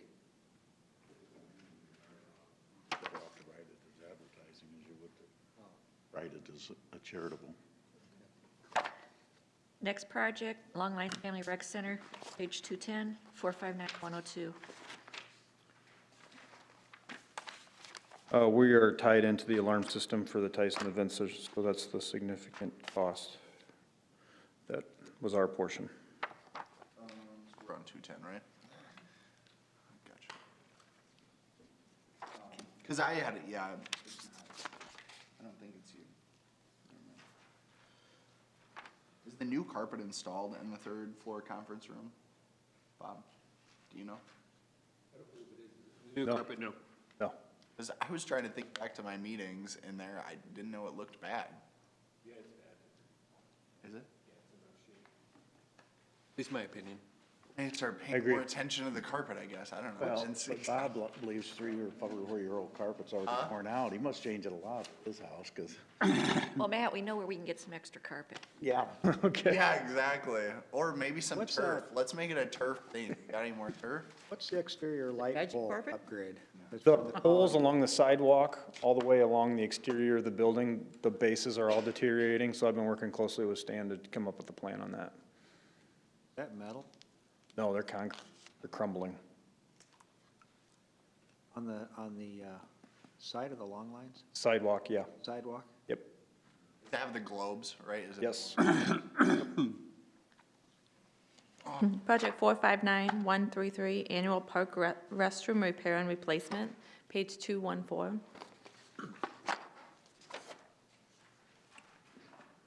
Just some minor updates.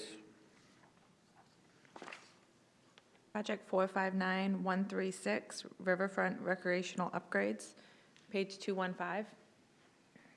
We had a long conversation about this at Monday's council meeting, obviously. Sorry, I had to leave. Sorry, I had to leave early. I still have questions, how a project that I thought was way to the top of what the city could probably expect for fundraising could grow from 12.4 million, which I thought was very high, to 16.45 million. And, I mean, I just don't, there's a willingness in this community to give to projects. I get that, but there's also a limit of how much this community will give. And I think you're reaching a point that may be very difficult. So then do we build up expectations that we're not going to be able to deliver on?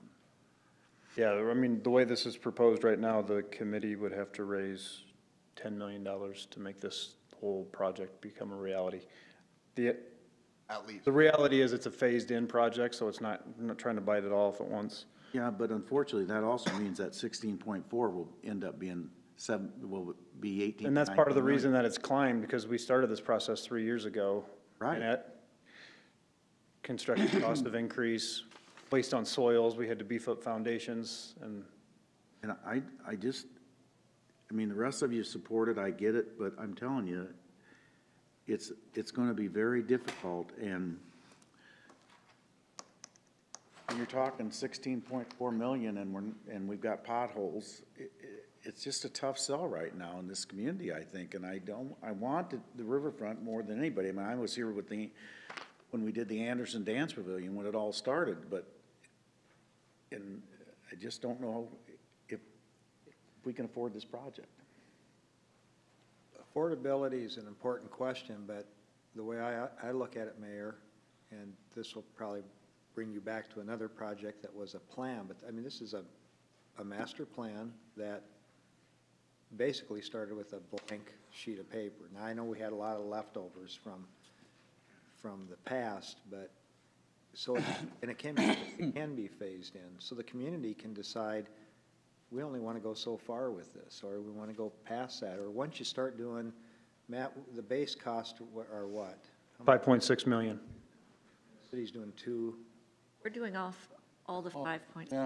Yeah, 6 million over 5 years. But the phase one, the phase one would be the all, very with base. used all, with all city funds, the $3 million first phase one. So when you get that completed, I mean, I think it's going to really open up I think it'll just open a lot of opportunities. Because sometimes it's hard to see it on paper, but once you do your base, isn't the base from end to end? Yeah, from Virginia to Floyd. So you're gonna put a trail down to Chicago Park, which is the way long overdue, and you're gonna tie it in with a bridge that's sitting on the Floyd Bank right now. Correct. So do you have the funds to at least tie that into the existing riverfront? Yes, that would be done as a part of phase one with the city funds. I mean, there's a trail sitting there right now. Right. Once you get on the other side of the interstate, you're tied right in. Right, but that's still. That's part of the riverfront trail plan. I understand that. Yeah. I just want to make sure that we don't have 300 feet of. No, there's not going weeds. to be a gap.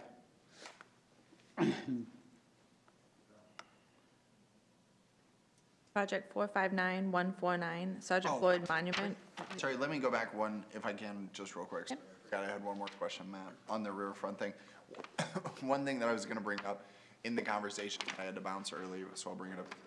We worry or think about, and it's probably gonna come up, or I'm gonna mention it, at least with the monument as well, is like a Sioux City sign or anything that says Sioux City or welcome? Oh, yeah, we'll do a lot of branding along with that project. I know, but I'm thinking like larger, you know? No, he's talking about the one that goes on the side hill that we designed that. Because that was at Floyd. We talked about that at the Floyd Monument. And so what I'm saying is like somewhere when people are driving by or even when they're going around, I mean, I've heard ideas thrown around that you put Sioux City and you take out the I and you have someone stand there and then they take a photo with it. You know what I mean? Like different photo ops. I've heard of those things. Selfie signs, that kind of thing, yeah. Yep. I mean, I'm just thinking something large and I think we need some welcome signage. Like I think we're long overdue with something like that. But yeah, I was gonna bring it up because it's been talked about a lot at the Sergeant Floyd Hill, which I think you have a great opportunity to put something there. And You're not and talking about the sign being on the side of the hill off the interstate. You're talking about up on 75? So people can get out and take pictures? No, if we were doing a photo one, like that type of thing, I was thinking riverfront. You know, is what I was thinking. Okay. But the one that I'm talking about on the side of the hill where you would see it from the interstate, that would be like on the Floyd. Yeah. Okay. And I think Ann, if I'm not mistaken, worked up something like that or had some idea. Yeah, and Kelly just let me know that as a part of the median enhancement, he's got some future monies budgeted for that types of stuff. Yep. I just really want that to, I want to go back one more time to the riverfront. I know you guys don't want to hear, but is $1 million of that for that fishing pier? Because if it is, let's just get rid of that, because it's not going to work and it's $1 million. The one proposed for Perry Creek? Yeah. Oh, no, that was 300,000. I'm fine prioritizing our efforts otherwise if we want to put the fishing pier back on the back burner. He said $1 million the other. No, that was the original one that was planned over by the Floyd River. It was super elevated. It's not even listed in the work plan, is it? No, because this is outdated now, based on this. well, I think we'll continue to prioritize. Yes. You know what I mean, as we go through. We were originally looking at the city's share of 6 million compared to the original estimated price of 12 million, weren't we? I think at master plan, we were in the $12 million range. At schematic design, we're at 14.5. We're at about 50%. Yes. We do have to be careful. I'm using TIF on this, so it has to be an infrastructure. It can't be in some of the, there's some restrictions, plus we would be subject to referendum if it's not in the right area because it $1 worth of bonding. So there are some considerations we have to take and be very careful how we program our. But the phase one would probably. It should be all infrastructure. Yeah, that's Yes. basically. That's all we're doing. Yep. You know, the bottom line for me with the riverfront is, this is our jewel, and we really do need to, if you have any projects that are big, this is the biggest one we have, and I think that we really need to do all we can to keep it moving forward.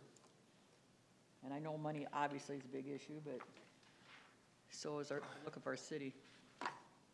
And Matt, I would just urge you to think about it. I think we've talked about it in the past too, but before we go to Washington, you know, if there's something we can push or talk about out there to really get some maybe federal funding or look at that. Other communities have done it. It's not, you know what I mean? So if you can get us talking points, hey, I'll gladly go to bat and talk to people out there about it, so. Get that $10 million back that Marty Doherty gave away, and you can put the bridge over to South Sioux, and you won't have to worry about all those dumb deals that he's designed that's supposed to be such a signature deal. Poor Marty. Well, and Matt, if you want to look it up, I was probably Thought gonna bring that up about the bridge. Fire that one across About the bridge. I was probably gonna meet with Nebraska He legislators hears it too, every month, Okay. Bob. and say, look, I'm interested in this, and I think we should tie You're this his worst together. I know it's a long nightmare. shot. Well, that's how Council Bluffs got theirs Yeah. accomplished, Yep, yes. I agree. I'm not, I mean, I think our community's really fired up about this. I mean, the only criticism I ever got was on the Ferris wheel. That was private, that was gonna be. Always going to be private. It was always gonna be a private funded icon that we were looking at. But otherwise, it seems like board, at least from what I'm hearing. We Matt, still need to do the streets. Are we still on I wanna Sergeant do Floyd, or can I talk? We're about it? there now, yeah. I think this is a great idea. I like the idea a lot. I think it will be cool. Are you looking at taking then that other parking area out? Like that's on a mound, you know what I mean? Is that, you would probably level that and start fresh? That's No, just this is, south of the Sergeant Floyd project is just to address spalling on the monument itself. Oh, where's the one where it was talking about the?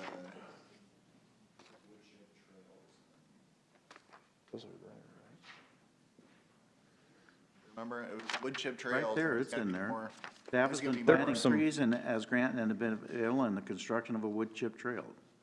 And it was gonna Didn't talk do that. about, oh, yeah, Lewis and Clark experience, and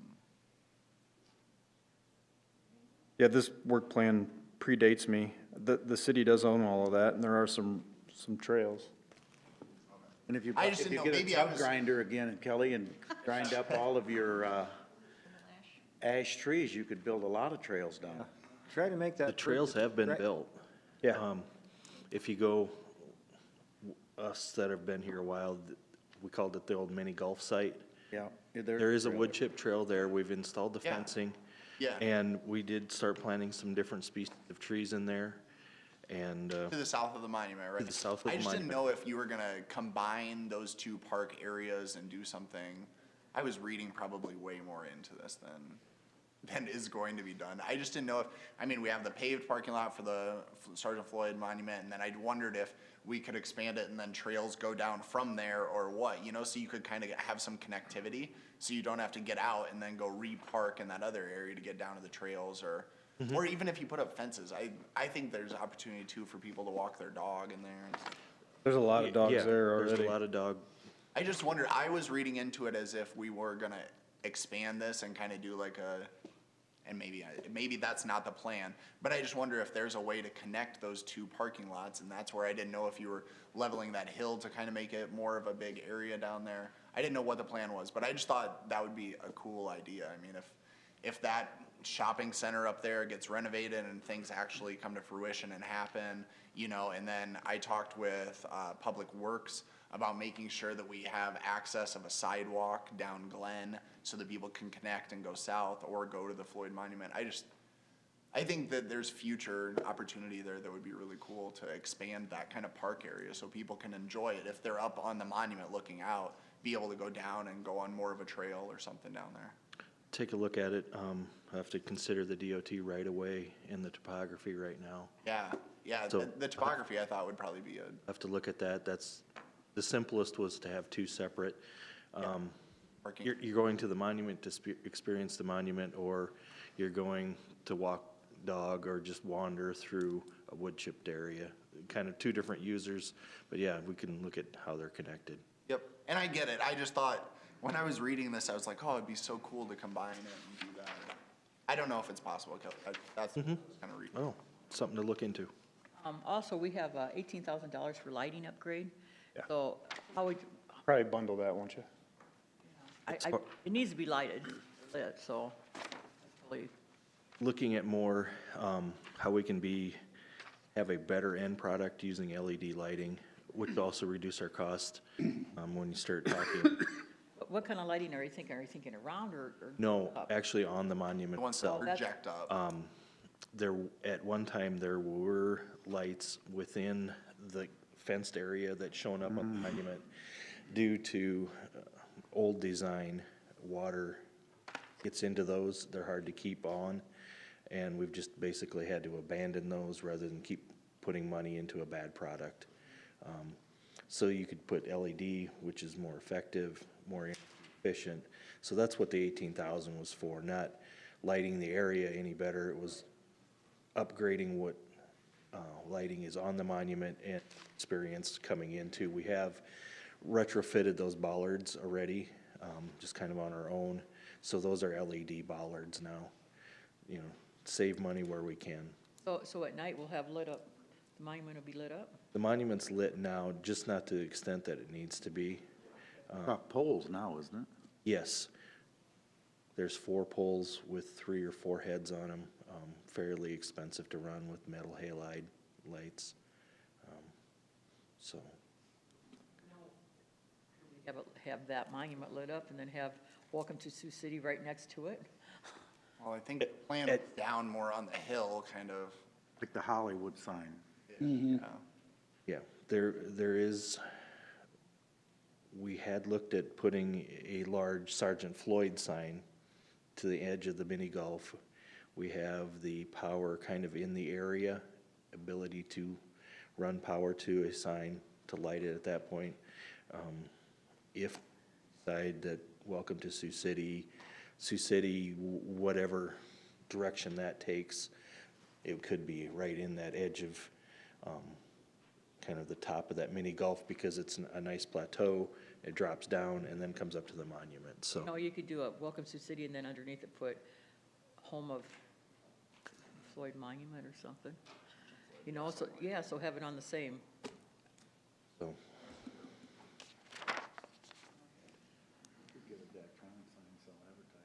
Okay, next project, 459179, annual swimming pool maintenance. We don't think. Page 222.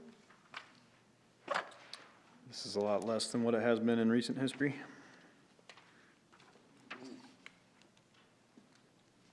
How much money do you think we've saved since we've, Lot. I can't speak to the number, but we saved a lot.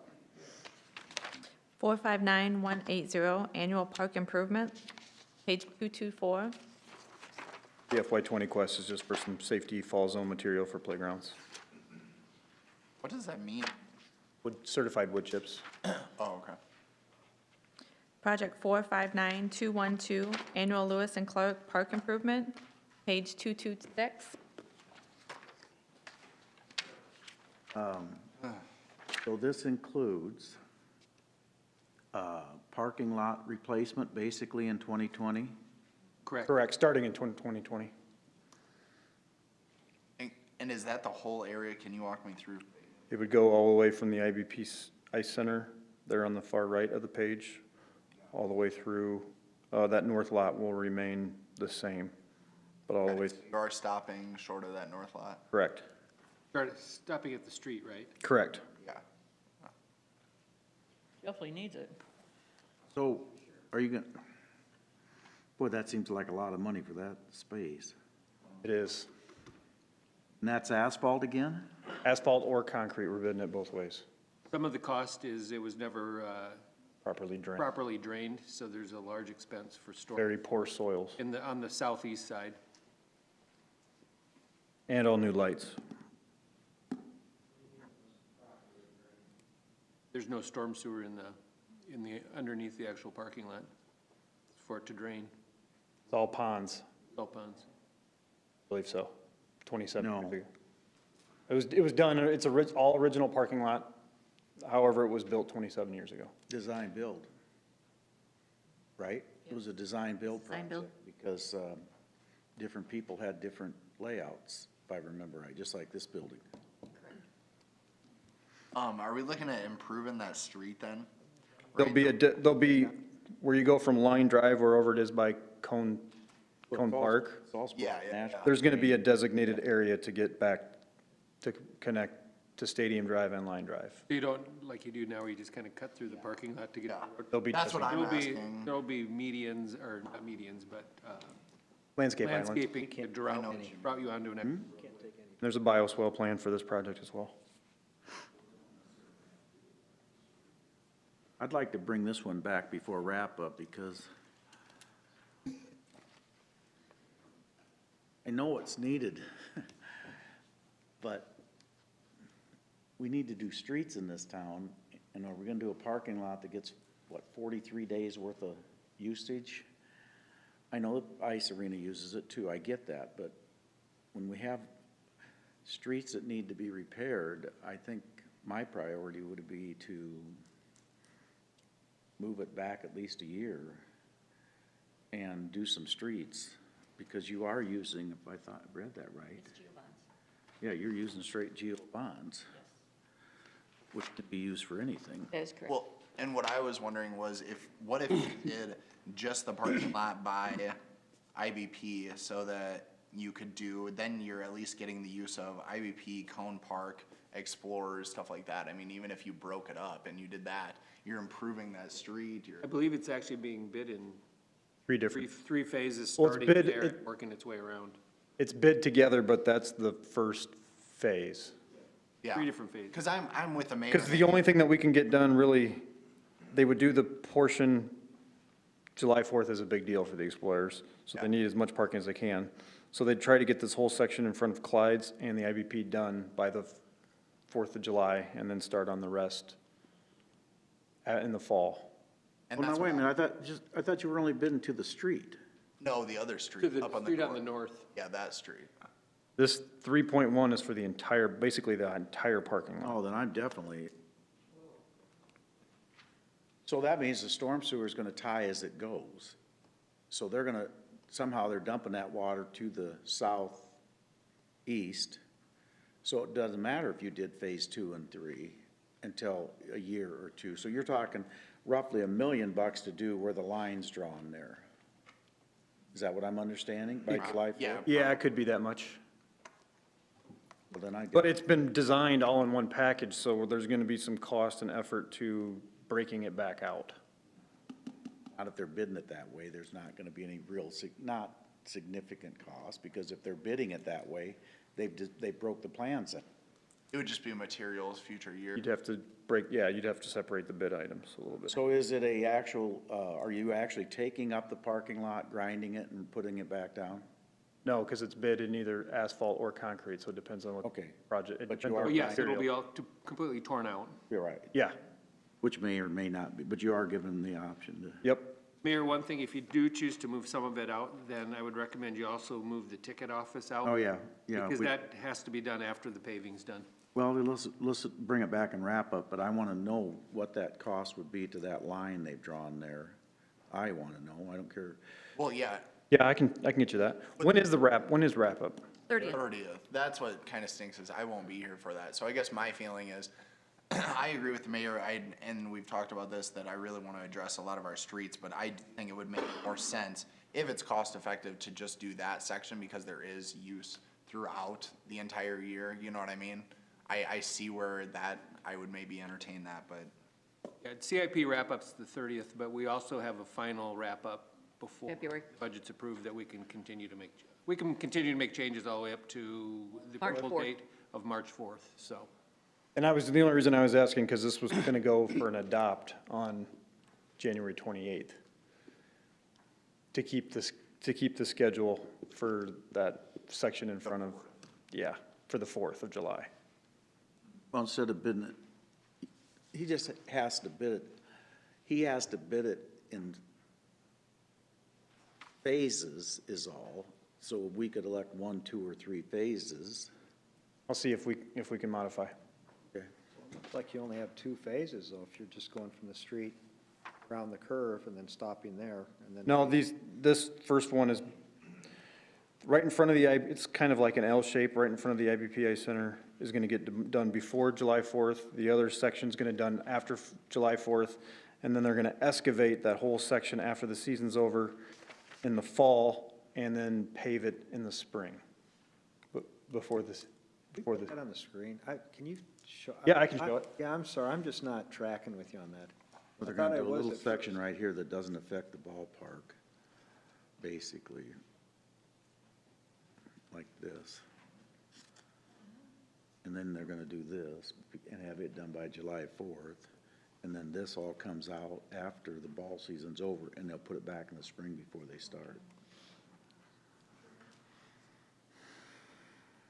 I don't know how that's 3. I just see it as 2. That's That? what I'm saying. I'm struggling seeing it as 3. I only see 2. No, you're doing this part like an L, he said, then you're doing a little bit there by July 4th, then you're doing the rest of it. Oh, I thought he was, L here. I thought he was saying this Second. whole thing is an L. And then, All right, we'll look. yeah, Maybe we'll look. it'd be Up it the old-fashioned way. I like the old-fashioned way. Yeah, phase, second phase, and then right, see, fall, pave in the following. So we could just do the first phase this year for 2020 and do 2 and 3? well, you do first and second phase. 'cause Okay. you'd So you square want it. that whole block? So, Yeah. Yeah. part of the parking lot that, are we doing all the way up here? No, Okay, just, ending right here. okay. So what's up here now? It's, That's, oh, but it's. Yeah, I was talking this block Okay. is what I would be a fan. There we go. that was added later, that parking lot you're at.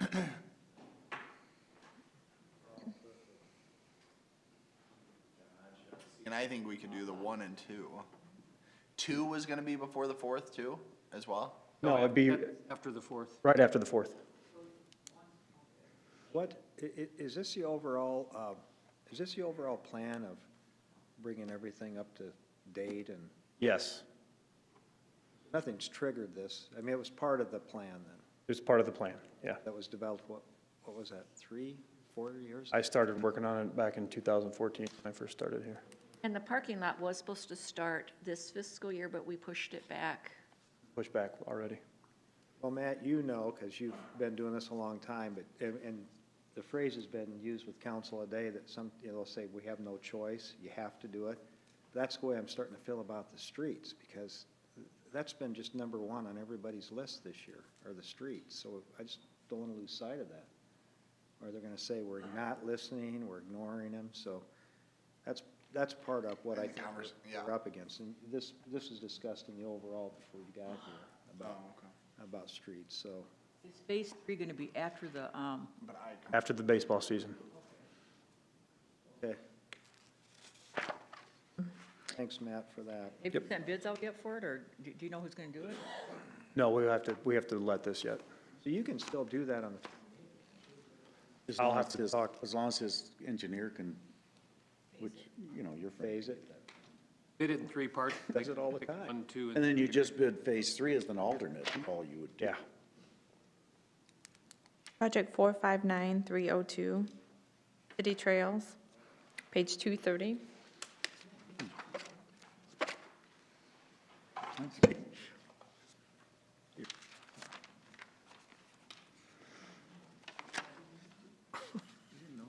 No. Go to Lakeview more often. Where are you at now? I had to fill Dan. 2:30. Sioux City history, that took a minute there. Pete. Exactly, we don't know. Don't forget me. I don't know where I'm not the throwing body either, got no. buried. I wasn't gonna go there, Ron. So Christie Road is the one that'll run I'm a around big girl, I wouldn't have a problem with it. from By the St. overlook. Luke's and come around? Yep. And he's paying for part of that, right?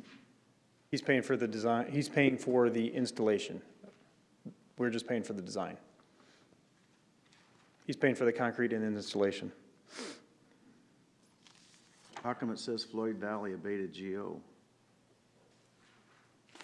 Well, that's Floyd That's the Connector. 140. That's Floyd Connector, my The bad. 30's Donner. Okay, gotcha, okay. Project 459318, Vet Bridge widening, page 234. Well, wait a minute. I want to go back, because you're requesting money for the Big Sioux crossing. No, that's way out. I understand that, but if it's way out, it should be unprogrammed. The 400,000 would be for design. I understand that, but why do we even have it in the? Dakota Dunes doesn't want to hook up.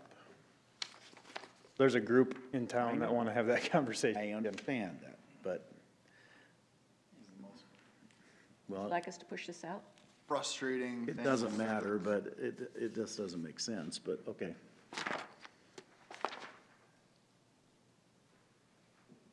Page 234, Vets Bridge widening, 459318. So this is an unfortunate situation. When this whole area was developed, the bridges were built trail width at 10 feet, but the sidewalks are 5 It was not an unfortunate, it was a decision that was made by the staff and the council, which is unbelievable to anybody that would sit here. And it would have cost so much less to do it then than now. Learn a lesson from this, folks. When was this done? About two councils before Rhonda and I got here. What did they do? Put in 5-foot sidewalks Put in instead of 10 5-foot foot. sidewalks and built, and the DOT was smart enough to build the bridges with 10-foot. So you're going from 5 to 10. Yeah, but you have to take out the 5 and put in the 10. Yeah, and it would have cost zero hardly to do it right the Make it first. 10 instead of 5. But it was a conscientious decision by the people that sit here to do that. I did have a question with this, Matt, and might be difficult for me to kind of explain, but what I was wondering was, when you come out of the trail by Hard Rock, right? Mm-hmm. Instead of hooking up and going on Wesley Parkway and then going across all of that and then going down into the trail, Yeah, we designed a shortcut as a part of this project. it would take you where? Maybe you. Right when you get off, there's that border there to the right, for the Hard Rock parking lot. Yeah. Do it again, Kelly.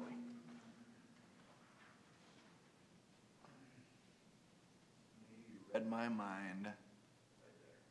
And then what? Go-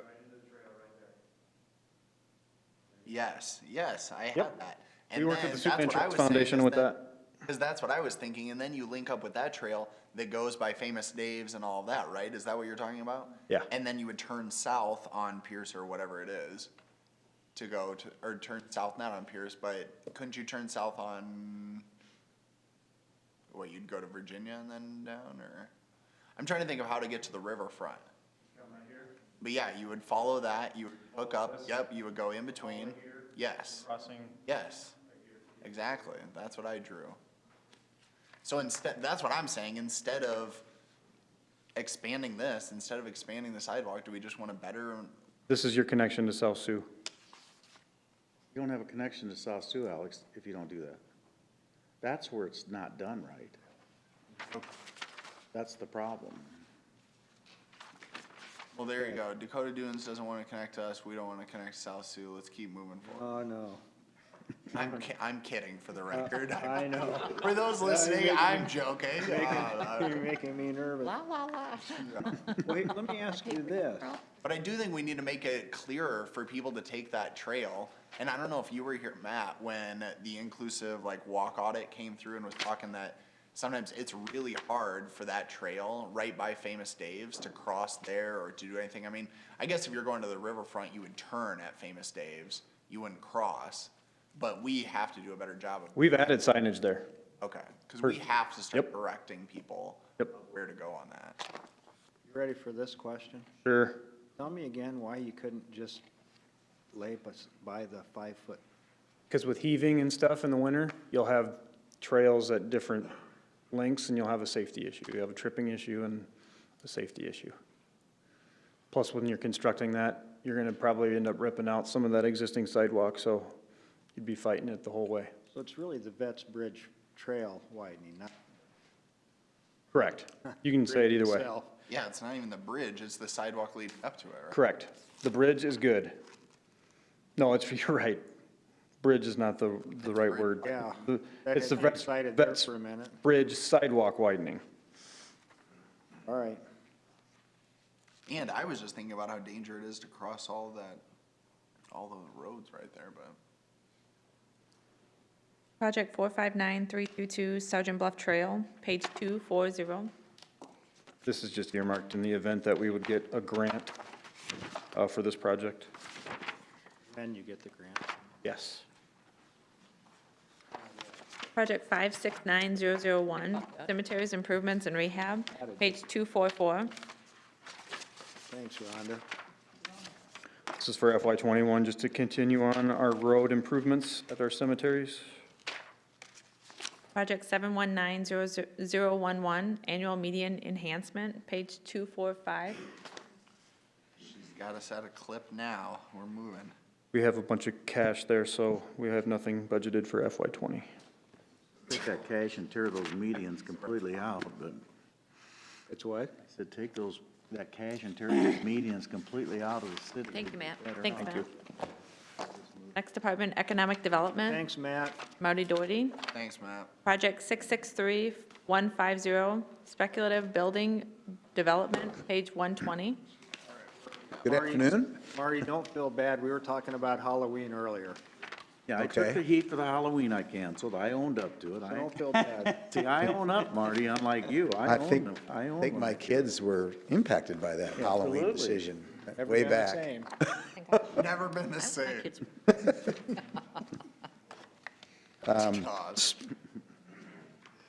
The spec building program is a continuation of the program that we have, and we discussed that just recently with the mayor, with the ED team, I guess, and we're in the process of updating the plans, and we're looking at sites to do that, probably at Southbridge.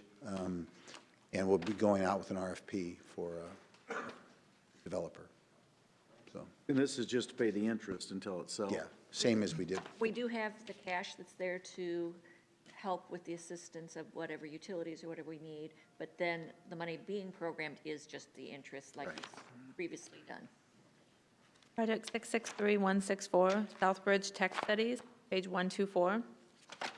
It's always easier the second time around. We had some money in this fund before, and we used it, Oh, yeah. and just anticipate some additional work that'll be needed as we continue to develop South. It's probably the 7th spec building we've done in town. We did spec buildings crazy back in the day. Project 663238, All of the buildings are Reinvestment District, Siouxland Expo, page 132. like Bronker. I had a question, like Marty, I Bronker. wanted to talk about page All of those 126. were down there on that street. Which page, Sorry. Alex? 126, page 126. What about, what's this tech study? The tech study currently is being used, is looking at the airport housing, so it's run over, and that's the type of thing that we do with that. It's just looking at that. Marty, get a history of Getting all the the spec buildings we environmental ever review built in Sioux City. Because the Morel rendering deal down at the Bridgeport, the old Sabre building, American Equipment,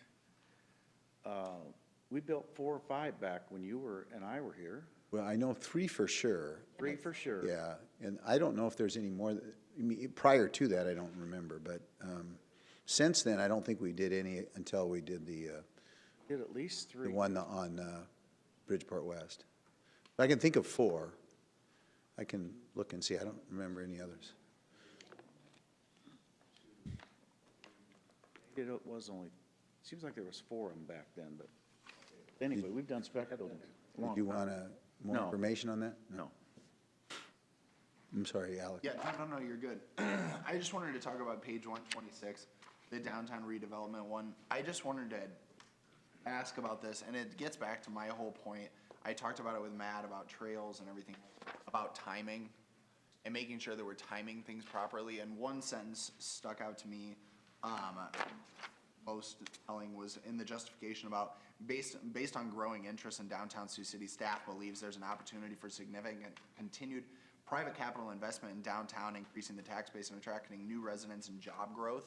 And I mean, I know we have this in the out years, right, and unprogrammed, but it's like, it's another one of those things where striking while the iron's hot and while there is so much growth and things, I mean, I like that we're looking at spec buildings and doing that, but I also think about downtown development and the opportunity to renovate spaces so other companies, tech companies, or whether it's just other things, can grow down there. And now it seems like is the time where there's a lot of people interested in what they can do to grow and build downtown. And it's like, well, okay. So I agree. We have a couple of downtown projects. One was, this was kind of for a larger type of project that would come along. The other one was for more of a facade type program we were working with downtown partners on. So kind of large and smaller. Councilmember Waters, what we do is we put it as a placeholder. If something were to come along, we immediately move it up to the front. We just want to identify funding at some point, but if Marty came with something tomorrow, we would come back and we'd move it forward. We're not saying we're not doing anything until the future. We're just saying until something comes along, we don't move it forward. The other thing is, in some cases, in a lot of cases, we've done, we used tax rebates, thinking, for example, like the Commerce Building and so on, where we don't need an allocation of bonding authority, but we still make a financial commitment to it, importantly to a project. We don't necessarily need to set cash in there, so. You're saying it's not like we haven't done anything. Right. Oh, no, and I wasn't We were, implying that. like, for example, the Commerce Building, which the fence just went up, which so that's at the top of my mind here, but we had some brownfield money we put in there, which wouldn't have needed to go through here, I don't think, and wouldn't have shown up in the CIP, and then we did some tax rebates, which also wouldn't have shown up necessarily in the CIP, but we made a pretty significant commitment to it, and I think we'll see more of those as time goes on. But if a larger, as Bob said, if a larger project came along, this is kind of a placeholder for that. And also, Alex, we have to be careful with how we spend our TIF dollars, because with the changes in the law, if we go out and get a building and put the money in it, we can't use TIF money. They've kind of handicapped us in some ways to develop downtown with these new rules in place. So we have to wait for the development agreement to come so that we can work with the developer versus it being us as the developer. Implementing, or yeah, us being more proactive. Project 663-238, Reinvestment District, Siouxland Expo, page 132. Sure. I want to go back, I'm sorry, 128. You've got that stoplight programmed way out there. Is it going to take that long if you put what you're showing on the map here? Yeah, that's been debated a lot. The traffic numbers keep growing pretty remarkably. So we had, when we first put that in here, it looked like it might be a number of years.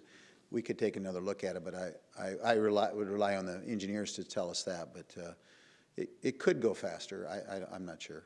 But, Well, I don't know how many, 18,400 cars. Yeah, the numbers have been growing. Now, is that what I'm reading? What it says? Yeah, the numbers are approaching Hamilton level of Of traffic. course, I don't want any more traffic lights than we need, because I've learned on Hamilton. I know, you get too many. You can't get through it without stopping 5 or 6 times again on the way down today. I know we're working on that, but it doesn't seem like it's going very quickly. Dave loves more. I thought it got coordinated and it was working well. Are you kidding me? Have you driven it? You cannot get from, from 19th to 3rd to Horizon Restaurant without stopping a minimum of 3 times. Didn't we coordinate those, or we talked about that previously? We can talk to him when it's his turn. Oh, You're not driving fast enough, Bob, that's all. Yeah, I'm driving pretty fast. I'm going through them on yellow, which I shouldn't, but, where does the land sale money go? The land sale money would go in here, but right now, I've committed the land sale money to pay for Chestnut Hill development. Okay. All right. Go ahead, I'm sorry, now, yeah. On the Siouxland Expo, you will notice that we have $10 million worth of private abated GO bonds in here. We had, initially, when we started the district, we were going to have the county use their bonding authority to work with the committee to issue the debt privately. But with the interest costs and all the other restrictions that the private lender was going to put in place, it became where it was more cost-effective for us to do it. This will save the committee quite a bit of money with building their project, so we've put this in as debt for the city. We were going to guarantee it anyway, so it counted against the capacity either way. So is there 6 million, is that from donations and from the investment district? Is that where you're coming up with 6 million? The total, I thought, was 14 million for the project, and I'm just borrowing the 10. Is that a $14 million project now, Bob? Yes. That we got it down lower than that, but, I believe that does include the interest costs, though. okay, $11 million. Yeah. So does that include a recent donation? No. So you wouldn't have to borrow that necessarily? The project still needs about $1.5 million of fundraising. So with that private donation, that would be reduced by some, but we are still out fundraising. Right, so if there's another million, I'm saying, can you reduce these numbers? No. The money. Okay. So just an overall comment about the project. It's, it's been about 3 years now in the making. So we are right now on the schedule, in the finalizing the review of the plans with the idea of bringing that to the city council on February 11th to adopt plans. And a hearing on February 25th and a bid opening on March 12th. And then March 25th for council awarding the contract. So it's moving along pretty well. So we need to finish up that last, Bob said 1.5. We think we'll be able to do that. So we need to say a little prayer that comes in under budget by about $1 million. That'd be the other way to go, yeah. How are they raising money?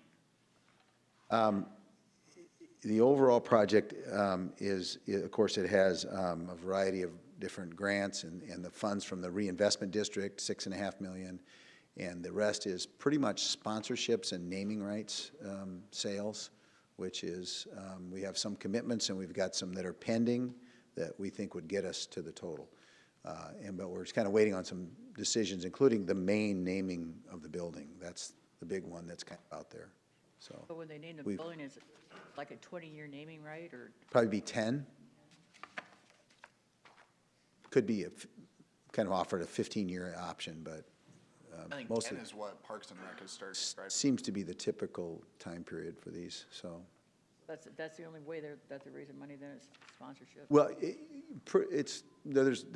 we received a number of grants, MERD grant, significant grants, the county's participating, there's a lot of different sources of funds. But besides all that, we still have to raise 1.5. Right, and that is And we're based doing on that through naming rights, sponsorships, and other things. some advertising, so.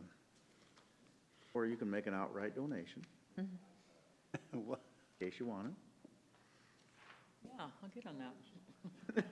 Project Donate to everybody 663-244, else. multi-sports complex, page 134. So, of course, this is the related or next-door arena project, and the city's participation in that is reflected in the CIP.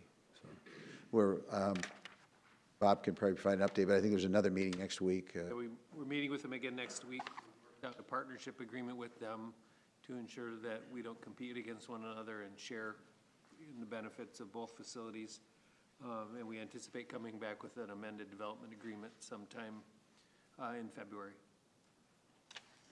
What do we do in FY 2019?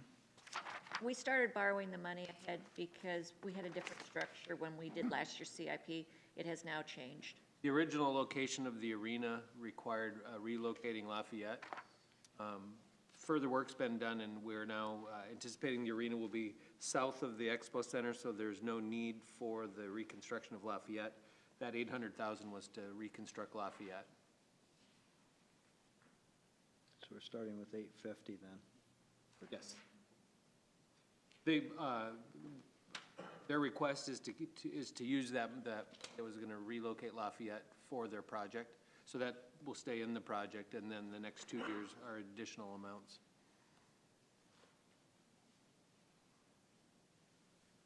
Street's not very old, so it makes sense if possible. DOT gonna move that big pile of dirt so that we don't have to?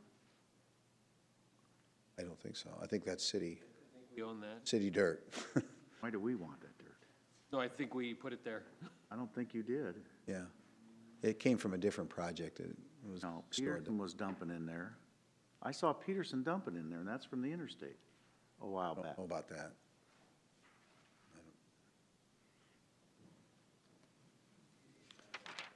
Project 663-370, commercial and business signage, page 140. I think this is the same as it was before, and for the same projects that we have had for the last couple of years. For the Bridgeport signs have to be replaced because of the new road being constructed. That's the first one. Project 663-383, Seton Hills Development, page 144.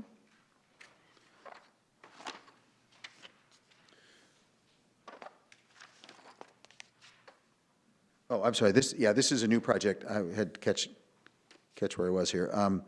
This is the last large piece of ground in the Singing Hills area. It's Ivaner family owns that. We do have a potential project there. They have a signed agreement, but we're in their due diligence period. So what this would do would be to construct a part of a road that would eventually become the road that would go through the entire development area from 100 acres or so there. Would go from Singing Hills all the way down to Donner Avenue, which is by Green Valley. So this would be the first segment of that. It would depend on a development agreement with this developer. There's a developer that is looking at that land for, we think is a significant development. We can't talk about what it is right now, because it's still confidential, but, and we don't really know. But it's a major commercial development that would go there, and we would have to be a development agreement that we brought forward for that, so. So you're gonna dump the traffic out on Donner? First Road and possibly in Sioux City, other than Hawkeye Drive? Down? No, this would be right on Singing Hills. Yeah, I know exactly the project. Yeah. You're gonna actually dump traffic to the south on that. Well, eventually, well, that's the only road that would be available to the south, would be, Stand there. eventually would connect that way, but I think the primary access point would be off Singing Hills. But that has not been laid out. They do have an engineering firm, they have DGR working on the, But if it goes down there far enough, we can maybe sell Green Valley for development. Get rid of that. there's still All has those to in be, favor? Yeah, let's, still have to be a lot of planning that would take place before that was all laid out. But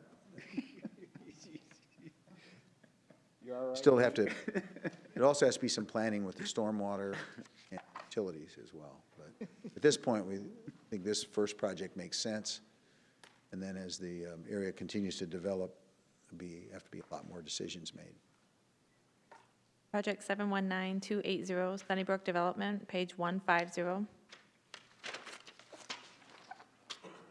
This is our commitment under our existing agreement with J. Anthony Development for the Sunnybrook Center. It was timed based on the square footage that was built out. And with the Fleet Farm and the Hobby Lobby and so on, it's accelerated the payment the city will make because our infrastructure participation was based on square footage. Now they're up, this Fleet Farm was 220,000 square feet, so that accelerated our obligation here. So Don has built that into the CIP here. That was a commitment we made several years ago under the development agreement. The good news about that is that also accelerates the property tax assessment faster than we had projected. We were more conservative in when we reached the agreement and laid out the TIF funding that would come in. This way it'll come in. Our payment is faster, but the tax collection will be faster as well. And we only just have a small portion left, which is the $1 million for next year. And he's working on those right now. Yeah. I think we'll likely see some more announcements in the coming months. So. Project 719356, Reinvestment District, Warrior, page 152. I think you're all pretty familiar with that project. They're underway now with construction, fences up, and they're doing some exterior tuck pointing and so on. But these are the commitments that were made as part of the development agreement. One thing to note in this project is the project balance for FY20 is taking money that we recovered from Civic Partners. It was the old 251 block grant loans that we had started with, that did the Terra project, the Central Medical, and the Block 70. We had used those monies in Civic Partners. Now Civic Partners, we did get money back, so I used those monies here instead of borrowing. So Good that job. $1.5 million was turning this money over through the third. So that meeting that we had in that attorney's office paid off, Bob. It sure did. Sure, I'll never get invited to any party by that guy, but that's okay. You're not going to get credit because you remember you went to play golf. Yeah. With strict instruction, if you accepted his deal, I'd make a motion about your long-term employment here. In case you forgot that part of mine. I remember. So yes. I think the great news here, of course, this should be a huge boost for downtown. We'll have Warrior and Davidson and Commerce buildings, the Expo Center and Arena, and Ho-Chunk is building 2 more buildings on Virginia Square. So we'll have a lot of projects. If everything goes well, as it looks like it is now, we will have a lot of projects under construction in the downtown area this year. So. And not to wish anything bad on any other communities, but there was a community in the investment district statewide deal that was questionable as to whether they would get their project off the ground, and if they didn't, they might reallocate some of those credits. Yeah. Those communities that have the potential to collect more. Anything on that? I haven't heard anything lately. I think it's kind of in the same state of uncertainty. So. So there's a potential maybe to collect Maybe. more. Right? Next, Yes. Yeah. next department, Thanks, Community Marty. Development, Marty Doherty and Jeff Hansen. Marty, you still here? Project 611001, City Share New Residential Development, page 81. Jeff Hansen, Community Development Operations Manager. This sheet has not changed for the request, $400,000 annual. An update on that, we do have 2 approved development agreements that will use approximately 2.5 years of funding, which created 163 new housing units, one of those being 48 South and one of those being Cab Estates. Both of those are under construction, and those development agreements are spread out over the next 2.5 years. So we're stuck with this whether we want it to be or not. Correct. So you don't have any money for any new ones now? We'll have a small balance, I believe. We still have not made any payments to Cab Estates. They're still finishing up some punch list items out there on their subdivision. So I would expect anywhere between $50,000 to $150,000 that we'll have available in the next 2.5 years. 2.5 years, but I don't want to Taking make, I personally don't want you guys as staff to make any commitments to this anymore for a while, because we're spending way more than what we said we would every time, and I'm not sure those housing units wouldn't get built without this money personally. We've had several requests since these development agreements for these funds, and at this time, we're not recommending the use of these until those 2 agreements are accomplished. Well, especially let's cut, and the council has to remain firm on that too, but let's pick a number and say, that's it, no more. No $9,000 deals anymore, no $7,500 or whatever it is. Let's pick a number and live with it. Because it was supposed to be $5,000 and we haven't honored that ourselves. Because they keep coming and hammering us, and you keep. How much do you think it should be? I would not think in this market, I don't think it should be more than $4,000. Wasn't there a formula you used to make the determination how much money you were gonna?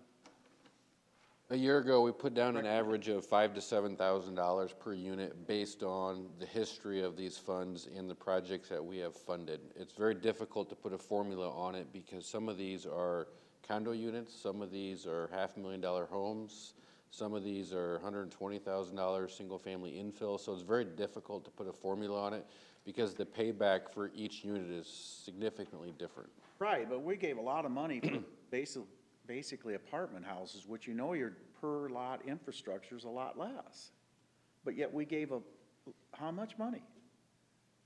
That'd be 6,000. There was 100 units at 600,000. Right. And the infrastructure and the per unit cost of that's a lot less for collecting taxes than what it is on a single family home. And the per cost of infrastructure is a lot less. Correct. But yet we let that one go.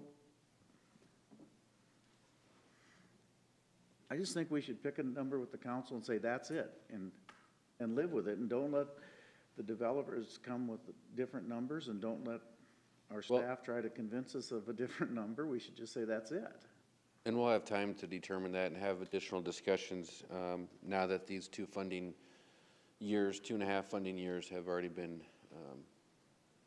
encumbered. We'll have some time to determine what that number is. It may be different. It may be less in 2 years depending on the housing market. So, Jeff, isn't the intent it's to help with the public infrastructure, correct. not pay for the public infrastructure? The funds are provided through an economic development grant. We don't specify where the funds have to be used for. And so typically they use it to support the infrastructure needed for the development. But it doesn't, even at the $5,000 level, it wouldn't necessarily pay for the infrastructure. No, it would not. One concern I have, and we're not going to fix it from this, but is the workforce housing tax credit program in Iowa has been frozen for the last year and a half or so. And I know that's made a difference in some of the projects we've seen in Sioux City. So that's a separate issue from how much a per unit thing should be for this. I realize that, but that's something we hope the legislature will act on. It's a help to workforce housing. So for now, we're on hold, basically. Yes. Good. No, I can live with that, but I agree with the mayor. I Okay. think we need to set a figure. Just giving too much money.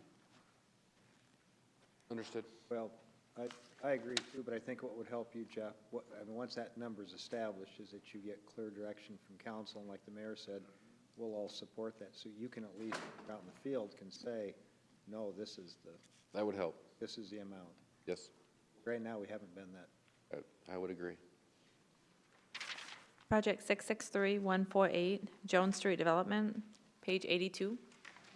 Jill Waterside, Neighborhood Services Manager. This kind of finals out our work in Jones Street. We'll be bringing forward a proposal in the next couple months to take a look at Dale Street between the community garden and the existing park. We've had some concerns from neighborhood residents with the congestion there and the amount of kids in that area and the amount of people that are driving there to utilize the park. And so the city owns a lot to the north of the community garden. So taking a look if there's some opportunity to provide some off-street parking there, possibly vacate Dale Street and provide some more green space in that area as well.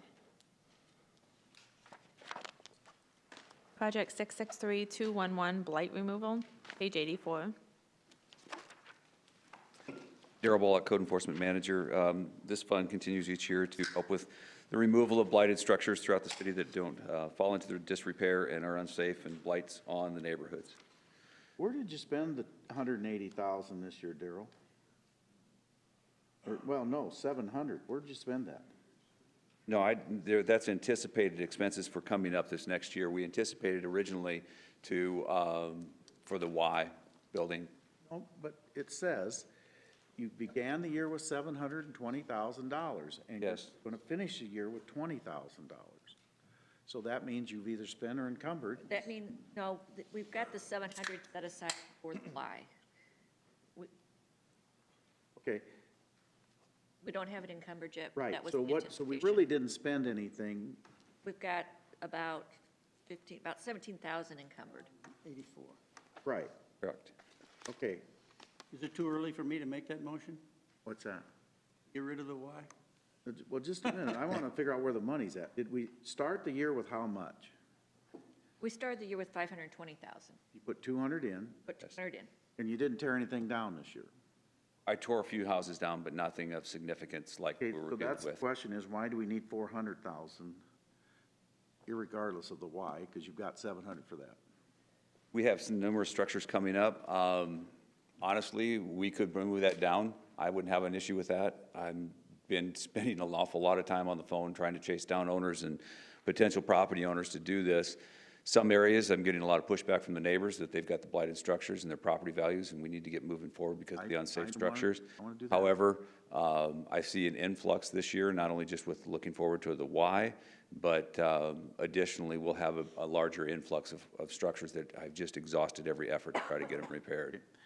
And seriously, $700,000 to demolish the Y, Pete, just hear this out. Should we not somehow, we can, under Iowa code legally, we can take that building. That's correct. Should we not, before we tear it down, offer a real legitimate developer $700,000? Yes, To rehab but that? you can find a real Well, there might be a genuine, guy that sent me an committed- email the other day, is why I'm asking. I just don't want it to be I agree. another albatross for 40 years. I agree, I mean, it's just, but I didn't realize. I mean, this one turned out good. $700,000 goes a long ways to begin the rehab on that building. Absolutely, it does. And to be rehabbing it instead of just tearing So it down. I think we need to get serious with that developer and say, you either sign that thing back over, because at the end of the day, we're not getting anything out of him anyway. No, all we have is the $70,000 bond. Right. You forfeit your $70,000 bond and you sign that property over to us. And we take that $700,000 and we try to find a developer for that.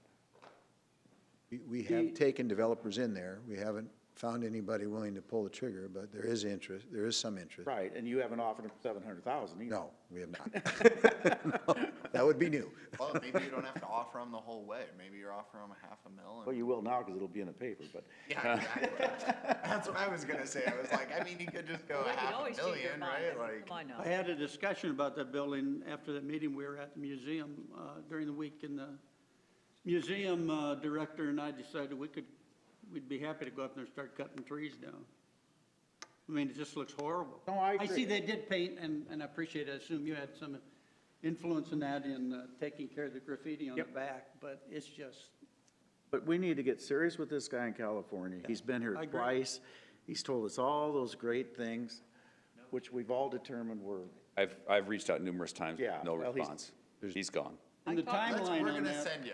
We're gonna send you Send to me to California. California. I want you to be able to go there and A knock lot of on other his places door. you could send me, but I, I not want you to California. knock on his door. I told him that day after our meeting that Girl he was Bullock, here, how I you said, doing?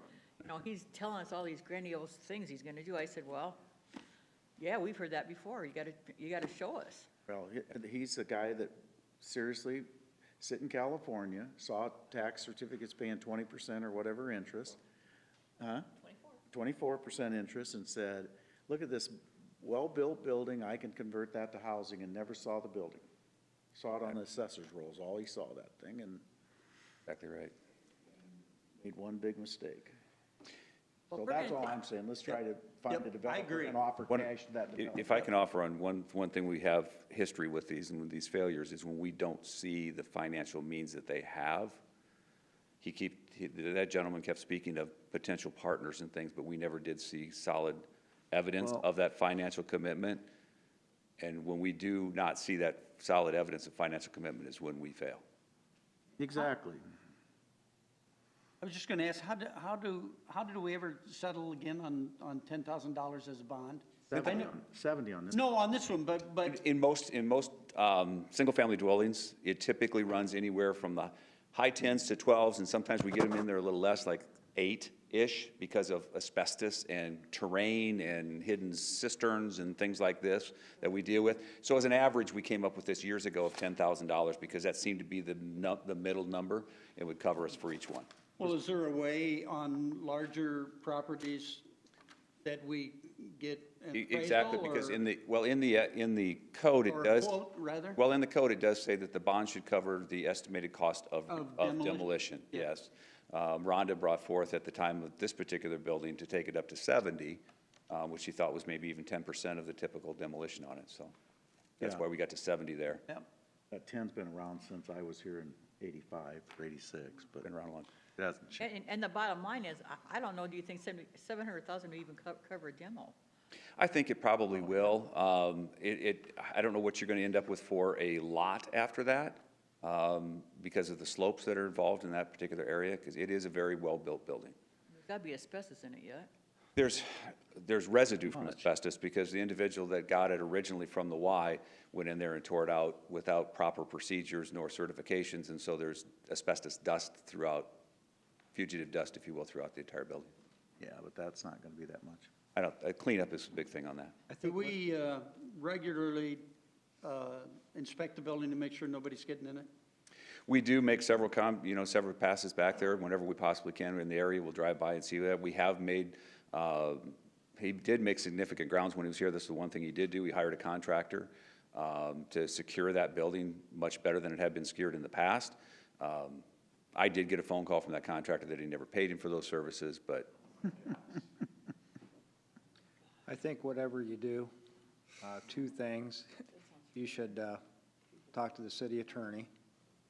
Yes. You see all kinds of legal problems already. But then secondly, that doesn't account for any of your time either that you've spent on this. no, it doesn't. None. But we need to, if we're gonna do something, we either force the issue or we need to voluntarily get the issue, but we've got to get something. You won't do it voluntarily. I'll just do it under the statute. And Okay, well then let's get her Yeah. going. But that. You don't think he'll do it voluntarily? Talk to the city. I think the first part is going to be just getting Getting a hold of communication with him, because he's not refused, he's refused all calls. Oh, that'll get his attention. Yeah, but if you have that, I mean, if it were me, I'd say, well, give me $70,000 back, we might have a deal. No. Give me a couple $100,000. No, yeah, you're right, though. Let's just start Yeah. with the city attorney writing in the letter like we need to do to reclaim it. He's proved himself already. I mean, Yeah. this has been going on, how long? Over a year? Right, we will have to bring it back for council demolition, because during that process, we did remove all demolition language on the deed at that time, too. I don't think you have to. I think you can automatically just have the city attorney start under that Iowa statute, Darrell. I don't think you. Yeah. Daryl, I did have a question. So when we're Yes. talking about just homes, Yes. that are red tagged and we're looking at demoing them, how many red tags do we issue? And then how long is the usual timeline? How many get taken down? All of those numbers are, all those questions are actually open-ended. It used to be every 6 months, they were up to council and they were ready to go. Some of the direction that I've received over the years from council was to spend more time trying to get these houses repaired. I spend an awful lot of time on the phone, meeting people, trying to get these houses done, somebody to step up and take financial responsibility for them. So that number changes, depending on the amount of blight that it is in the neighborhood and how severely damaged it is. Does it pose a safety hazard immediately to the children in the area or other people that might be playing in it or vagrants breaking into it? That escalates it up the scale for demolition and could come in anywhere between 6 months to 9 months time period and be done. An imminent danger would be brought to the council immediately and taken care of more than likely in 30 to 60 days and would be completely done. So it does move around quite a bit. Right now, I do have a considerable amount of red tags on the list. We do probably on average about 20 red tags a year, some of them very severe, some of them minor because of no sanitation, no means of sanitation, no water, no heat, nothing in the building to maintain a safe hazard or a safe home. Those are the ones that get repaired. Waters get restored, electricity gets corrected, heat gets turned back on. All those kind of things happen so that we're able to put those people back in. So those don't always hit the list for demolitions. Those kind of go off to the side. In July, I anticipate going back and having one of our red tag placard hearings because we've started to accumulate some properties on there that we need to get back after that. We've gone about a little over 2 years without one or close to it, which is good because we were here every 3 months doing 20 to 30 properties, and we've taken care of that and helped move that number down. Look, I mean, the reality is, Darrell, when you come to council, and even when we take the vote, if they're willing to do something, I mean, you're really good to work with, because if they're willing to do something, you work with the property owner. Yeah, our biggest thing is trying to get somebody to hold responsible and trying to move forward with it. You have to do something. Absolutely. Jeff and I went down to Omaha this week and met with the Municipal Land Bank. Interesting deal. Very interesting, might provide some solutions for some of these properties that we have. And it would require some legislation in Iowa to do that. But they're looking at, the Omaha program is a pilot program. They're looking at taking it statewide in Nebraska. And we're going to pursue that a little bit and see where that leads. It might be a possibility of having that type of legislation in Iowa. It's a public-private kind of thing and requires some private funding, but might be a way to get at some of these older houses and take the liens off and get them sold and rehabbed. And That person that came to the Simcoe was extremely impressive. Yeah. Very knowledgeable. Yeah, that's who We need to begin on that legislation right now because it's gonna take a while to educate legislators on what you're trying to do Yeah, there. and it doesn't really cost the state anything. I understand, but you're also talking about people's houses and so, yeah, we need to start that. Project 663222, Downtown Aesthetics Improvements, page 87. Erin Berzina, City Planning. The downtown aesthetic improvements have been focused on wayfinding signage for the past year or two. Right now, the task, we have finished meeting and selected a sign design, have prepared the preliminary budget and installation documents and things like that, and we're ready to move on with finalizing those documents, putting it out to bid, and implementation of actually fabricating and installing the signage. I know that I wanted to speak a little bit on this, and I know that we already have a lot of the bids, looked at a lot of the process, what it's gonna cost and where we're at. It's my understanding that there was previous conversations, and I see now that it's back to 19 and 20. What I wanna do is I would be more in favor of combining those so that we had the 100 from the city and we're able to move forward. And I know there's 50 unprogrammed, but I'm understanding also that there was previous conversations then maybe that 15 or that 50 could be in kind to where at least there was an installation, so hopefully there was cost saving without having to hire someone to do that portion. I know the mayor spoke about how frustrated he is in the past with wanting to get wayfinding done. I think we finally have that opportunity. I think that there's another component of it where we need to talk about funding, another organization that I know I want to have a meeting with, but I've already talked to them about setting up that meeting. But I think the city, it would be more prudent for us to just step up and let's do 100 this first year so we have that funding in place. So hopefully we can keep the progress that's being made right now and just get it done.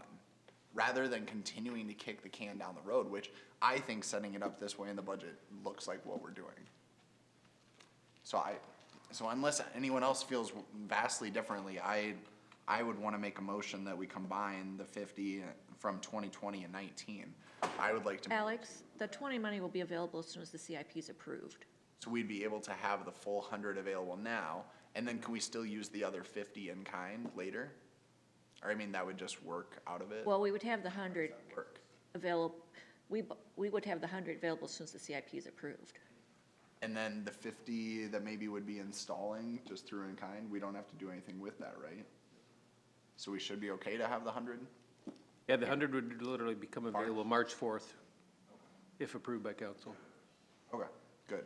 Is I didn't it- know if we needed to combine or move anything then. Good. Will it be too early to do wayfinding signs with all that's going on in the downtown area? Or is this just going to identify streets? This, Go ahead, no, Sorry. go ahead. The sign plan that they've put in actually allows for us to remove and replace the panels. So we would be able to add things, subtract things, something might come in or go out. And this will allow us a lot more flexibility Great. to change the sign program. Thank you. Good. 719014. On this one, where's Downtown Partners with it? Do you remember? Reagan can speak a little bit to that, but. Because you're also, and Downtown Properties Partners is also participating in this. They are, yeah. Yes, absolutely, absolutely. We've been helping with the design, Reagan Cody, Downtown Partners, 418 Pierce Street. We've been helping bring this all together, and with the chamber and the city in the last year, we were able to bring in Corbin Design to get everything up to where we're at now. So we do have some funds available to move forward. We're hoping the city and some other organizations, we do have MERD funding that is available through September is when they ask the project be completed by. So we do have funds available as well. So we have 100, how much do you have? That would put us at 90. You've got 90 that you haven't put in yet? We have put in 20, we have another 20, and then we have the 50. And when will you have your money? We have ours now. So that's. 190? So you got about like 170 then this year, is that what I'm understanding? Yes. Between our money and, so Between the that's 100 not and- shown in this book, right? Their money is not shown. No. Okay. So this is just the city portion that we're asking for? Yes. And what did the Chamber of Commerce come up with? I heard a very large number of like 10,000. Yeah, that was the last thing they came up with. We're hoping for more, and Alex is helping approach them on their participation. We are also going after Iowa Great Places, a grant there that may be able to help us provide some funding, and then along with the MERD grants and some in-kind donations. What's the total project cost then? Total project is 488. 48. 488. So we're looking at 100 from the city, 90 from Downtown Partners, but the STBG that we talked about is not able to be used, is that correct? That is correct. That was on there for, we were looking at 80, 100 from Iowa Great Places, 18 from in-kind, and then 50 from MERD. But our second 50, Bob, isn't available till July 1, correct? No, No, once you pass. we can do an they can intent do the- reimburse, which would allow us to Right. move it ahead before July 1st. Once it's appropriated, you can start to spend capital funds. Yeah, because With an intent reimbursement. you're going to bid the arena project and you haven't funded it yet. You're bidding it in March. Yeah, we don't start it till when? In March. And you're borrowing ahead and you'll pay when you float the bonds. When I approve the budget, I have a couple resolutions on the agenda, and the intent to reimburse is almost right the next, Okay, next item after that. Right. So when Donna says she doesn't have any money in the bank, but yet she's funding all this stuff, those young kids found 135,000 in the bank that day, so that's how she can do it. She'll be all right. Thanks, Donna. It's that shell game. She'll be okay. Thanks for coming up to the podium. I'm not worried about 50. Thanks for calling me. Always good to see you. But Mayor, to that point, I mean, I think we need to find 75 or 100 to kind of get it over the finish line. Is that kind of where you're at, Reagan, Aaron, maybe? Right around that? I said 75 to 100. I was thinking it might be higher without that STB. What they've requested. No, I know, I'm talking about other partners, not just the Yeah, so your job is to go get that done. 100 from the city, 90 from Downtown Partners, 90 from the chamber. We'll see what you're worth here. Hey, if you wanna help me get No, you're 90 doing that, from the Noah. chamber. I'm delegating. All right, Mr. McGowan, you're on notice. There we go. Project 719014, railroad improvement downtown. One of yeah, my we have favorite made- projects, you just won't quit, will you, Phil? You're just back not gonna again. quit. About done. 4 o'clock in the morning, they wake me up in Leeds, but by golly, we can't be woken up in the downtown Sioux City. We've made some major progress in Leeds, too. if you want me to No, you chat about haven't, that. because I still get woke up at 4 o'clock in the morning when the windows are open. Well, downtown, we have made some progress this year. We have completed the design for medians. Our plans have been approved by Federal Railroad Administration, the DOT. We've had several meetings out on site with BNSF. They've been working on the design for Iowa and Jackson Street. So my goal is to have some medians constructed by the fall, and hopefully this year we'll have the gate arms in as well, so. Did that BNSF executive ever come to town to take a look at Sixth Street? Knew someone would bring that up. Not yet. Not yet. But I have faith Oh. that we'll Thanks get for it there. reminding me. I want to be crystal clear. That was not our city crew that fixed the pothole. No, it wasn't. And that crossing is just as rough as when the potholes were I there. actually stopped and, I was disappointed. Yeah. excuse me, But that was not city crew, right, Mr. Carty? It was not city. I stopped and just got out in the middle of the street and took a half a dozen pictures. It's pretty ugly. If you want to, just send those to me, because I have Warren's address, and I'd be more than glad to write a I letter, won't I, will. Jill? Yes, If you can't get response, let me know, because yep. I've got Warren's labels. I printed a bunch of them, so whenever I need to write a letter, I've got it ready to go.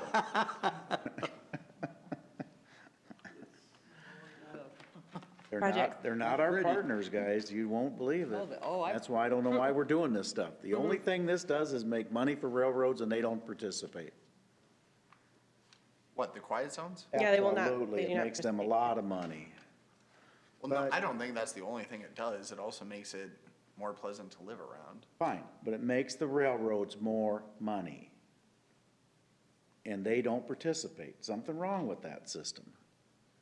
Yeah, But it's not throughout the city. write a letter. What? It's not done throughout the city, is what you said before. That's one of the problems I have, is why Why not do leads? Why not do Leeds? Why not do Riverside? Why not do all these neighborhoods? We don't worry about those. But that's just one deal. But then the railroads want these intersections. Yeah. They love these intersections. But yet they won't participate in the cost. Let's just send them a bill. We do try to be as active as possible in getting other grants, and so we did get a grant for Jackson Street, so the DOT pays for 90% of those improvements, and then we also did receive grants for Military Road and West 19th, and so that's been huge too. We'll be able to move forward and put gate arms over in Riverside. And Leeds, we just have one crossing at Fun Place to put gate arms in, and we just got a grant for 41st Street too to put gate arms there too. So moving forward, it does take some time. Some of the expense are the medians that you talked about. Are those medians solely because people are going around the cross arms? Yes, one of the requirements of the quiet zone is that you basically replace the train horn noise with some other type of safety improvement. So they require gate arms and then another type of improvement. And so the medians are there just to further keep people from going around and make it safer. Okay. Project 719130, annual railroad crossing improvement. This is the project that we utilize for all the required match for our grants that we receive. So under the work plan, you can see all of the crossings that we've received funding for. We did add Chautauqua Park crossing surface as well. We hopefully plan to partner with UP in making those improvements because we know those are rough, and one has been closed now the better part of a year as they wait to do improvements there. So we're hoping that we're able to partner with them. That's our plan. And then we'll continue to apply for additional crossings throughout the city as well. So the IDOT required that we remove trees on 41st Street. Yes. And then why are you waiting for, what's the 35,000 from the BNSF? Whenever we do a crossing project like this, since it's federally funded, the DOT does an audit at the end, and they usually find, actually, probably 100% of the time, they find exceptions, and so then we get that money back into the city that the BNSF owes us. And they do pay, it just usually takes 3 to 6 months to get that payment, so. It's when you're going, Out by the old. yeah, time westbound. Back road, there's trees that lean over the track. And it impedes your vision of the crossing, so they want kind of a cone of those removed so you can have better visual of it when you're going around the turn. Project 719210, Jones Street, Public Improvements, page 98. Similar to the last Jones Street page, we are wrapping up things in that urban renewal area, and so we did partner with Engineering Division. They have the Ingleside Reconstruction Project coming up, and so we paid for the design for that out of CDBG funds. Also working on a plan for the park, basically what's left after they do the Ingleside Reconstruction Project. There's the Thompson Park there, and then some green space on the other side on a lot that the city owns, so coming up with some plans for that as well. And then, as of council, a couple weeks ago, we did get under contract for the design of our final public improvements in that urban renewal area. So we're improving some water mains, doing curb and gutters, some resurfacing projects this summer, hopefully. Right, and how much is that gonna be, $300,000? Well, that will be our portion. Utilities and engineering is going to partner with us and put some funding in that as well. No, Mr. Moore doesn't want to hear me pick on his friends at DeWild, Grant, and Rickard. What did they charge you $137,000 for? That is all of the engineering design and the inspection. Of how big was the project? Oh, I did not bring that up to me. I'm trying to think what the estimated cost was. You don't do that. I think it was around 800,000. I can get that information to you, though. What did we hire Snyder for? Because they're typically traffic studies. They do have planners and landscape architects on staff as well, and so they are doing all of the design for the green space and park that we're putting on that corner, that leftover city property from the Ingleside Reconstruction Project.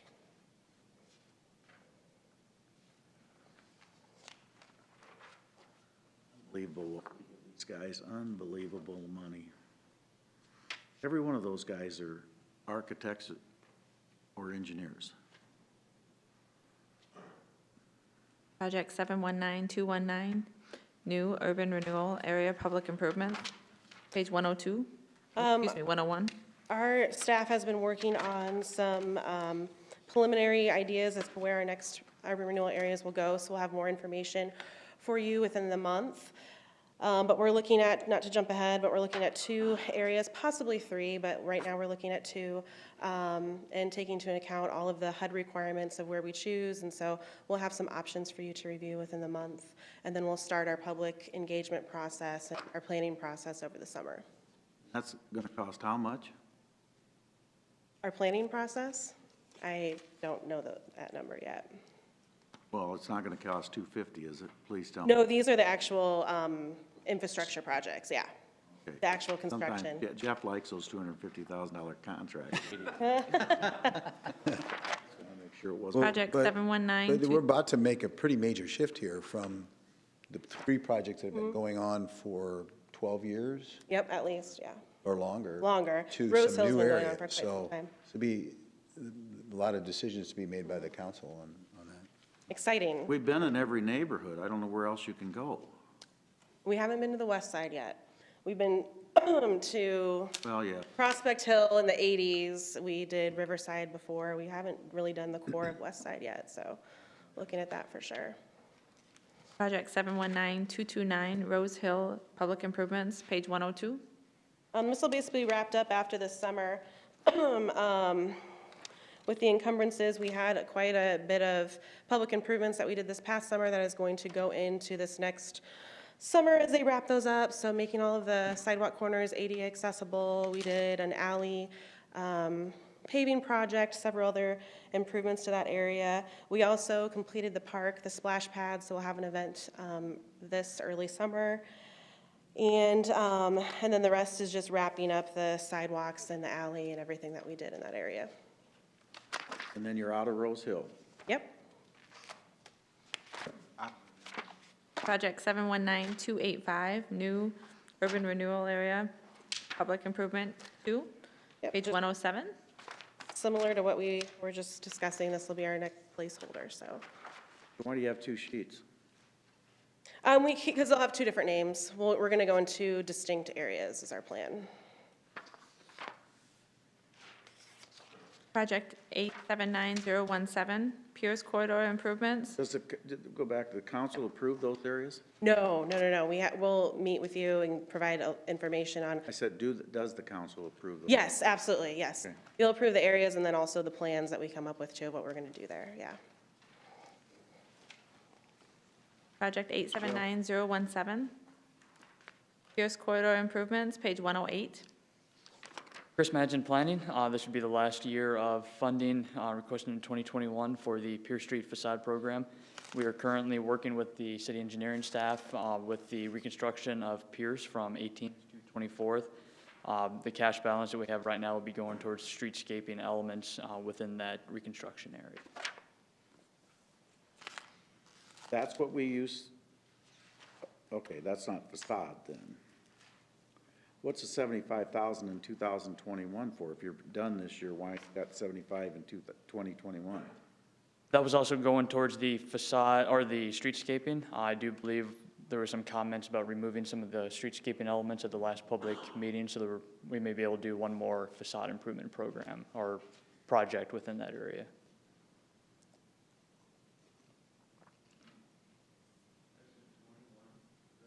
I believe that got pushed back.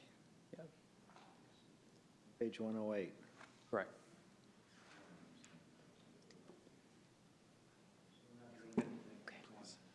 Correct. He has plenty of cash right now. Oh, the 113. Right, he's got plenty of cash. Yeah, which that's going to the streetscaping.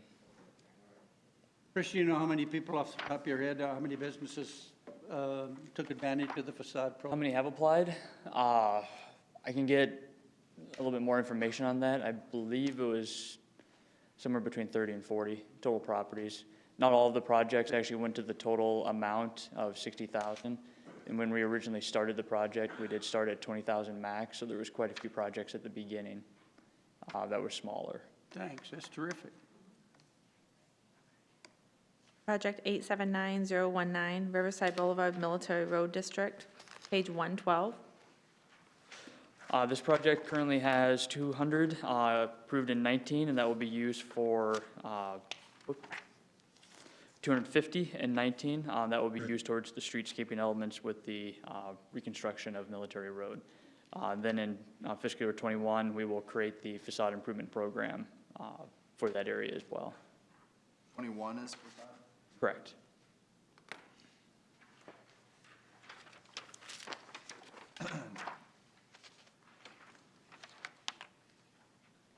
That's the end of the. Questions? We're set to Hold take on, a break. help me out. So 21 is the facade for Military Road?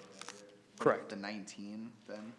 That is for streetscaping elements with the road Gotcha. reconstruction. So using the minor streetscaping, and then in 21, you'll get more dollars for this facade improvement program side of it, Correct. right? Yep. So you got 200,000 for Riverside, and you've got 25,000 for facade for Leeds. Seems fair. Yep, in Leeds, we currently have a cash balance of 150. So this spring, we'll be creating that program. We'll be able to get started on that. What? Facade improvement. No, but you're gonna have 300,000 total, and you've got 600,000 in Riverside with about the same corridor. I'm wondering why the difference. And that, by the way, that 50,000 is only 75, so you only got 2 1/4 where you have 600 in Riverside. Correct. I believe the out years in the LEEDS plan were more placeholder. We'll definitely be wanting to increase those once the plans are paid. Well, for a guy that argues about treating all sides of the town equal, I think you should figure out that you should divide the money so it's equal in those years. Why, We'll bring it back. Sure. I just don't see how that's fair. Yeah. We'll bring all the facade ones back so we can equal I out. want them to be balanced. Well, that's why I said we'll equal it out. I did have a question though about the military road one. Are we talking mostly up by the bridge of where they'll be available to do the facade, or would you reach all the way down like south of 19th? A couple businesses or a few things. I just didn't know if you'd be reaching, if they'd be able to apply or not. I think the intent would be to reach south of Military Road as well for all the commercial and some of the residential properties in that area.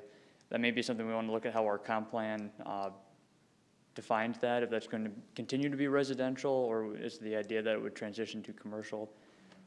It may Yeah, I be guess commercial was thinking only. of some of the businesses, like I know there's a bar. Yeah. Yeah, I would Right. definitely see it going further south than just on Military Road. I knew as soon as I said it, I was like, of course. Yeah. Expecting that, weren't you? Let's take about 5 minutes. Oh, thank Thanks.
Utilities, Mark Sim. Thank you. Project 519127, emergency water main replacement, page 368. Good afternoon, Mayor and Council. Mark Sims, Utilities Director. We've got a lot of different CIPs here, so I won't spend a lot of time explaining these. You've heard about them before, so if you have questions, I'd be happy to answer those. If I could just take a minute and give you a couple of statistics that these CIPs have supported that might be useful to you. We've got 474 miles of water mains in town, 277 miles of sanitary sewers, and 277 miles of storm sewer. In 2018, our Underground Utilities Division repaired 132 water main breaks, and this is calendar year, not fiscal year. So you'll see something different when we go to operating budget. Can you say that again? 132 water main breaks, kind of give you an idea. If you could break that out per week or whatever, it's a significant number. Mark, can you tell us how old they are? The average age is 1945. Give you an idea. It's not always age that causes them to break, but it can be a factor.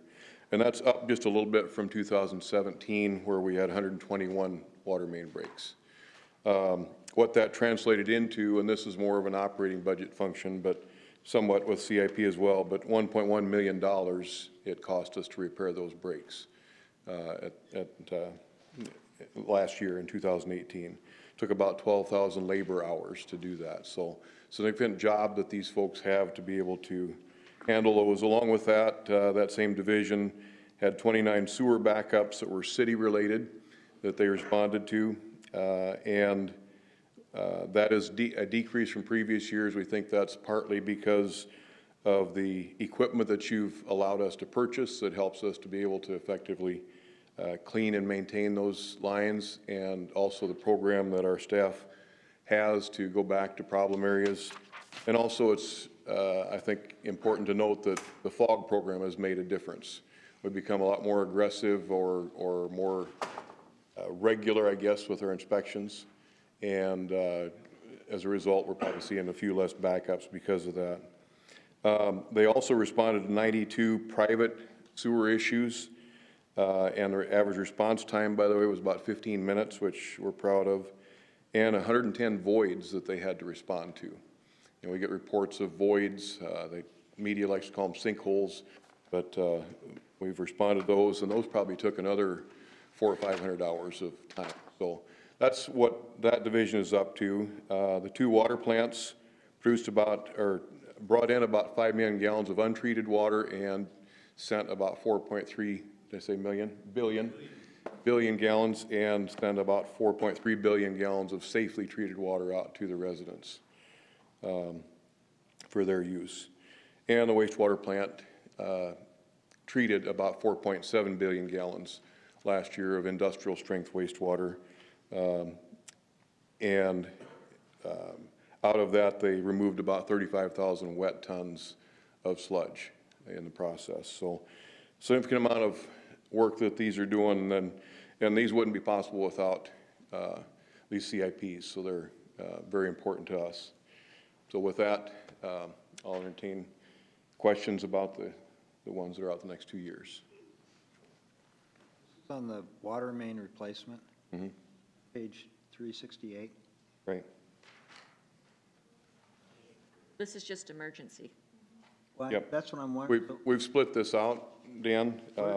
Previously, it was annual and emergency, and we decided it was better to be able to, if we knew we had a defined problem, to make that a separate CIP, which we've done. You'll see that later in the book. What?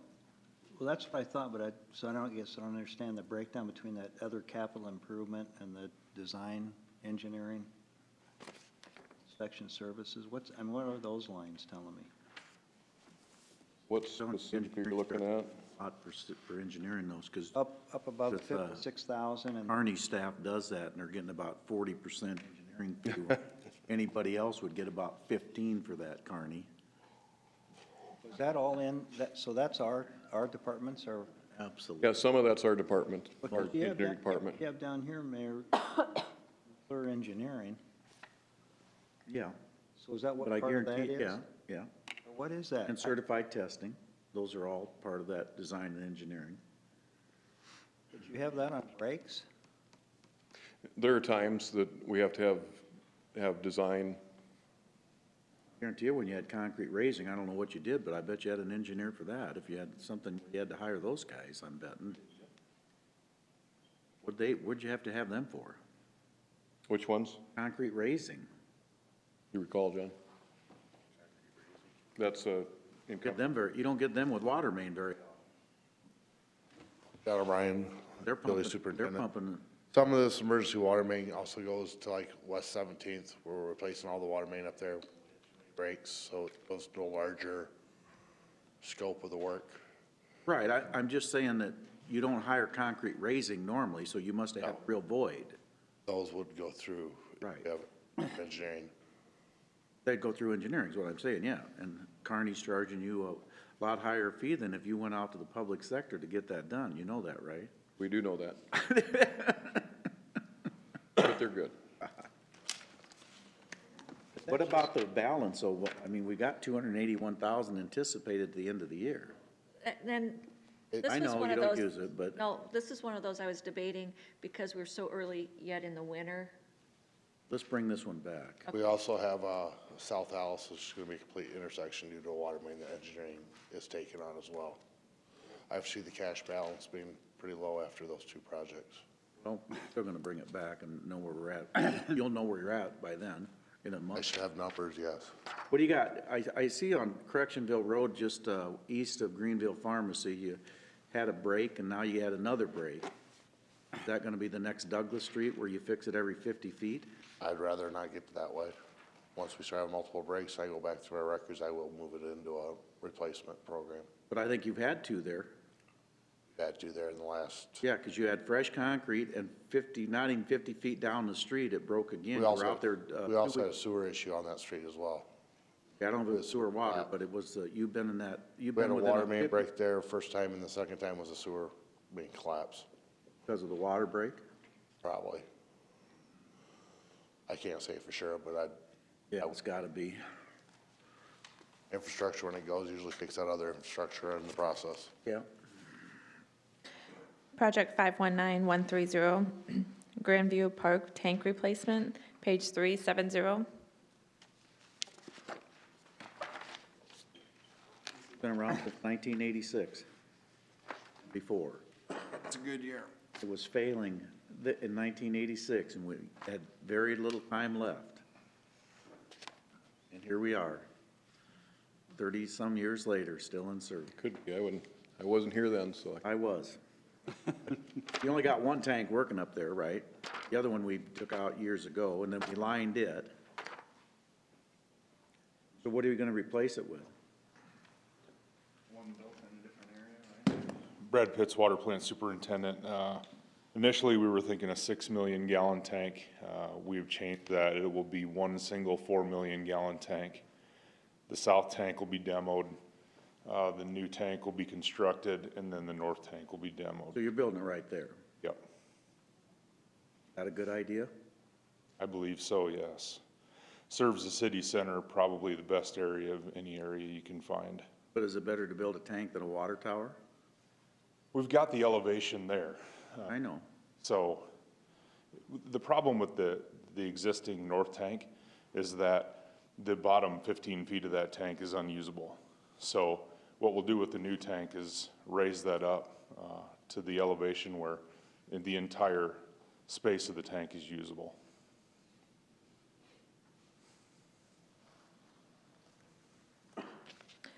Project 519132, Booster Station Improvements, page 373. So 1 second, sorry, back to the Grandview Park, just question. So you would take both of those down to build one replacing in that same location? Yep. Because I was just reading before, and talking about how more usable space for Grandview Park, and I was thinking, just other stuff, but we're going a different direction. Not now, I'm sorry. That's all right. 73. Page 373. 373. Booster Station Improvements, Project 519132.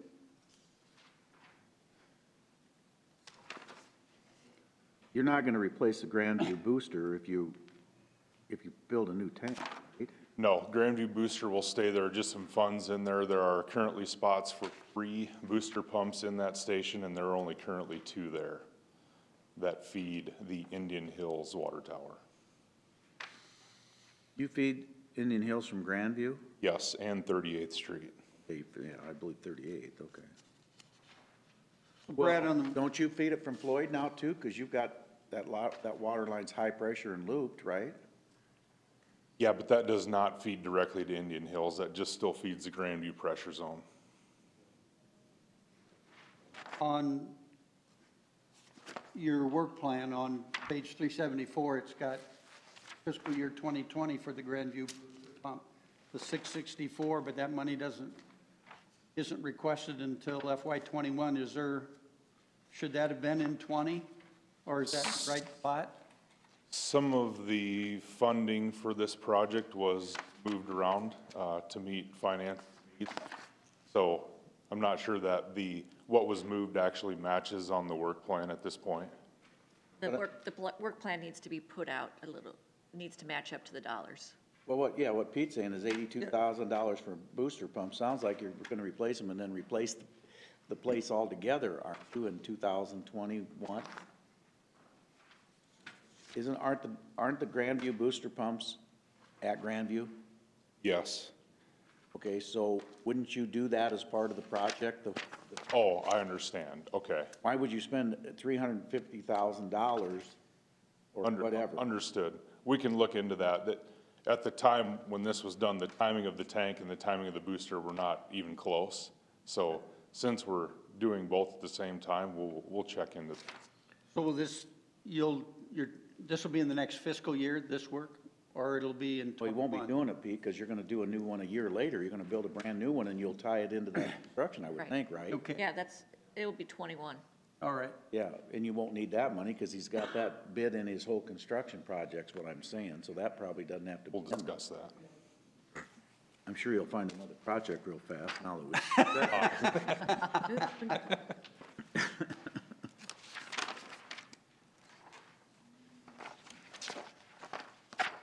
Project 519164, annual unspecified water distribution, page 382.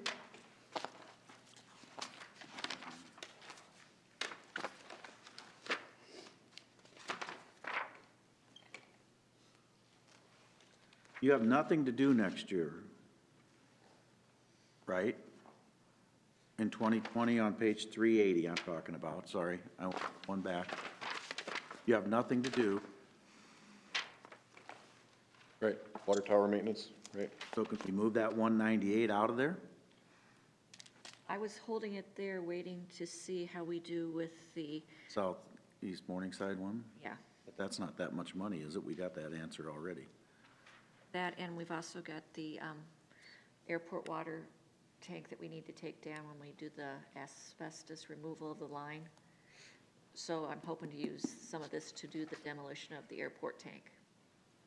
When are we taking that down? I saw it somewhere in here. It's coming, it should be happening within the next year. And you don't need that anymore? Why'd we paint it a few years ago?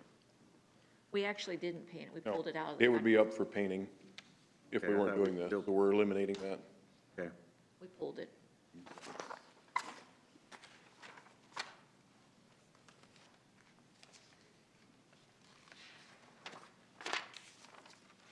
Back to project 519164.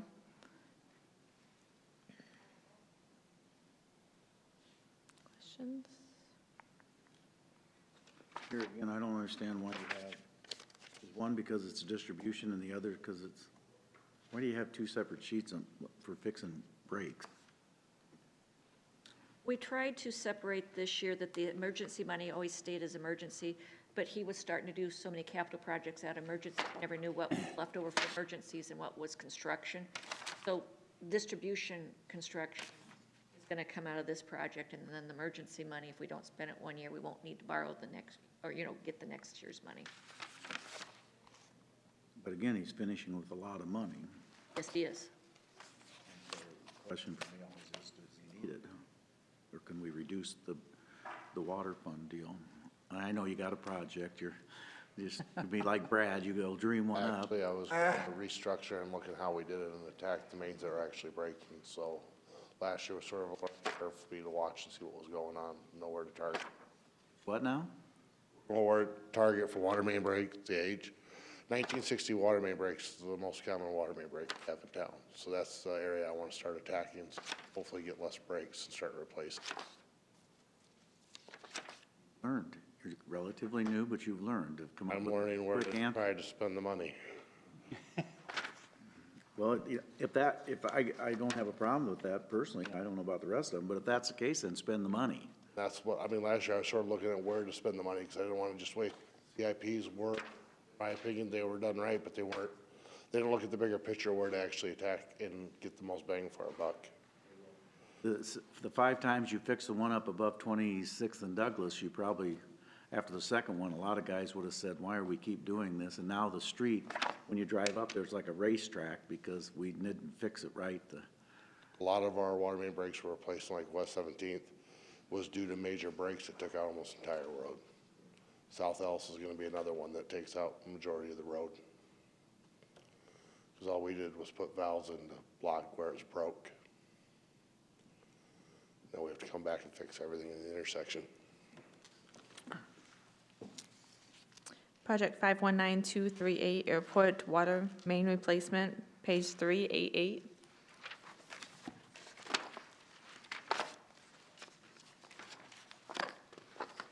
I'll mention this needs to be timed so it gets done before the hangar project does out there. Before the what does? The hangar project does, so.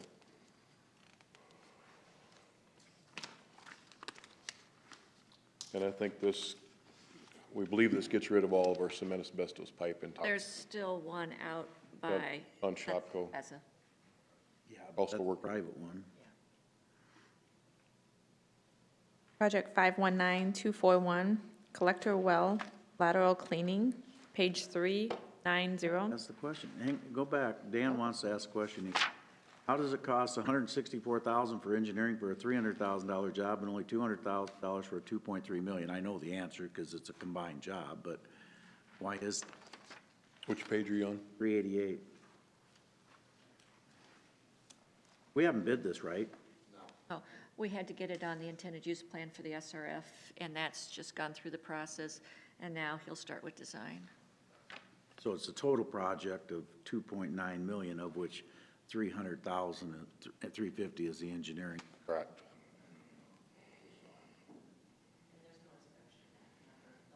And when will this bid?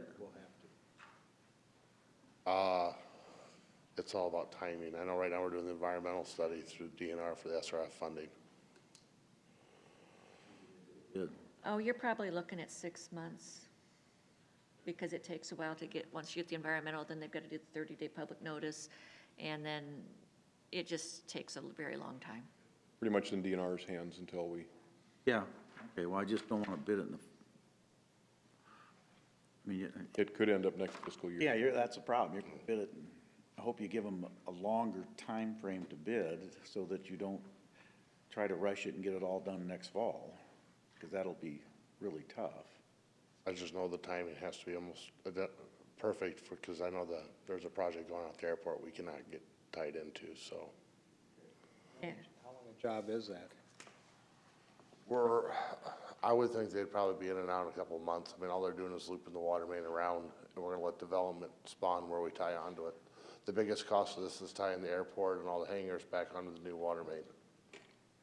That's where the big. $2.5 million, though, and you're going, We're going around from Turpac all the way around to the other side to just about where, I think it's the AT&T building used to be, or that communication right, place. you're going in the street, and you're Going not, that's more than a 2-month project. Well, most of it is not in the street. Most of it, the only part we're gonna be in the street is in front of the airport. The rest of it's gonna be in the parking. Yeah, maybe. I have hopes. Well, as long as it's open cut, you're probably right. They can put a lot of that in a day, so. I mean, we're abandoning a lot of that concrete asbestos pipe in place. We're not even gonna touch it.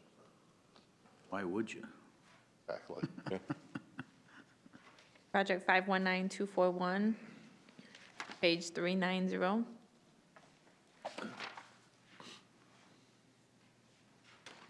We ever done this before? Not for the Riverside Collector Well, no. Never have. Nope, it was constructed in 2007. So what they typically say is 10 to 12 years. So what do you got to acid it then? How Yeah. do you clean one of these? You got to put Yep, acid down. they'll put pumps in, go down in the bottom, jet the laterals, clean the stainless steel screens. Got to be one tough project to do. Yeah. Do you want to be in the bottom of there when the water's still flowing in? No. I asked. Probably don't want to know. I asked for the 6-inch well once, that's not easy, so that's gotta be a heck of a pump to pump that, to pump it back out, but that's gotta be really, and then what do? You take all that water and just pump it to waste with that acid in there, and the DNR's okay with that? It'll all be neutralized, and then it'll all be strained, and then it can actually be sent back to the river at that point. Project 519254, annual hydrant rehabilitation, page 401.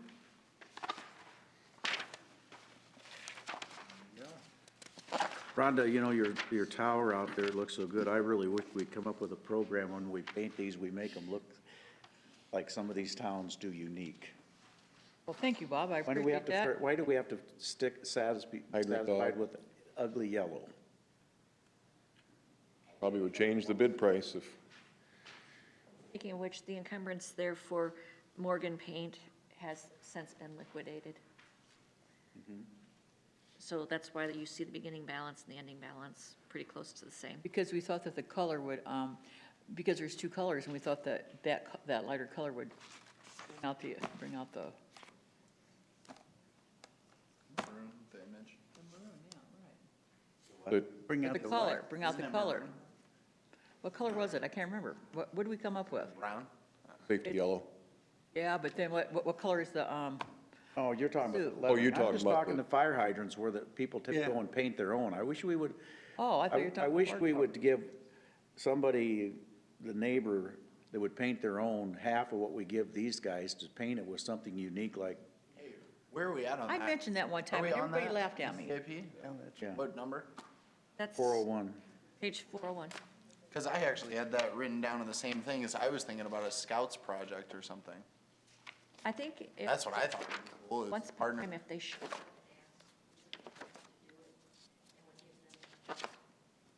They just approach us They could put any design on it. within reason.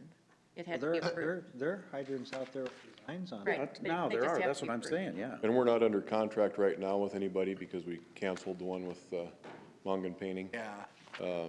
So we'll be rebidding this. I just think we have to let people know they can do that.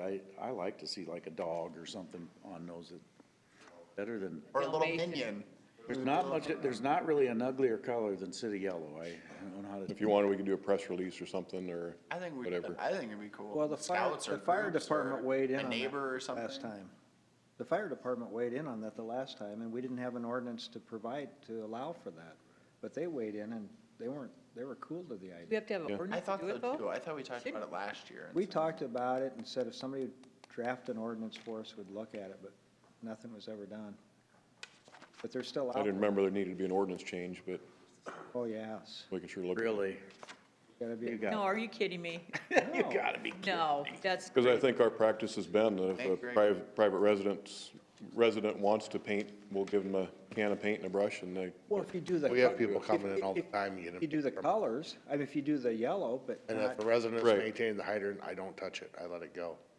So That's what I'm like, saying, but I don't think the average there's one in person knows Riverside that. that's painted like a rock star, it's still painted like a rock star, I never touched it. Yeah, but I'm just saying that most people don't know they can do that is all.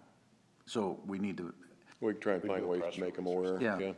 No, I think we should have a contest, and who comes up with the best one, But- as long as we're doing it. You think it I'm not requires opposed ordinance to it, change? but you gotta do it the right way. You think it requires an ordinance change, Dan? I think it didn't. requires an Yeah, ordinance I'm change, just and saying. I think it requires the fire department to weigh in on it. yeah. I Well, don't, I have to agree with that, that's probably our true, ordinance but. say I mean, that well, our If they were hydrants really are worried about yellow. fire hydrants, they might want to check them themselves to make sure they work. Well, they- Because it's their lives that, but, Well, they, well, that's for another day, Mr. DeHardy. You know exactly what I'm talking about. Right now, our hydrants are public, our hydrants are yellow and private's red, is the way our ordinance is set up right now. Sorry, the what? Our hydrants are yellow and privates are red. That's in ordinance, John?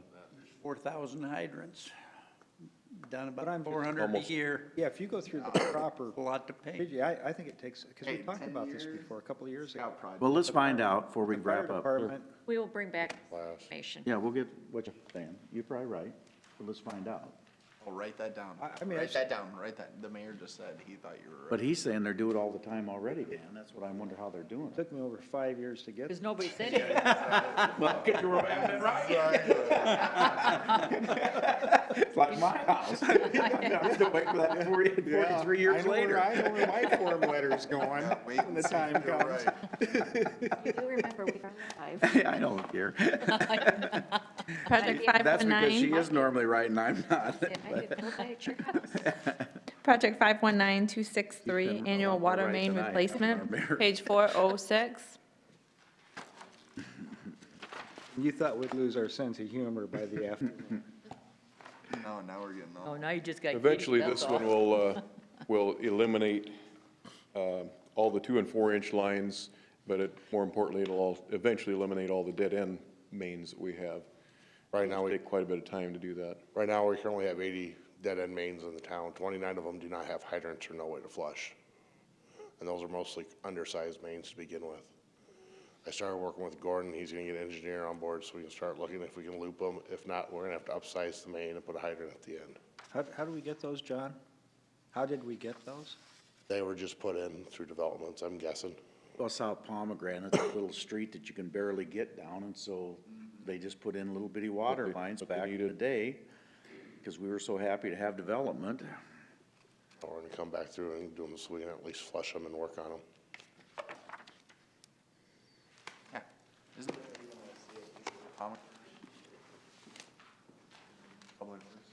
What's that? Project 539102, annual manhole rehabilitation, page 413. For the street.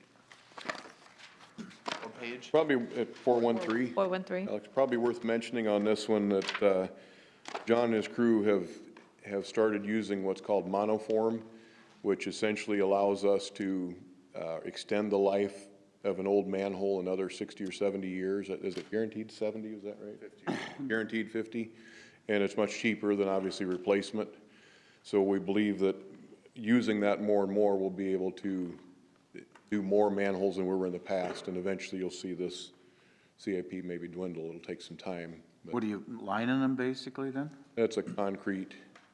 Oh, you're like a spray concrete deal? No, they actually put forms in the manhole and pour a manhole inside of a manhole. So the lifespan's the same as a precast, but the cost is a lot less because they only have a 4-foot opening at the top to get in versus replacing the hole, digging down. How are you getting the concrete in there? They actually tear apart the bricks at the top, make a bigger opening, and then they pour it and throw it on top. But then you're. They're a lot cheaper, a lot cheaper, so we're getting a lot more for our money. And Does that make it smaller when you're going down? it does make it a little bit smaller, but they are very tough built. They're actually designed for railroads, so you drive trains on top of them. It's high-strength concrete. Put that fiberglass in that? There's fiberglass in the concrete as well. And then we also actually put an inhibitor for H2S gas, so it doesn't get ate up. Got a How liner do you and hold that everything? form? You don't hold it from the side, so you just must buck it back then? Is that all you're doing? You're just pouring like a 3 to 4 inch wall inside. Right, but how do you hold the form? They actually put a form in there and put braces in it. Hold it. And they pull it out. And they actually rebuild the bottom of the manhole too, so all the flow lines now line up and there's no voids. I will caution you that is it just one vendor, John, that There is. does that in Iowa right now? It's a patent and it's monoform is who does it. We bid it out so it allows anybody to bid along with monoform, and they always come in the cheapest. Obviously, they're the only ones who do it, so. Where are they located? They're out of Sioux Falls.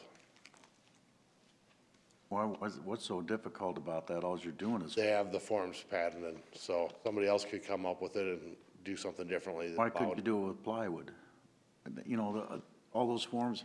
Because most of them- And then John came around about 20 years ago and made those brackets themselves and. Most of them, the one those we're rehabbing are actually concrete manholes, so they're round. And those forms they have is what they patented, so what locks them in. Project 539103, annual sanitary sewers, page 414.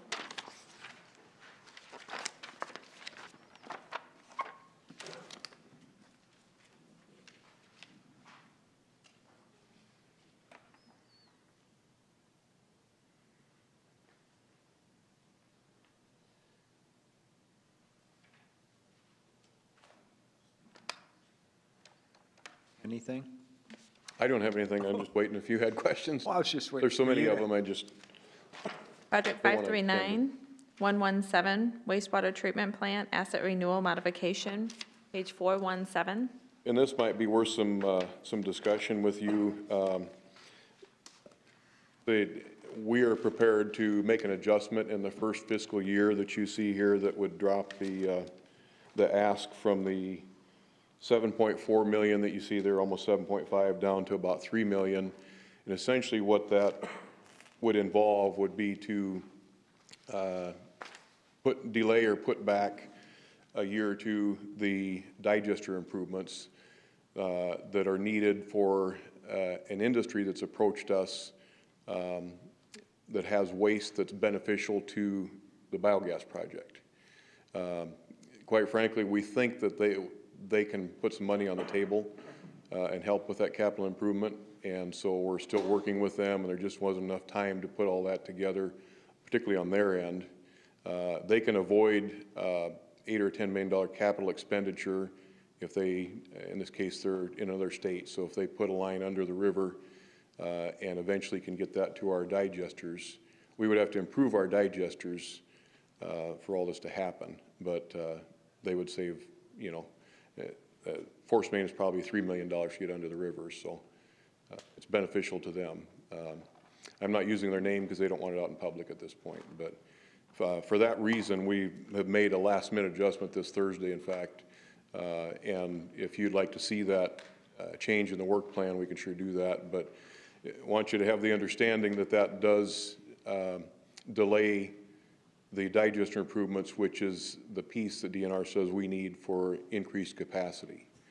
I'm not Can I worried ask about that? that. What does it do to gas sales? Because we're a year behind that where we should have been. It would keep us generating about 400 SCFM, which is kind of the lower end of what they projected. Ultimately, Bartlett and West designed their project to use 6 or 7 of our digesters. So it would delay that revenue. You're behind selling. Right. When are we going to be selling? Potentially this fall, this winter, I should say, this next winter, end of this year. And it'll, Think? what's that? Think you're going to be selling that soon? That's, yeah, That's everything's, when we'll be producing, because we have a 3 or 4 month period though, don't we? yeah, we'll be able to sell some. Now, we won't get all the full EPA credits until after they've certified the project, which is probably a 6-month window. You're going So to be those California- producing, and you're going to be, the equipment's all going to be in, and you're going to be producing this fall yet. November, December is what's projected. And what are you going to do with that gas if you're not selling it? Well, you can obtain agreements with the off-takers, and what they call it is storage, but it's really, you still inject it in the pipeline, but if you can get an agreement with an off-taker to say that you're storing that gas, then you can get that EPA money later on. But you have to wait for that EPA certification process, which is what Yong will help us with. Right. We're going to bring back, Complicated. we're going to bring back this project when we know a little bit. We'll bring it back for wrap-up, but it's still maybe pushed to the next wrap-up, waiting on some more information for your contract. Yeah, and I would be surprised if we even then have all that we need from this industry. But we're bringing this, Mark, wouldn't we want to keep this in if that other deal would fall through? Don't we want to have that? I think we want That's to what have he's that. saying. I would No, like but to keep just it in, but I understand it's a lot of money and it has an impact on rates. It is in. it's in. Keep it in. It is in. No, but It's in what you have here. It is in. We're not taking it out till he knows he's got that, is what he's saying, and Donna's saying. We're just going to keep moving it till wrap-up to make a decision. Yeah, it's in. We're not taking it out. Okay, so are you saying that we have enough capacity for the guy that wants to run underneath the river? That's all good? Is that what you're We do, because it's not tied to the headworks, the head of the plant. This is tied to the digestion system, which is a separate thing in DNR's eyes as far as We would get capacity. gas from him that we would be able to sell later on. Is that what you're saying? Yeah, and this is extremely rich in BOD, which produces the gas. Gotcha, okay. It's an advantage to them, but quite frankly, they're just about ready to pull the plug on this other equipment.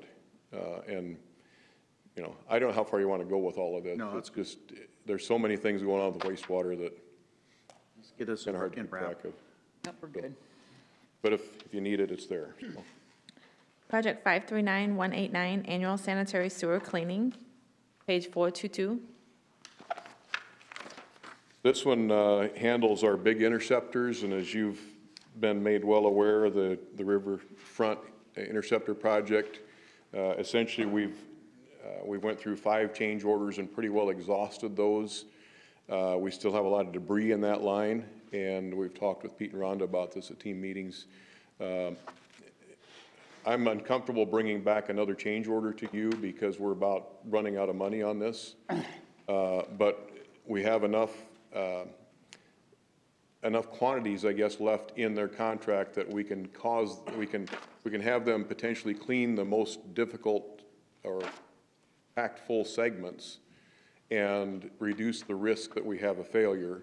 And then we hope that that gets us to the point where CIPs are certified and we can pull the money for next year and restart that project, do another change order. So we'd be bringing a change order to you for consideration, late February, early March, so that we can proceed with the next round here and finish this. It probably needs a mile of line left that needs to be cleaned. There's about 3 segments right now that are about 90% full. And how much is that change order gonna be? Don't know yet. Haven't got a number on that because we don't know how much they can clean with the remaining hours they have. I know you say reduce risk, but is it worth the risk?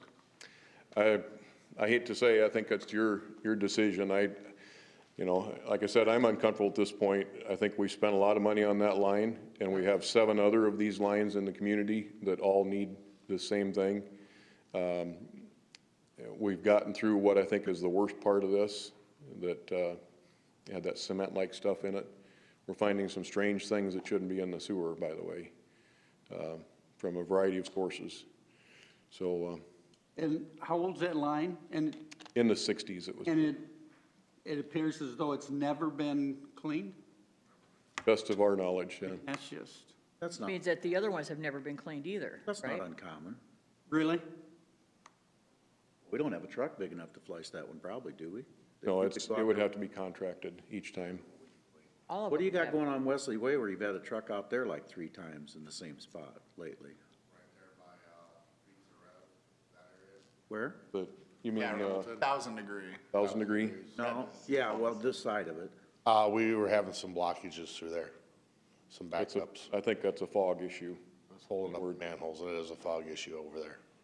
Dealing with those Well, restaurants. I'm with Pete, now. I don't want it to have that line that you're cleaning out there is a whole lot of Sioux City, and if that goes down, the bypass cost of that will be unbelievable, so I think If you'd rather, we can get a change order now and bring it to you for consideration. I think you better do it. I think we should too. Yeah, I agree. We have 3 more segments to get through that are 90% full. After that, it slowly reduces down. Our new camera truck, by the way, these guys were able to take it out and along with the portable, and About 3 inches you have on top. they could identify what was, On a 24-inch main? No, 30? 24, I do believe. 24? We're just lucky that it And has there's a lid 3 on. inches left. We're I just don't- lucky that they can still 3 get inches through left. it. I don't know how it ever stayed open, truthfully. Not at that full. I think you ought to get them. Are they out there working now? I haven't driven out there. They're still working. yeah. I must have missed Good.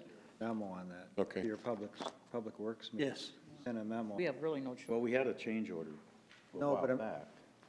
on it. Yeah, but this. Yeah, no, Mark's But done this a is great another job one. of, and maybe it's not getting to you, I don't know, but I don't think. Dan was just suggesting a I don't memo. think it is. Yeah, Let's continue. I would bet we've done 5 or 6 Yeah. memos on that particular Yeah. project since it started, because we can keep having to do these large change orders, and Well, I the remember original those, but I bid mean, was just- $500,000, now we're at $1.5 million about, so. Yeah, well, I remember those. I just didn't, Well, what we're talking about right now. yeah, Well, there was one on Mark, I know Mark sent one out, it's not that old, and I'll get you a copy of that. But how long would it take to figure out how much that might be, to get a quote, or? They probably need to get through these 3 segments that Okay. are most concerning now, if they can get all the way. But we can talk to the engineer Monday or Tuesday, I guess, Monday's a holiday, and tell them to start working on the change order. They know what they're doing by now, so it's not difficult to produce one. Once you know that, what you need to know, if you can get a memo out to council, it'd be Okay. great. Okay. Thank you. Project 539207, lift station improvements, page 423.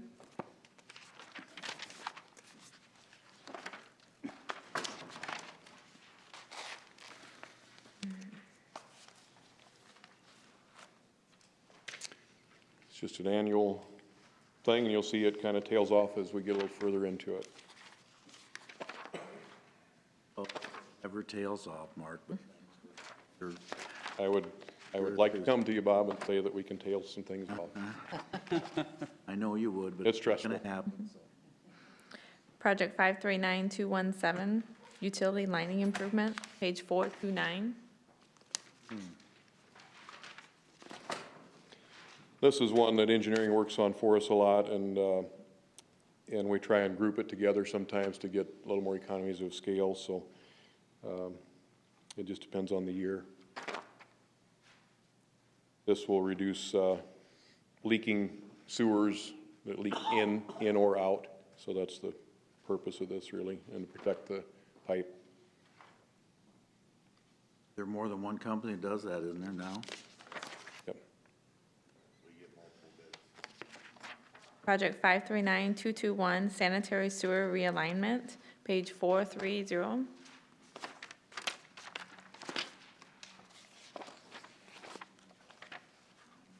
The dollars you see there early in this one are really probably, again, mostly internal engineering, our department kind of helping us look at this, and then as we start to develop this into a larger project, then we'd have to look for outside engineering and figure out what we're Gotta keep we're turning up it against. poison money, that's for sure, so. Project 539224, sewer relocate for BNSF Railroad Bridge, page 434. What did you do, man? And why is this our responsibility? Why? Gordon Fair, What do we city care? engineer. What do we care if they relocate their bridge? No, they want us to relocate it, and they're going to pay us for the relocation. This Of the is sewer. strictly funded by them. They're gonna fund everything. I've given them an estimate, and I haven't heard back from them because it was a big one. Yeah. I was well, actually going let's to don't do use anything that till they put in 51-inch writing pipe. Don't do anything until they put in writing they're paying it. Oh, yes. I got an estimate for that, and I was going to use that 51-inch pipe that we had to buy for the 29 jack and board that we had to upsize to an 85-inch. How's that going? Hasn't started yet. It's supposed to start next month. It was such an emergency to get that done and pay all that premium, because we had to get that done. God, you guys. I'm glad we're able to reuse it, or use it. Yeah. I'm hoping to. I'm hoping they. You're not using it all, big shot. You're still using it a lot. Don't See if even they'll go go along with that or not. Yeah, they have not responded to my estimate. They wanted to get it done this spring. They were all fired up. It was a hurry. Big deal, yeah. I gave them the estimate and haven't heard from them. I emailed them a couple times, and they responded once saying, yeah, we're still thinking about it. Meanwhile, we're out the engineering costs. No, we haven't spent a dime on it. Well, it says engineering chargeback in 2019, and you got a zero cash balance, so how is that? Somebody's charged something there. I'll charge anything to it, so I can't. Okay. That 70,000? You're paying 210 back. Well, that was projected. I remember that now. That was just, we projected that's what it was gonna cost to do the engineering, because it was in such a hurry. We were planning on doing the design this past fall, but they haven't responded, so. Okay. Project So 5. how much of that 51-inch steel sewer casing are you gonna use? A good chunk of it, actually, almost, we have 525 feet of it, and I think we were going to use about 470. And how much, are you charging them for that, or you? Oh, yeah. You are? Oh, yeah. That's what I was saying. I was glad we were able to reuse it. Got a markup on it? Oh, yeah, a nice sizable one. Yeah. Remember that? That's what I was saying. Project 549007, annual stormwater detention, page 436.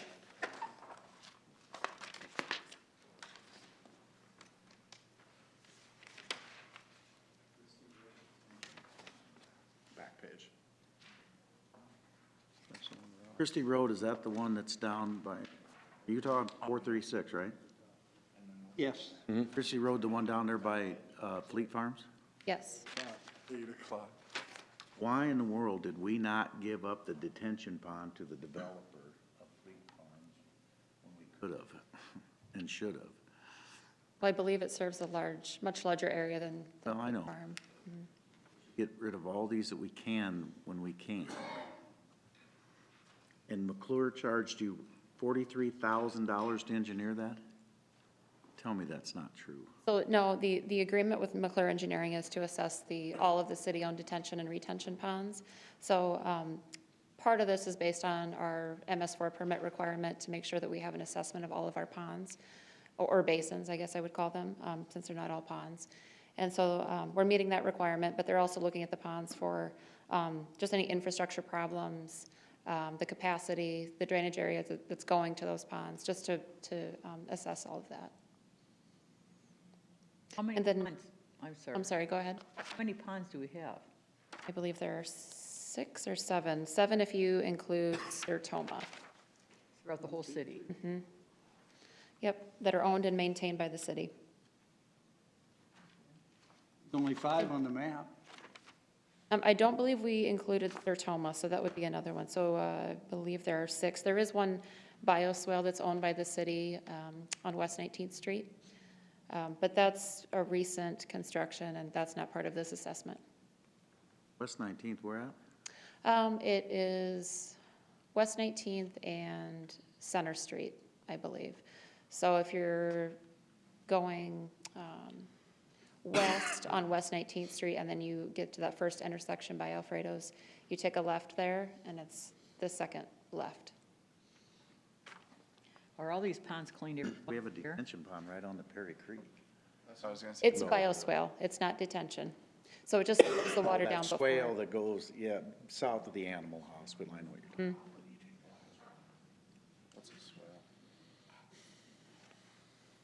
They asked how frequently they're cleaned. Yeah, how often are they? It's just based on just a visual assessment of the pond.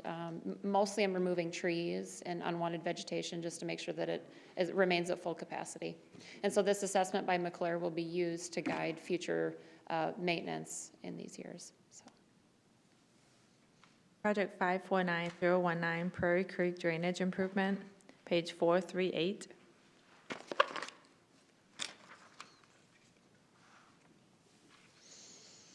Mayor, we are working to tie this in with reduction strategy and the potential ancillary wastewater plant, kind of as a package. Finally.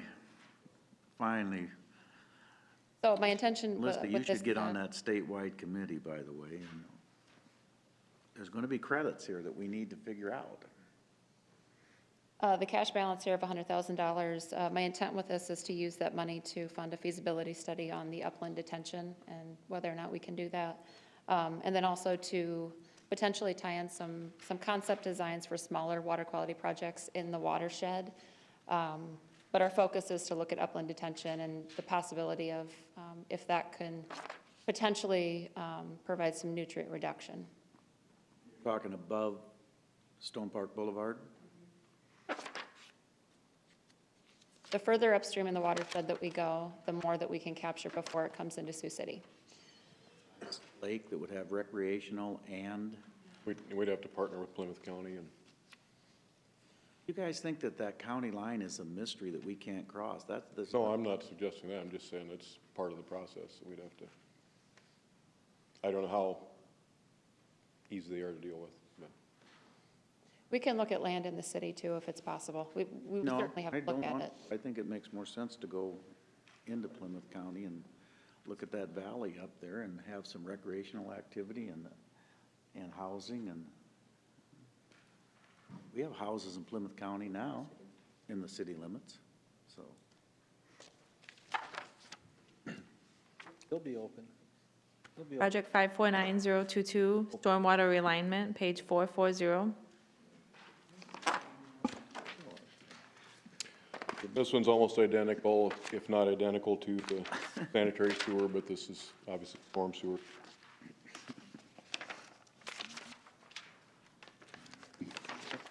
They're getting to you. Project 549101, annual unspecified storm sewer, page 442.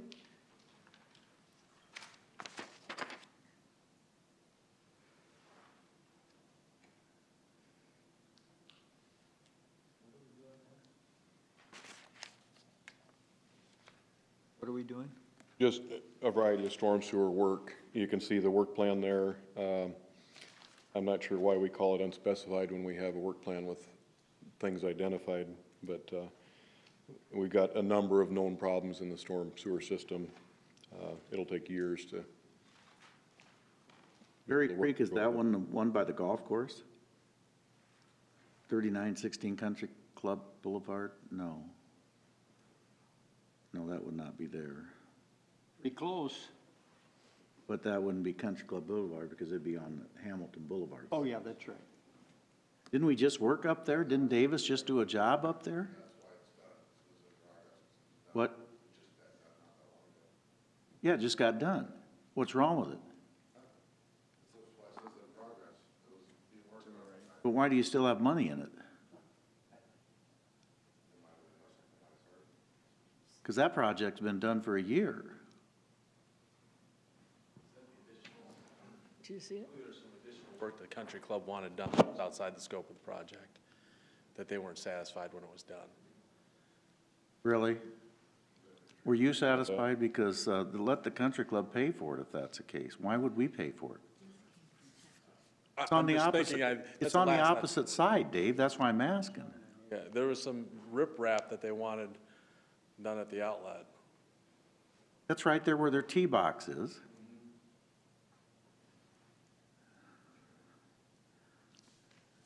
Is this your country club, Mr. Moore? Or?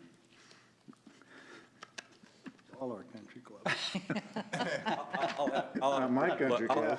I'll have Brett Langley look into that because it was his problem. Would you, Dave? Thanks. I don't know what the deal The is with golf 19 for courses. Floyd Golf Course, is that, where is that? Which part is that? What's that? Floyd Golf Course, Yeah, for 19. that's Pete's well aware of that, but that's something we'll be doing this year. Where's that at? Which one project? Parallel The golf Glen- course. runs parallel across Glen Avenue. That's what I was gonna say. I thought it had Yeah. to be probably with Glen. Yeah, there's Can't remember what hole that So is. you guys' golf courses are all getting taken care of then, is that what I'm understanding? Yes. It's like Leeds. Well, this is been a promise in the making for about 10 years, I think. I don't know. Yeah. What's wrong with it? It's field storm sewer, it's fenced off. Has been for quite a while, I think. It just flows through the golf course, right?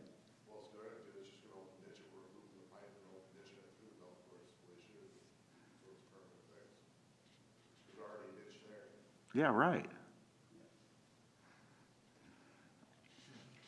Project Mark, 549. before you do, Mark, why, on some of these, why wouldn't we be, I mean, where it says failed or localized flooding, purchase home, that's out in 2024, there's a failed in 2021.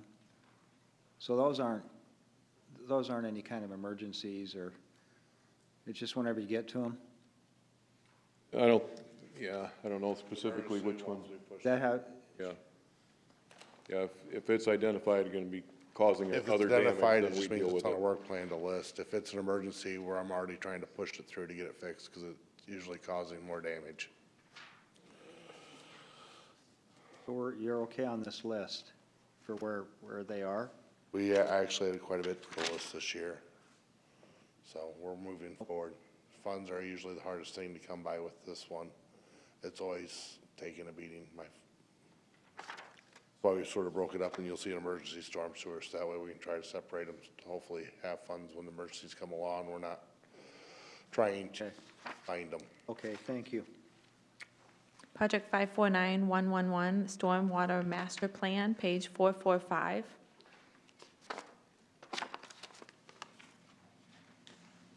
$800,000 for a plan. Really? It's for the entire city. So we want them to look at the, assess the infrastructure for the entire city's stormwater system. And they'll break up the city into, I think we're looking at 20 different watersheds. This is partially based on our MS4 permits requirement that we have a watershed assessment for our entire city, or all the waterways in our city. And the ones that we have are 20 years old, I believe, or more. So we want to make sure that that's updated, and I know that there's a need for the stormwater system to be looked at as a whole. So they'll look at each watershed, and they'll look at all the problems in each watershed on the infrastructure, and then prioritize those projects based on whether there's a flooding risk or there's failing infrastructure, potential for water quality improvements, if there's a safety risk, and then prioritize those, and we can put those into the CIP for future years. How long will it take to do this whole thing? I had originally requested to do it over 3 or 4 years. I see it's been adjusted to do, to split it up into 2 years. So is that why we have it in 21 and 22? Correct. And then how long do you anticipate implementing whatever they recommend? I think it depends on What they come the back cost of the projects, right? I was gonna say, You'll do 'cause that's- another study before you get it all fixed, but. That's what I was gonna say, is it just worth me, is if we're doing the 800,000 and then gosh, looking, then right after that, it's gonna be that much more or more than that. It's hard to say. It would just completely depend on the report that they were provided. Or we run the 800,000 and then we say, wow, that's too expensive, we're not doing it. Or you know what I mean, then that's the problem too. Who does that kind of work? Any engineer. Who does that kind of work, this kind of work? Oh, a variety of engineering firms. They'll line up for that project. Project 549133, Annual Storm Inlet Rebuild. One more thing. So if we have these engineers come in and they say 800,000, what's to say that things don't change right after that and we just throw away $800,000 bucks? I mean, how soon would things change after that? All they're gonna do is prioritize the projects that they're gonna rely upon these guys to tell them where the problems are, that we already know, but we've got to No, we do know it probably some. for some state mandate. We know some of the problems, but we can't get to all of them with staff. I get it, but by any the means. majority of that report's gonna be on what you guys already know. It is, I mean, you guys know where, if he doesn't know where the problems are, problem. And certainly our staff has climbed through a number of the Right. storm sewers, but some of them aren't large enough for us to do that. And they're not gonna either, right? Affected. Well, one comes Maybe right down televised. to it, after we spend all this money on the engineers, we're not gonna have any money left to spend on anything else. Because everything's gonna be so expensive. Because these projects aren't gonna be cheap. But you probably have to do it to make DNR happy, I suppose. Is that the deal? That's part of the problem. Are they and I know requiring it? We want, yes, it is a requirement that we have an assessment of our stormwater infrastructure and then our watersheds, so our waterways within the city. So that's part of the requirement, but then the other part of it is just, it's nice to have a list of projects that are prioritized that we can point to and say, these are the things that we can put in the CIP this year. So we're not just. Well, they're kind of pushing us in to spend the $800,000 is I feel. And it may, that's an estimate. It may come in lower. Those We'll have certainly never, try. they never, ever come in lower than the budget you put I up. can't see that happening. Jeff Hansen said the same thing, in case you guys forgot. This planning deal, this zoning thing, it can all come in cheaper. They never do. Those guys are smart enough to look in your book to see what you budgeted. Well, then let's cut it in half. Project 549133, annual storm inlet rebuild, page 449. This is one that we lose ground on every year, but we do what we can with the funds available. What is nobody's gonna wanna hear this but me. What is the stormwater utility rate right now? How do you, roughly, per house, what does it cost?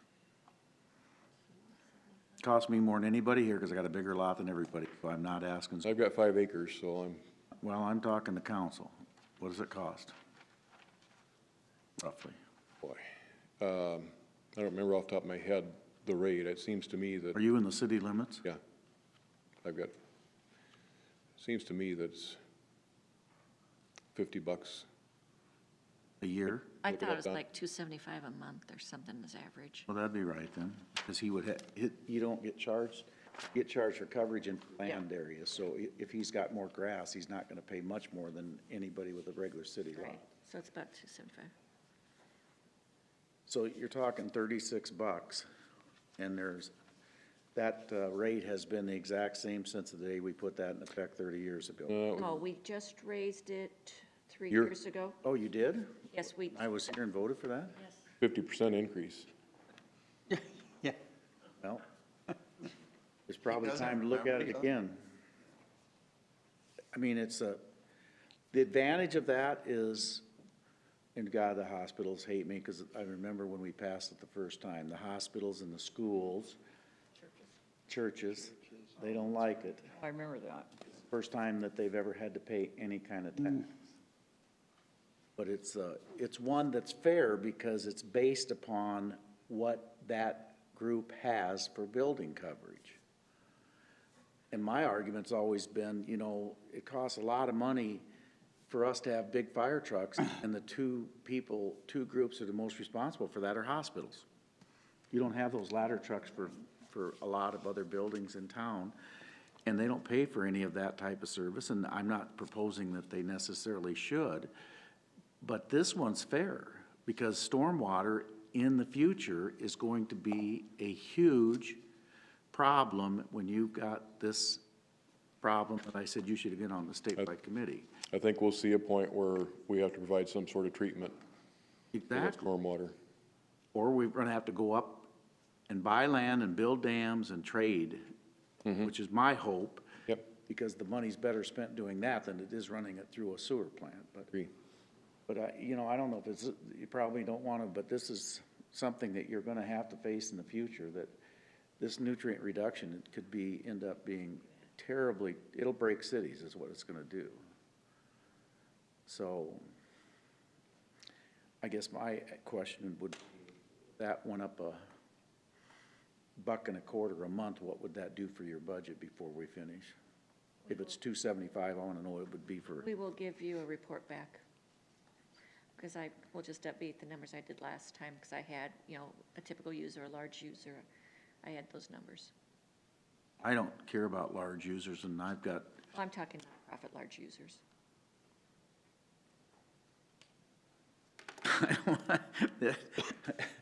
I mean, look, I got 5, 6 commercial buildings, and is that gonna be a big problem for me? I don't wanna pay any more than anybody else, but when I've got all concrete on it, I create part of the problem, more so than a person with a house, so I wanna know what it's gonna cost the average homeowner is what I wanna know. I'll get the information for you.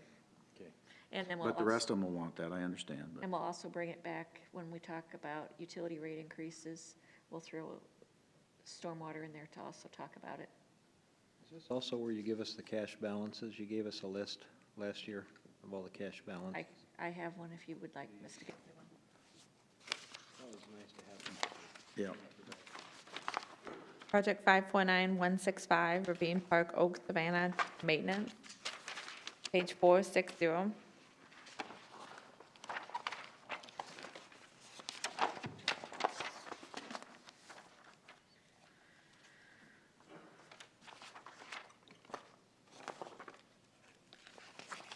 So this is just gonna be ongoing down there, looks like? For the time being, I wanted to make sure that there was money in there for tree removal and controlled burn. There's a lot of vegetation overgrowth in there, which inhibits or it contributes to the erosion in that ravine there. So if we can control some of that overgrowth, we'll have hopefully less problems of bank erosion. Project 549166, Emergency Storm Sewer, page 463.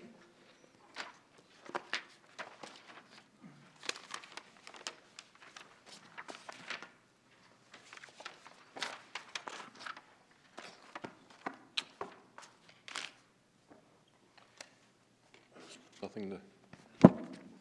Project Got 54 questions? Yeah. Project 549196, Pulaski Park Drainage Improvement, page 468.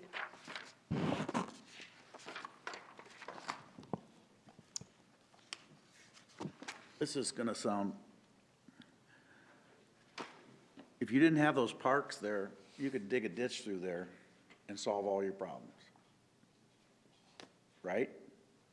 Pretty much? We can still solve the problems with a ditch, but it's gonna take some of those ball fields out, so partially. We had Hear me JEO. out, though. 2.9 million. 2.9 million, guys.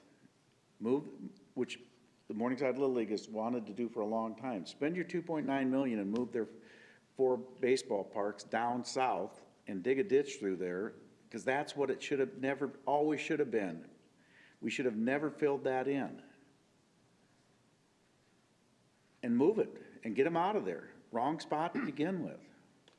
That's one of the options that the consultant looked at, option number 4, which I don't believe we've listed here. That was done after this was created. And that included relocating the fields and then also addressing these issues in the park.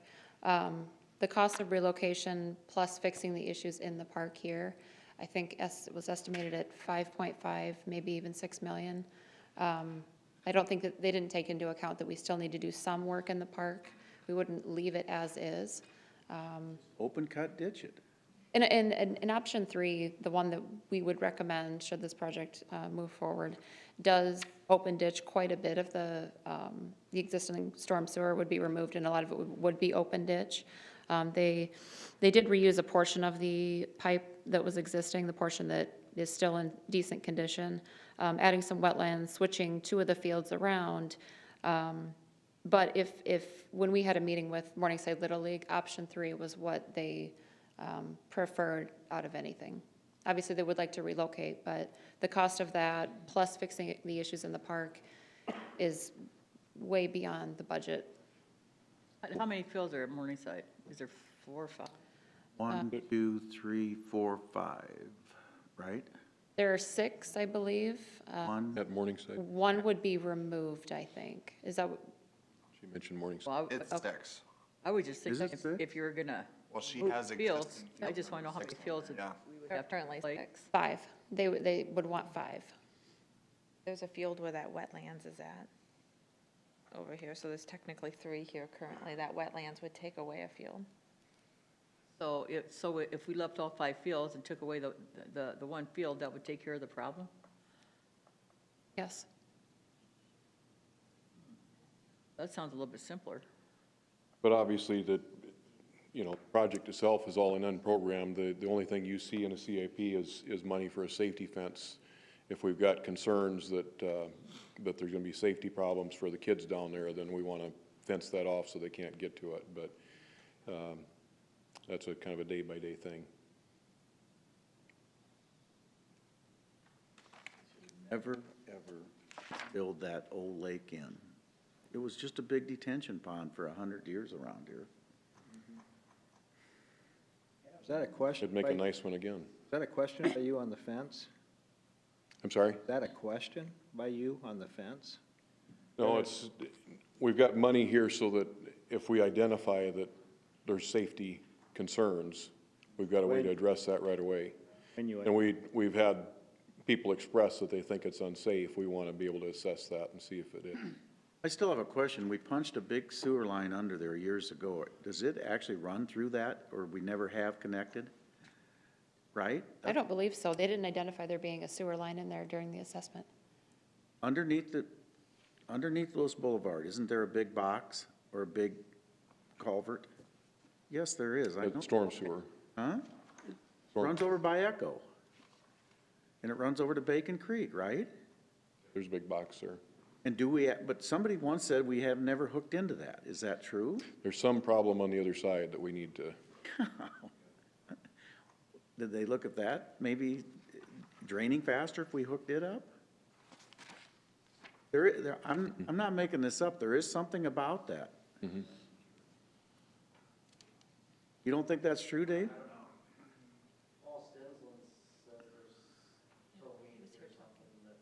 You gotta come up to the microphone, Chris. Isn't there something, am I not right on that? Paul was here about a year ago. yeah. Oh, yeah, yeah.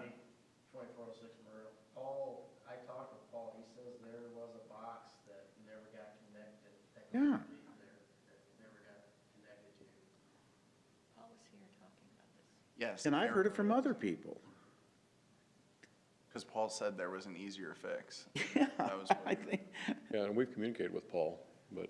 But I think the issue is the failing infrastructure further upstream. And so that's what we're trying to address here. That's in the out year. Right now, I know, but let's figure this out. If there's a box under there that's not hooked up that would drain that faster, which is what I think Paul was saying, we need to get it hooked up, is all I'm trying to say. That, you know, if you're worried about water standing and that kind of stuff, and you don't need a wetlands if you can drain it faster. We'll have to get a hold of DOT. They'll have all the records. It's under their roadway, so, I mean, I don't know where exactly it's at, but it obviously, multiple people say it's there, so. Okay. I think, I'll repeat what we heard Paul say, so. Project 549197 Outer Drive Pump Station, page 470.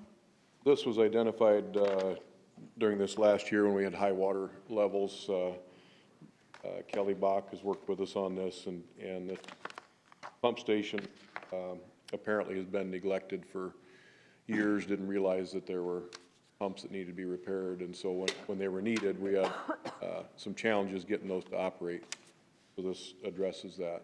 Those are there just west of the railroad track, that big pump station there?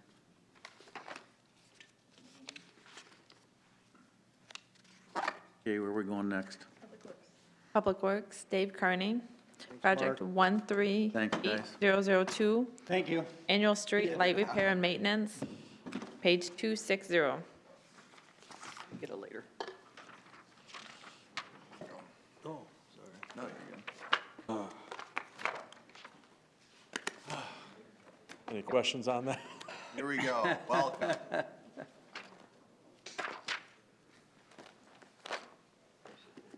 Keep on moving. All right. Project 139006, annual street signal pavement marking, page 263. What do we do at 260? it's in the out years. No, 260? Page 260. nobody. Oh, I'm sorry. Oh, that was Yeah, just, thank you. that's just annual change in LED lights out. What's cosmetic change to the lights? I was just curious what that means. I think that's if they're just dented and Oh, I was just, paint's peeling off on them, rusted out.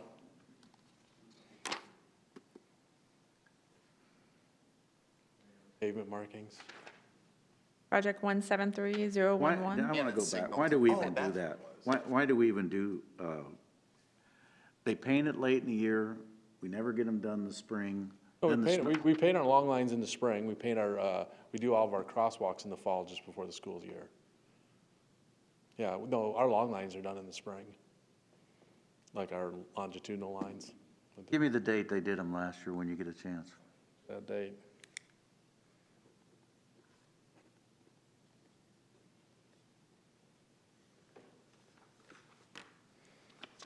This is why we need to be able to use a lead-based paint, at least there.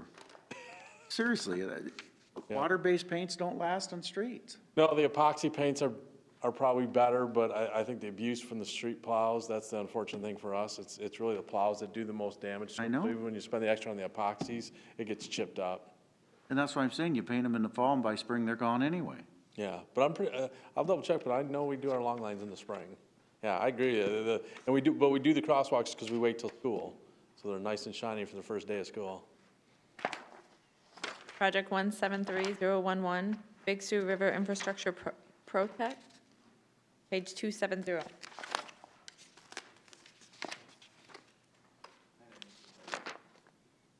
This is just replacing some flap gates that need replaced. Pushed a lot of the other stuff out.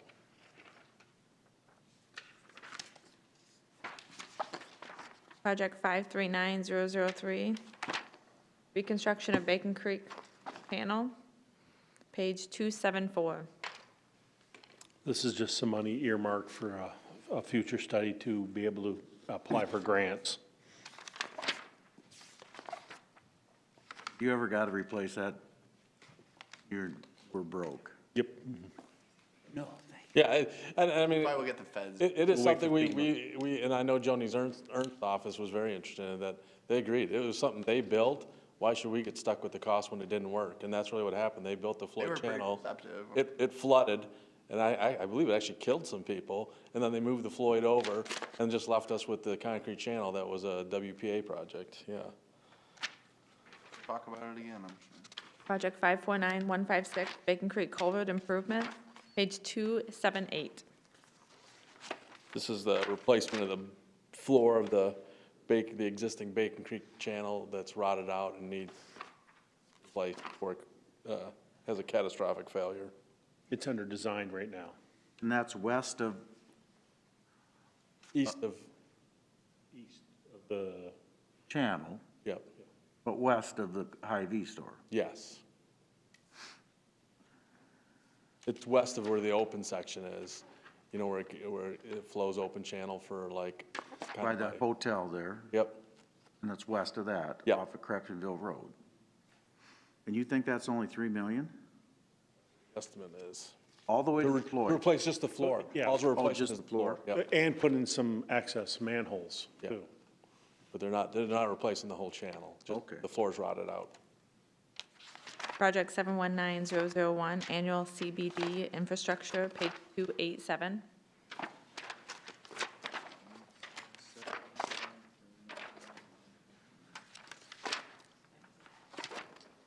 That's money we have set aside for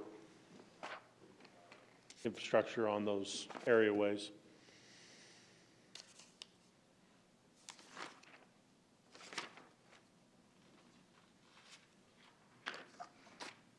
Project 719015. I have, well, Want to go back? I just had circled because I was just curious if the historic 4th Street streetscape improvements, what were those? Oh, was that the brick and stuff that we did at the intersection? That's what it was, right? Project 719015, reconstructing undermined pavement and drainage improvements, page 288. Sitting some of the residential, all kinds of streets that are undermined. Repairing those. No, we had Have talked you one talked- time, we had talked one time about part of the undermining is from having sprinkler systems.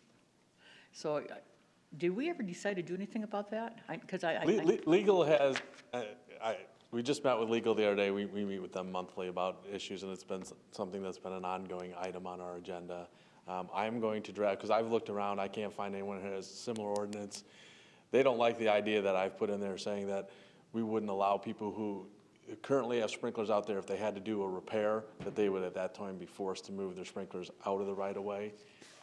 They don't like that idea, but I think that's really the best way to do it, because the thing is at that point, if you gotta make a repair, that's the time for us to, we also would have to repeal the ordinance that prohibits people from sprinkling their sprinklers running across the sidewalk, which most people's sprinklers, I know mine run at like 4 in the morning. I don't think there's too many walkers out at 4 in the morning that are gonna get, sprinkled. well, if these sprinklers are causing up erosion, maybe they should pay for that. So, Well, and that's it, then Not gonna wanna do that's that a very either. hard thing to do, and then you go find that they're leaking, and you wanna go after the homeowner for thousands and thousands of dollars because of a leaky sprinkler. I think we would have a hard time with that. I'd rather just prohibit well, them. and I'm sure that I understand what you're saying, but that would be we could tell them that. I mean, that's a reason not to have sprinklers, right? And I think if you get the sprinkler companies on board, it'll make it very, Sure.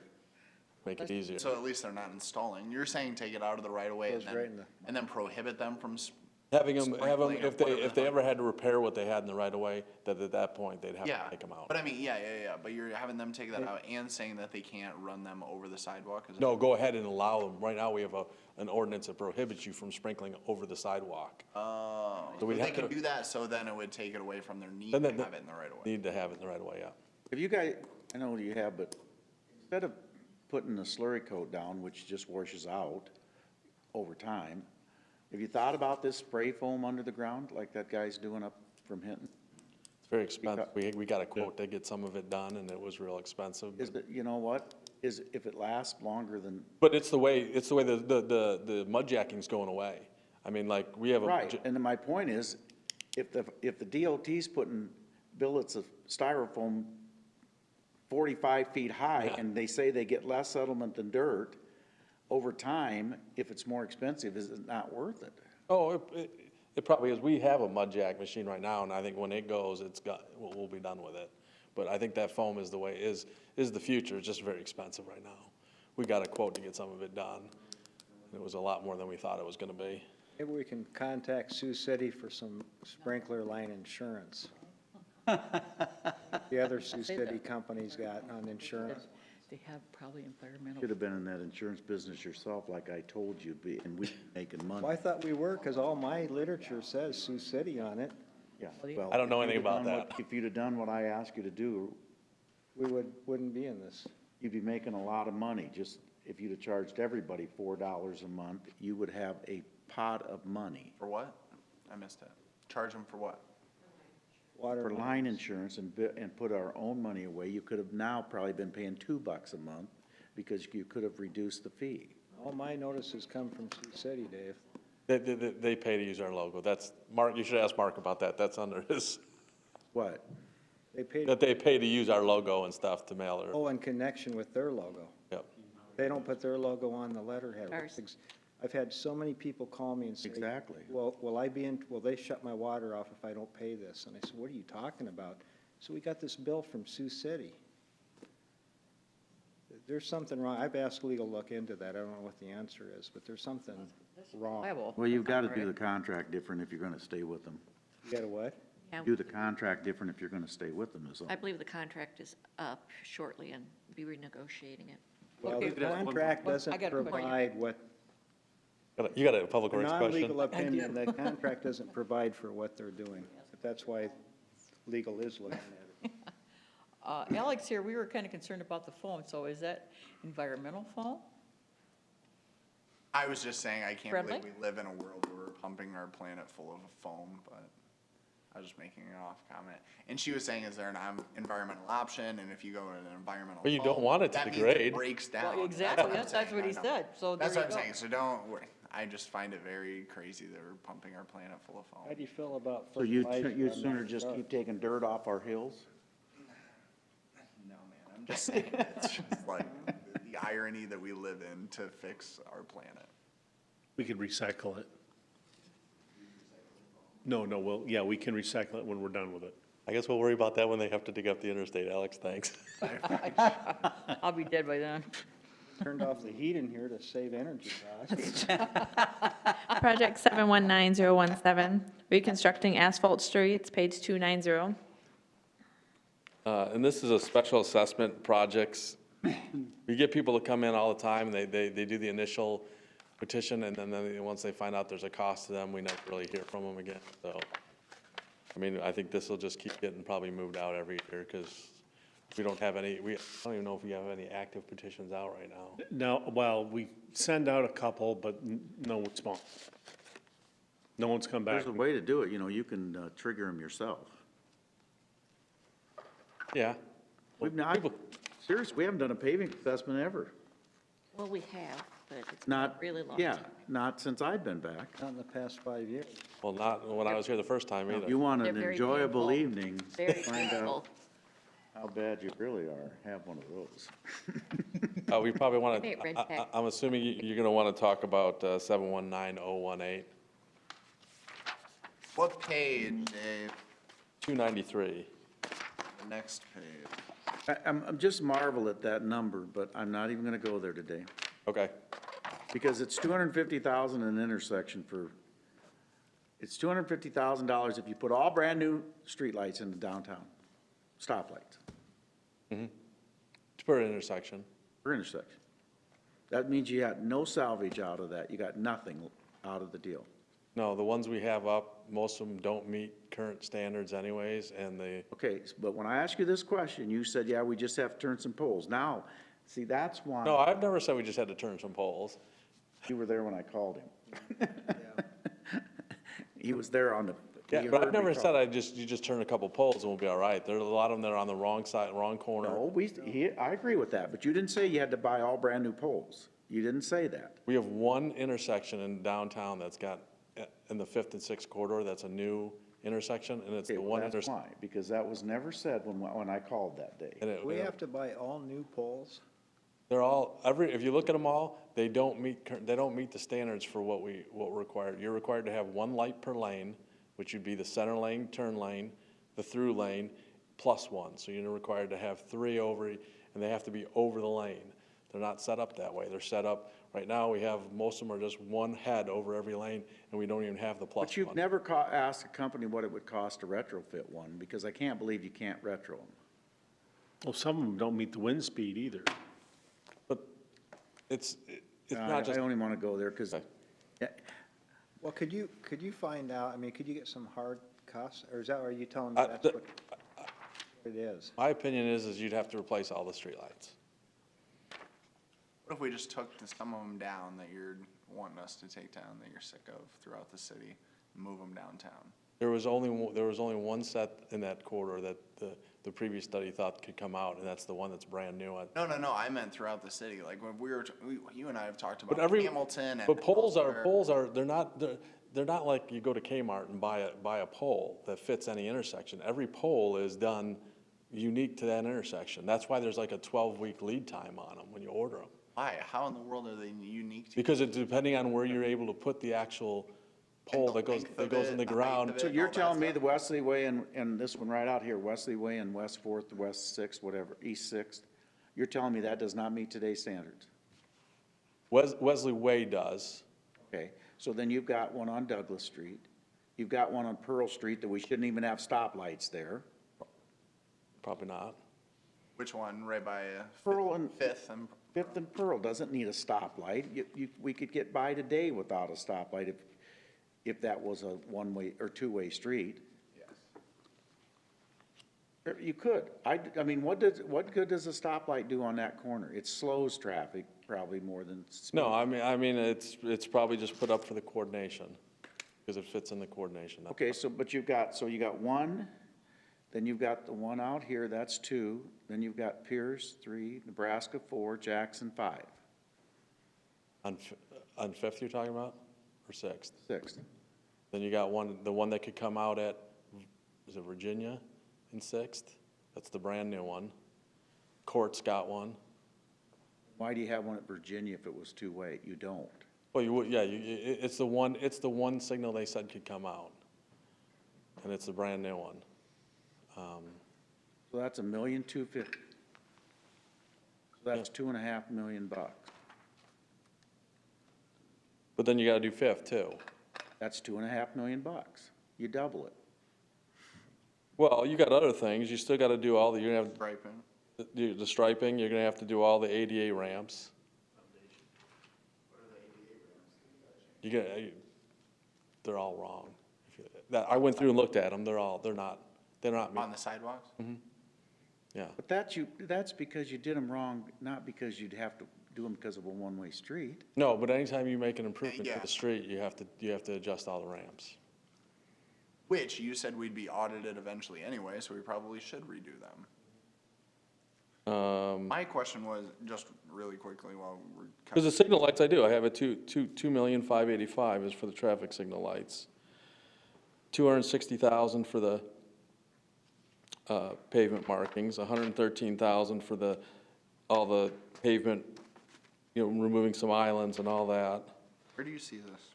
Oh, I have an estimate I did. Yeah, we don't have that. I got you. I can give you this. Could you? Yep. Well, my question was gonna be, under the work plan of 2024, is it a typo or am I reading this incorrectly? That it's like convert 5th and 6th streets east of Nebraska, and then right under it says it the exact same? Oh, yeah, one should be be west of west. one should be west of Nebraska.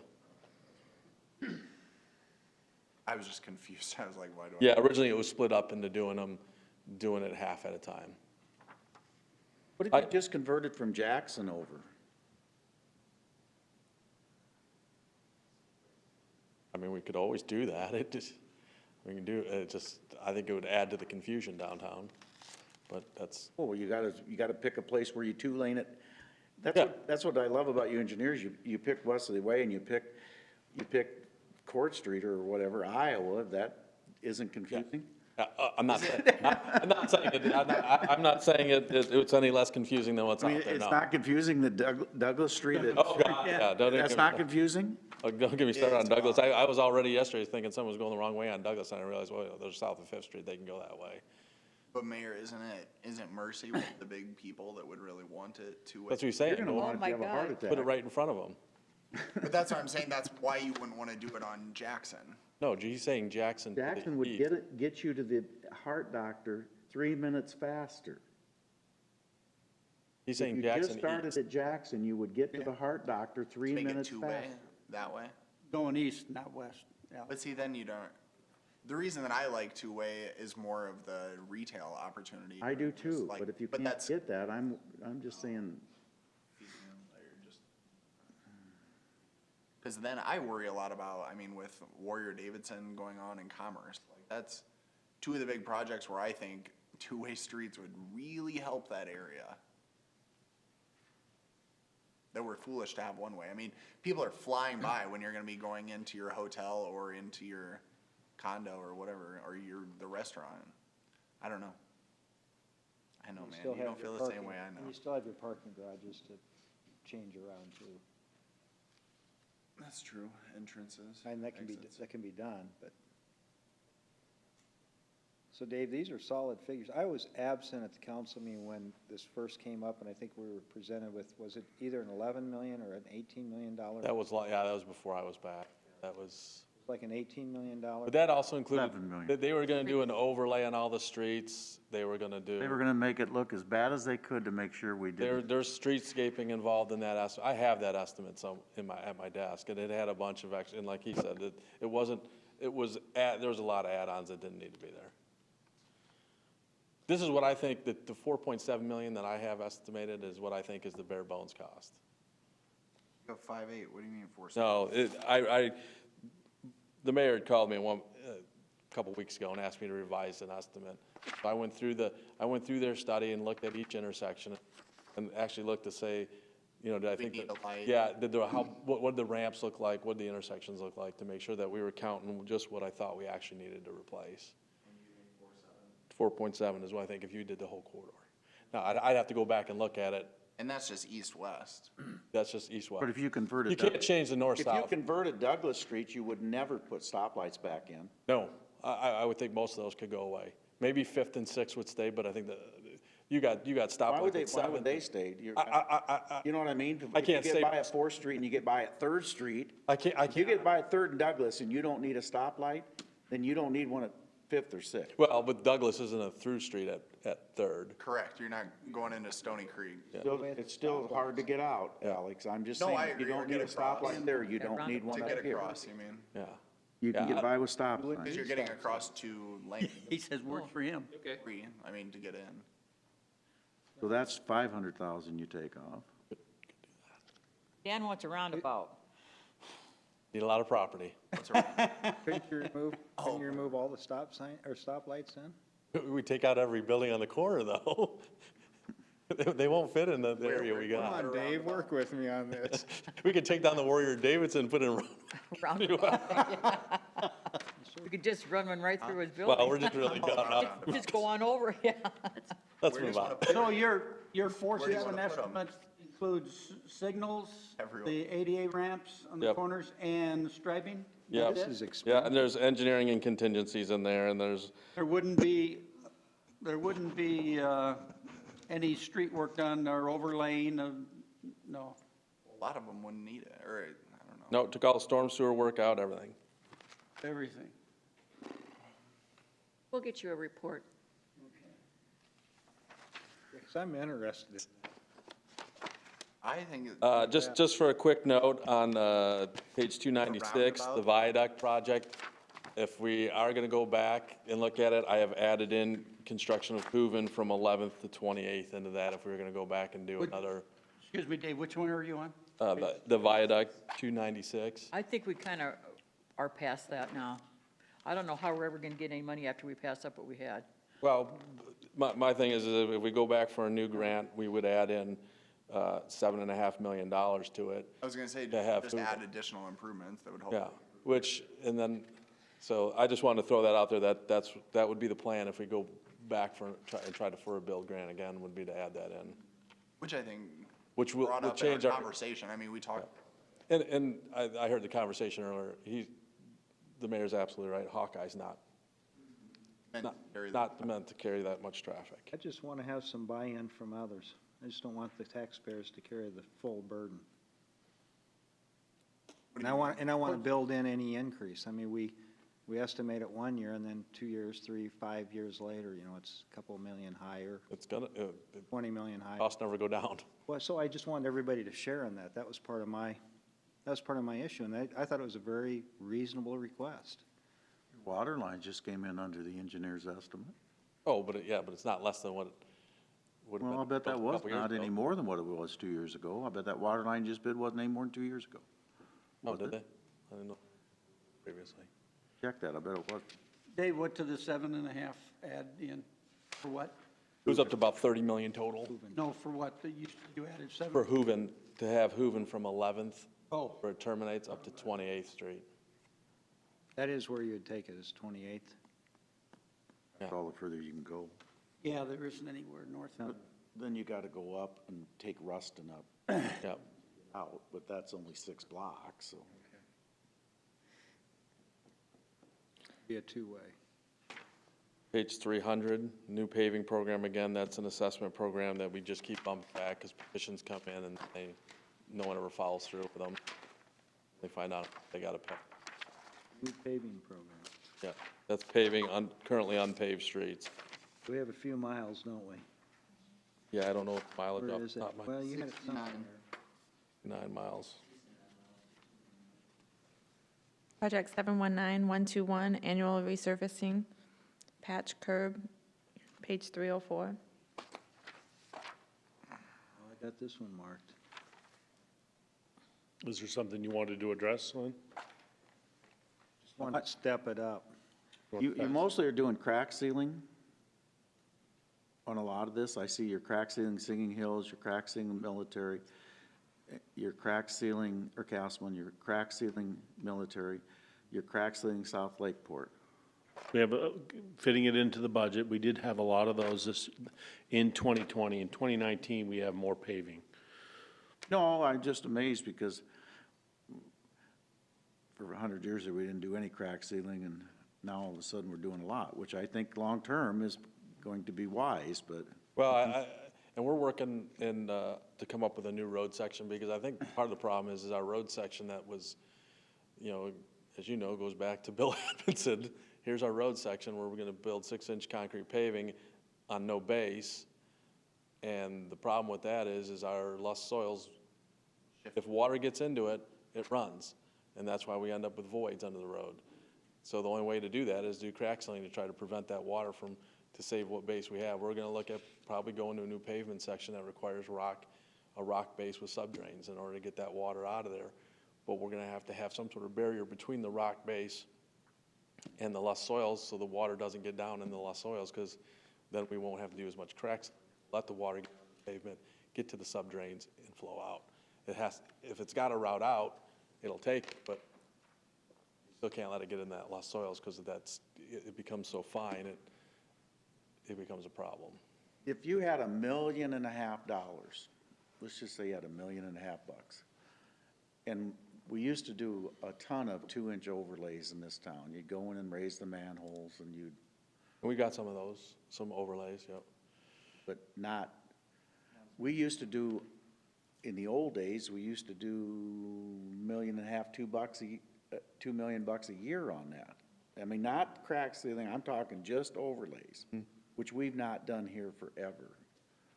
About 1.2 million is what it costs us to do about a mile of overlay. Yeah, so let's say you had $1.2 million to $1.5 million. Where would you spend it? Well, right now, we got 11th Street is on here. 11th Street. Oh, I know, that's on there. Where would you spend it additionally if you had another one? I'd just go to the project, go down the list, and anything that's an overlay, I'd move those up.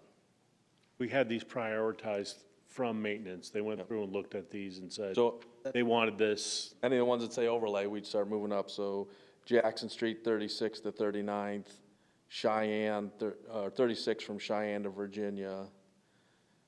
And that's not to say that something in next year that, comes up. I'm asking where you would do it. But we'd start moving those Because up, because I think if you gave us any extra money, we would only move up overlays.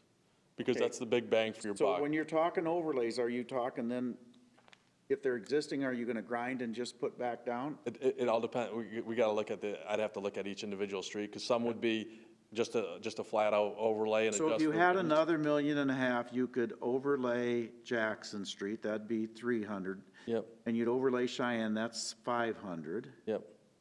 And that's, Then we drop down to the next year.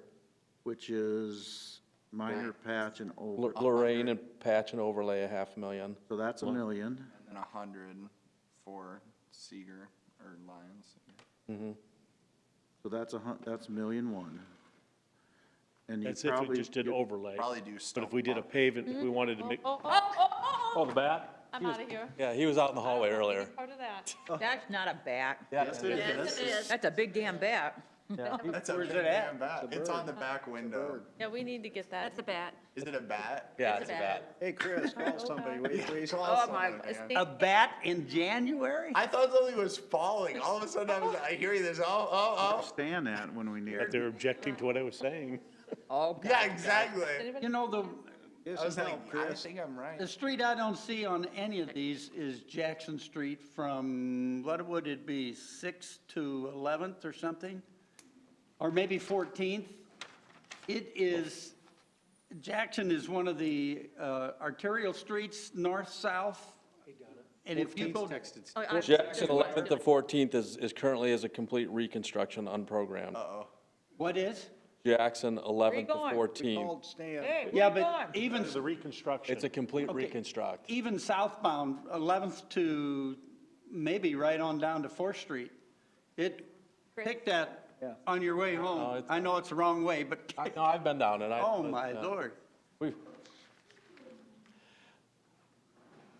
Did you, oh, what did you do, get it? What I'm trying to, Oh, God. Dan's on his way back. Anyway, Dave, what I want to see we could accomplished just is that we move some of this up, and it's so, Overlays are the easiest ones to move up. And Reconstruction probably because makes that's it. to move that's up the because biggest- there's a lot of planning that goes involved. Sure. But What, biggest when's the comment. reconstruction it's in? unprogrammed on Jackson. Oh, It's on our list, but it's in an unprogrammed year. It's on the sheet, it just, man, that's, but I mean, it's just, I am. That's right down. it's hard to do because you look at all the streets we've got and which is worse is. are these spread out? Oh, you're gonna be the man of the no, game, no. Chris. Well, you're gonna be doing He's good, he said. Morningside and the north side. You're only gonna be doing Morningside and the north side, which at least. Oh, I do too. Then you could go to other sides of town after that. God, My gosh. I don't see this going well. Oh, Chris. This is not you gonna just end look how well. close you got. This is not workman's comp. Yeah, no, Baby shots work, let's go. Oh, Chris. Be gentle. We're after Be a gentle with the little For guy. those that are watching and listening, Yeah, watch out. It's probably, we're after kill a their vibe. bat. okay, I don't think I'd Gentle pick with that the on the little guy, TV. Chris. It is? Yep, it's illegal to kill bat. Oh my gosh, look at the screen. Look at the screen. Yeah, you're on the air, Chris. There we go, buddy. Is there a, Where are you going now, buddy? gotta find an open door to let him go? Not in my office. That's not gonna do it Yeah, well. where's your office? Let's just run down there. We have Anyway, all the time. Dave, I would just reiterate, I think what the mayor's getting at and what, Dan was saying. I just is don't it's want like it loose. The number one thing we, and so if there's any way we can move something or things up and overlay, I think people see the most. She had my heart and pumping. feel I it. thought somebody collapsed. Move it up, I was wondering, shift some funds if it's possible. Coming this way, I thought I it would, come over. I would move that we take $1.5 million out of the Lewis and Clark ballpark. Because this is a higher priority to. Oh, that I 3 see what you're million? saying, I get it. So you take $1.5 million out of that ballpark, parking lot Second now, and put it into overlays. And I just want to caution you to, people feel better about their neighborhoods when you work in every neighborhood, okay? And if there are some streets in all of the neighborhoods. We can look at spreading it around. Try to spread it around. Because we have done like quite a few overlays in Morningside last, Yes, you between have. Lincoln Way and, Glen Avenue in the last 2 years. That's my point. Dave, it's where we live, so I mean. And there I was a would- I would- complete, well, and as Gordon and. Yeah, don't shit you have Cheyenne. said, There's a complete I'm more complete concerned about inventory Cheyenne. that's been done, right? I mean, Yeah. yeah, I don't know how many years ago, a couple of years ago, maybe. Yeah, the DOT does a paving index, but I don't take that necessarily because there's other factors we take into it as far as, No, I mean, we've done the inventory, yeah. haven't we? Of No, all- we just went off the pavement condition index that DOT does. But we talk with streets, and a lot of times they have a different view, even though the numbers generated by DOT. So we take more of the input from our streets guys than we do. Good job, Chris, thank you very much. Than we do. Thank you. And then it takes the utilities guys, because when we're looking versus, is it just an overlay, or is it something where we have utility work that needs to get done? Because there's no sense in overlaying a street where we've got bad water main. Is there a second to my motion? I We did, did have first, Well, I said, ready to vote? Yes. Moore, aye. Scott, Aye. Waters, aye. Capron, Aye. Greckin. Aye. Yep. Dave, And I would ask you to bid, you normally bid that by the ton, don't you? Mm-hmm. So bid that by the ton with extra streets. Because if your tonnage comes in way under, you'll be able to do more. And if it comes in way under, we might have to look at some other funding mechanism or borrowing ahead or something. I just want to Oh, make wait, sure you okay. bid more than what you think you're going to get done. Okay. Because if you bid twice as much historically a bid or more, the pricing ought to come down. Well, I think, and we'll probably break it up, because I think we'd want to get multiple contractors. So, you don't think so? Well, when we used to do those big ones in the past, when you got one big contract, the price got way down there. Yeah, just the problem, Getting I the understand one who- that. the one who primarily, gets the big ones has been flopping on it. Well, I, put damages, do whatever you want that are realistic, but I'm just saying your per ton price goes down a lot when you bid a big project. And bidding them out at the beginning of the year. That's why you Helps gotta get also. on this right away. well, and that's the thing, I think you're probably, a lot of these you're gonna see or the ones we've got planned should still go this year. The other ones will probably still be by the time we get them. I don't wanna let them late, and then we're fighting the weather, you know? Right. But we'll have to see how many we can push Still out. try to bid it even if you gave them a longer time frame to get it done. Yeah. Because worst long as they case don't- is, then it goes into the next budget year and makes it easier for Donna, but I would bid it so you get that tonnage bid. Okay.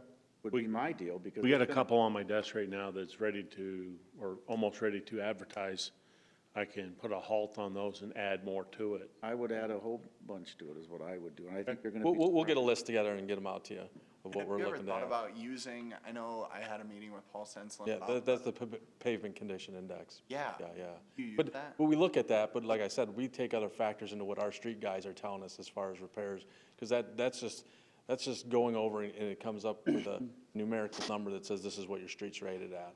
Our street guys know the ones that I they're just having. wondered if there was a uniform way so that people knew where they were or what was, you know what I mean? Like, I was just trying to think of a, Yeah, I take our guys' opinion on what they're seeing as problems as a bigger help to us on the PCI. okay. and Dave, And the utilities makes a big difference. Yep. Yeah. Dave and Gordon, and this is really a question, but on the streets that you have listed or that you've inventoried on reconstruction, I mean, that's the complete street, sewer, curb, everything? Yep, that's everything. Yeah. Are there any that could do this overlay? No, because we're saying that that's why they're gone to complete reconstruct, because our utilities underneath are bad. But there's nothing on that list that could be, Reduced. No, because all you're doing is you're gonna, let's say Jackson it Street. even Jackson more. Street's a good one. We overlay it, and then, the overlay should be a 15 to 20-year life on it, just doing an overlay. And 5 years later, we're ripping it up. That's throwing money out the window. It makes you feel better that it was a nice, smooth ride for 5 years, but it's not. I just wish there'd be some way we could make that clear to everybody, because, I mean, that's the one we're really behind on, correct? We have a lot of streets we need to Yeah, reconstruct. our infrastructure, underground And then we're just infrastructure. falling behind, and the costs But the go one up. way you don't fall behind is you crack seal and you overlay questionable street, they will last longer if you do an overlay than if you just say, well, we gotta wait another 5 years. You know what I'm saying? Yeah. Yeah, if we can get them before they get really bad. Right. And so that'll help you long-term. Okay. If you do it that way. Project 719133, annual infrastructure reconstruction, page 307. And on this one, we're starting to break these projects out, so that's why the numbers look a little bit low this year, but because we're starting to break them out into the individual projects, because it's just gonna work better for us, I think. I think we're gonna start doing that once we go to design on something, we're gonna break it out into a new number. We've been doing that for years on bridges, and it's now we do it on streets. Yeah. But you've got a whole big cash balance because you're saving it for, Which one is it? It hasn't been transferred yet. It's gonna get transferred to Pierce. Thank you. for Pierce Street, right? Yeah. And then you still need 375 Yep. because of all your stupid bump outs and all that other crap you put in there, right? I'd love to have a conversation on that, because I'd be more for if we don't want to have bump outs. I mean, bump outs serve a purpose, but I know they're a maintenance problem.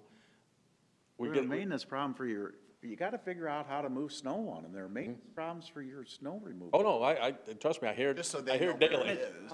What's the purpose? The purpose is to shorten your crossing for people crossing the street, so that they're not in They're the more street. protected, Yeah, they're more protected is the idea. more protected and a They're lane crossing, and then even when you got signalized intersections, because a lot of times your signal timing is based on a lot of times it's not based on traffic, it's based on what your crossing distance is. Earlier, someone was talking, the mayor was talking about Hamilton. One of the things that screws up lower Hamilton, we have a high ped traffic, even though the schools are gone at 3rd and 4th. And when someone hits that ped signal, it actually throws our coordination out for about 3 cycles before it'll get back into coordination, because the ped crossing across Hamilton is so much longer than what the green time is supposed to be. And it throws it off, and it doesn't automatically reset. It takes 3 or 4 cycles before it'll put it back into coordination. That's only one of the many problems with Hamilton, besides it being a very short bandwidth, but that's the type of stuff that bump outs make less. And I mean, people like the look of them. I mean, they're great in the summertime. They're just terrible in the wintertime. Yeah, we like the look of them until they get all torn up. Yeah, until you hit them, you hit a snowplow And hits that's them. where you hope you can educate them of where they are. Like, we talked about that, is if we think they're beneficial and working with the crews to know where they're at and. Drop curves. But, Drop curbs. you know, The other thing, yeah, but I'm a big proponent of having he's calling a drop curb, mountable curb is what I would call it, where it's at a slope. A instead of highway being- curb, basically. It's a flatter curb. Still handles the exact same amount of water. 6 inches high, just like a regular curb, it just, instead of going straight up, it's Yeah. at a slope. We have, go to the Heights. The Heights is all mountable curbs. Right. Yep. That would make a difference. Steuben Street between 11th and is all mountable curbs. So is that still gonna make a difference when you have? Yeah, the yeah, snowplow the crew? snowplow guy, he'll feel it, he'll feel his plow go up, but he's not gonna hit it and Ram and it. destroy ram it. Yeah. Why don't So we is do that a that? way we could do it with the bump outs? We can do that. It, You can do it in residential neighborhood, unlike, Dave doesn't want you to know, but it meets the SUDAS curve. yeah, no, I like mountable curbs. But we should be doing them in these short cul-de-sacs. Those are so hard to grade for your snowplow operators. Why, like the one we just put up by my house, why did you not tell them to do that curb system? Wouldn't that have made? Well, that was done, I mean, that design was done before. We are. But you know what I'm push- saying, in these short cul-de-sacs that you're seeing go up all over town, that curb system, doesn't that make more sense, especially on the ends? It's hard to get people to change from the years of the straight-up curbs and the open-throated inlets. I'd much rather have us have mountable curbs with graded inlets, especially on our, the reason we did mountable curbs in the heights and graded inlets, because the streets were so steep that the water actually went right by the inlets. The water was ending up out on Hamilton Boulevard because it would go by the throat. The throat wasn't any steeper than the street, so the water just kept going straight. When you have a mountable curb and a graded inlet, now that water, it can't hop over the grade. It's got to fall down to the grade and catch it. Now, it's not catching everything, and there are problems. You get leaves and all that kind of stuff. But for a narrower street especially, it's better. But it's much better, and I'm it cost totally. more? No. It's just a different, it's a different mold on their paver is all it is. You know what's unfortunate, though, seriously? If I have the crosswalk light, the minute I step in the crosswalk and it says don't walk and I'm in the crosswalk, I get to complete my walk. Yeah. I'm protected. What people under the don't law. understand is when it starts flashing, don't walk, if you've stepped off the curb and it's a walk sign, that's set for 3 feet per second, which is what they deem as a elderly person walks at, that they can get across the street. Why did he look at me? Oh, no. But you still have the right-of-way. Yeah. When you are in the crosswalk, and that's what is unfortunate. So we go to all this expense because we're saying drivers aren't going to change their habits, but even if you're out of the crosswalk and there's a pedestrian in the street, you can't just say, well, I've got the right-of-way, and you're going to run them over. No, but yeah, you shouldn't, but. What are those second things called, where they count down the seconds? What do they cost? Well, we put those in now. Yeah, I know, in some places. I don't know what the cost, I don't think there's really much of a cost difference on that. You know, so if you had a countdown, I think that would help drivers maybe be a little more, probably not, but it might help. But you cannot put a countdown on the head. Somebody was asking about that. On the signal head. It can be on the pedestrian head, but you cannot have a countdown on. Right. Someone wanted I think it was someone from PD. I think it might have been Lisa Clays. Wanted us to have, and the MUTCD does not allow that. An observation I had with those bump outs here recently, and it might be, getting a little older, not seen as well, but at nighttime, I don't see any kind of delineation, paint or reflection or anything. And if you're not aware of it, you're probably going to go right up and over the thing, That's why you need the drop curb. Yes, I would agree. So even when you're walking, it's not that fall off when you're not, just like Dan said on this step. Reminds of the Dick Van Dyke Show, how he used to fall, I mean, that step is not a good plan here. Then I wanted to clarify, I didn't get a chance to ask on that last project, but did you say 2-inch overlay is good for 15 years? Yep. Should be. Serious? It's usually a 3. You can, South Sioux did a 2-inch what they called it a white overlay. Yeah, concrete They did overlay. a 2-inch concrete overlay on Dakota Avenue a few years ago. Oh, that was, because I was still here the first time when they did that. Was it that long ago? Yep. But it's held up very well. Yeah, I think that was an unbonded overlay, or was it that might have been a bonded overlay where it actually sticks to the. Yeah, but a bond, all you're doing is putting a little concrete down. It's bonding to the old concrete, where Right. you do an unbonded, you put a thin layer of asphalt so it's not bonded to the. Right, but you can, I've had my shed, I had a little shed, and when I poured my driveway, I left that concrete in and poured 2 inches over the top, and it's lasted forever. It'll last forever. Well, do you remember when you wanted to bid Country Club Boulevard both ways? And I thought, did we bid the cement 6 inches? And asphalt was 8 inches, but then I thought, would be the equivalent of the 6 inches of cement, but then I thought that was only good for 15 years. No, there's a life cost analysis that's done when you do that, because. If you do your sub-base, it doesn't matter what it is. Well, but what the Asphalt Paving Association will tell you is that when you do asphalt paving, they recommend all these fog seals and this at certain points after you've done it, and you have to add all that cost in. But you should be adding your crack sealing and all that stuff in, and if you do that, the comparison doesn't come that bad. I always go back to 28th Street. We did that 35 years ago. It's asphalt. It has held up better than any concrete street. They paved my street the exact same time. My street's cracking all over the place. 28th Street is no different than any other street in town. But they put, a big sub-base under that, and they made them go even 12 inches because it was commercial for trucks. It's all in the engineering, and if you did it, now oil prices might be okay now, but oil prices 5 years ago. Yeah, the asphalt used to be extremely less expensive than concrete, but it's all oil. Well, because of, oil price, but also they refine the oil better, so because asphalt's made out of basically what's left after they've refined the oil. Right. So there's less of it per barrel left, so that's driven the cost up. And it's still cost competitive, but it's not nearly what it used to be. It used to be asphalt was so much cheaper than concrete. What's better than concrete or asphalt? Depends on how you do the sub-base. Yeah, they both need a base. I'm not a fan of the 6-inch paving on no base that we do here. I never was when I came here, but that was what I was told. This is our pavement section. We've always done it. And that's why we're looking at something new. I think both of them need to have a base, but asphalt, I think, is better for local streets than concrete because of the cost. I think on your main arterials, I'm a fan of concrete streets. Exactly what Sioux Falls does. 90% of their non-arterials are concrete curb and asphalt.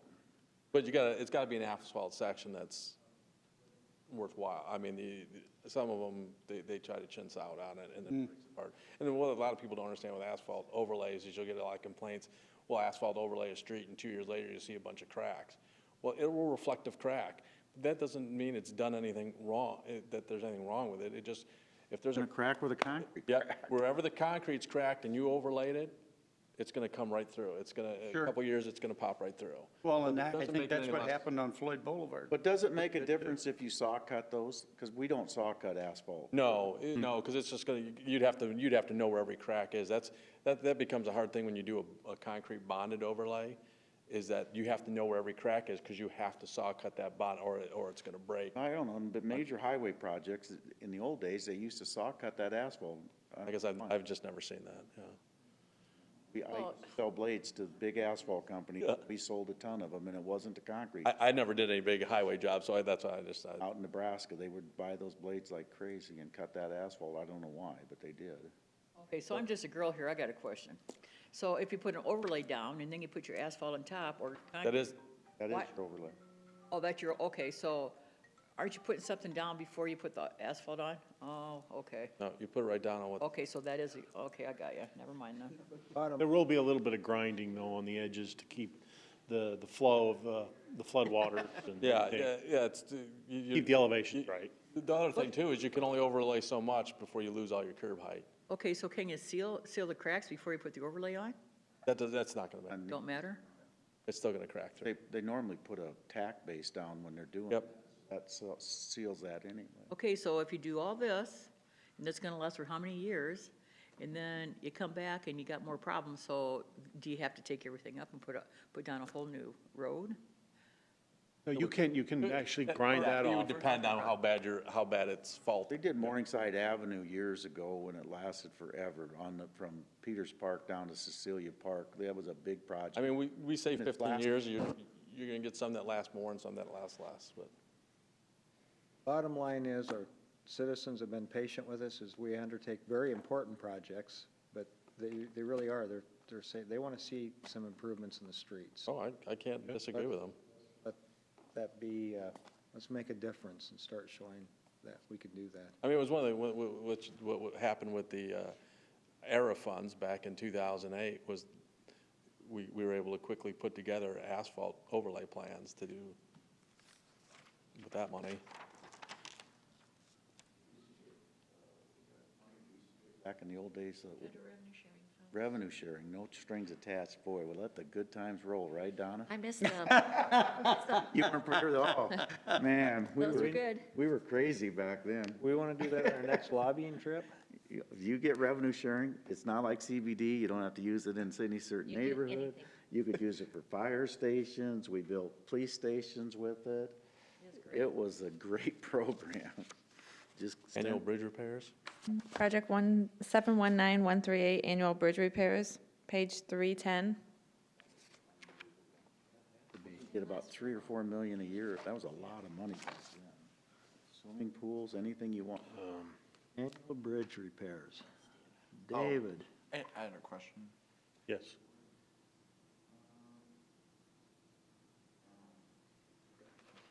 Okay. We won't come back. I think anyway, well, because it was the question about where are we at with that bridge that's gonna be over by the Expo Center and Arena? That's what I wanted to. It's gonna be replaced. 240 redecking it? No, That we're little not- bridge. No, we're That's taking the bridge out and Taking coming the down bridge out. Stockyard Place. Going around. Yeah. You're taking that bridge out and going back around to where Cucho Roofing is and coming. No, different bridge. The one over around past, Home Depot. Yeah, right here, you're redoing it. 240. Yeah, that's what I thought. I had it Road. circled 240, Yep. right? Yep. And the only thing that I was gonna ask about that timing was when we were hoping that those things were gonna be opening or. Well, we having an issue with the railroad in the crossing. They gave us a. Put an asphalt deck over it. It lasted on Hamilton Boulevard for a long time. Yeah, but do we need to expand the Over the sidewalk? deck of the bridge? Did it on Hamilton Boulevard. No, No. this bridge is, the weight, it's already won't weight hold it. limited. And It's already come real close yeah, to I think it's being at 6 closed. tons, and that adds to your weight by, yeah, it's not just Anyway, the I deck. just wanted to make sure timing was right, because I don't want us, We're working on it. We are also getting some, We're having issues with the railroad. and some right-of-way. We're trying to get some, that is gonna easements. nightmare if we're grand opening and opening these things and trying to tell people. We're working to get it as quickly as we can. Project 719206, bridge deck restoration, page 312. They're gonna look like This is one where we're going to have to make some decisions later with the, actually doing the Mulberry Creek Street Bridge. Does anybody live It's- on Mulberry on the other side yet? One person. One person? And that's the only That way for is them one in and person. out? No, that Was was, that the three people? no. No, there's Oh, one this is person, three, it's this is that old three, wood there's three bridge. homes over here. Okay, the Yeah. three homes, yeah. The Washington Street one? I'm talking the one up by, Not go, yeah. Yeah. They don't want to sell. but I don't know how we spend that kind of money I know. for one bridge. Oh, it's We can behind. talk about that Yeah. afterwards. Right, behind right. Is Wheelchair. Mulberry, where's that at? Yeah, in that area. That's on the other side, I believe, of where you're talking about, coming in from the north, and there's three homes there. Behind Wheelchair. We have a sewer I think that goes under the that's the creek Washington or Street. into the creek. And that bridge also has to be replaced. Bridge deck needs replaced. That- Bridge, well, no, the whole bridge. Oh, is it the whole bridge? Yeah, it's gonna be a box culvert also. So, okay. That's up by That's, the old Bill's Ballroom? Yeah, That's Mulberry. yep, yes.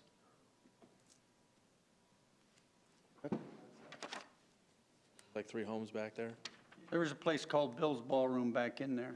I think that you had to come in from the north side. Yeah, you have to come in from the north side for this bridge? Yep. Where, Dan? Yeah, that's the, Yeah. you gotta go off Green Avenue. That were you? Yeah. Is that where you went dancing? Just the old guys remember that. That was the old guys are. Project 719281, active transportation improvements, You're gonna be 281. disappointed you Page don't have the history that people 3, bring to the job. 9. Oh, we missed Bridgeport West. What? Bridgeport West, Got stories, old Bob. 719247, page 316, Bridgeport West. It nets it to 0, so We haven't got the RISE grant from them yet? 316. We're waiting for that money? Which one are we Is that looking what at? you're telling us? Yeah, we've got to, you have to have the fraud 316. done.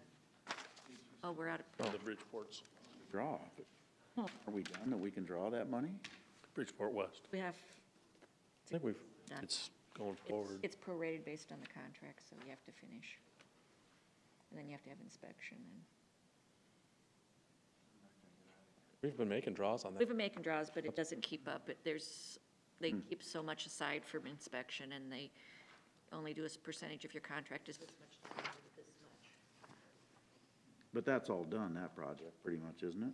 Oh, no, that's no, Steve it's- Harris is doing his part. Yeah. He's still, Okay. Project 719281, active transportation improvements, page 319.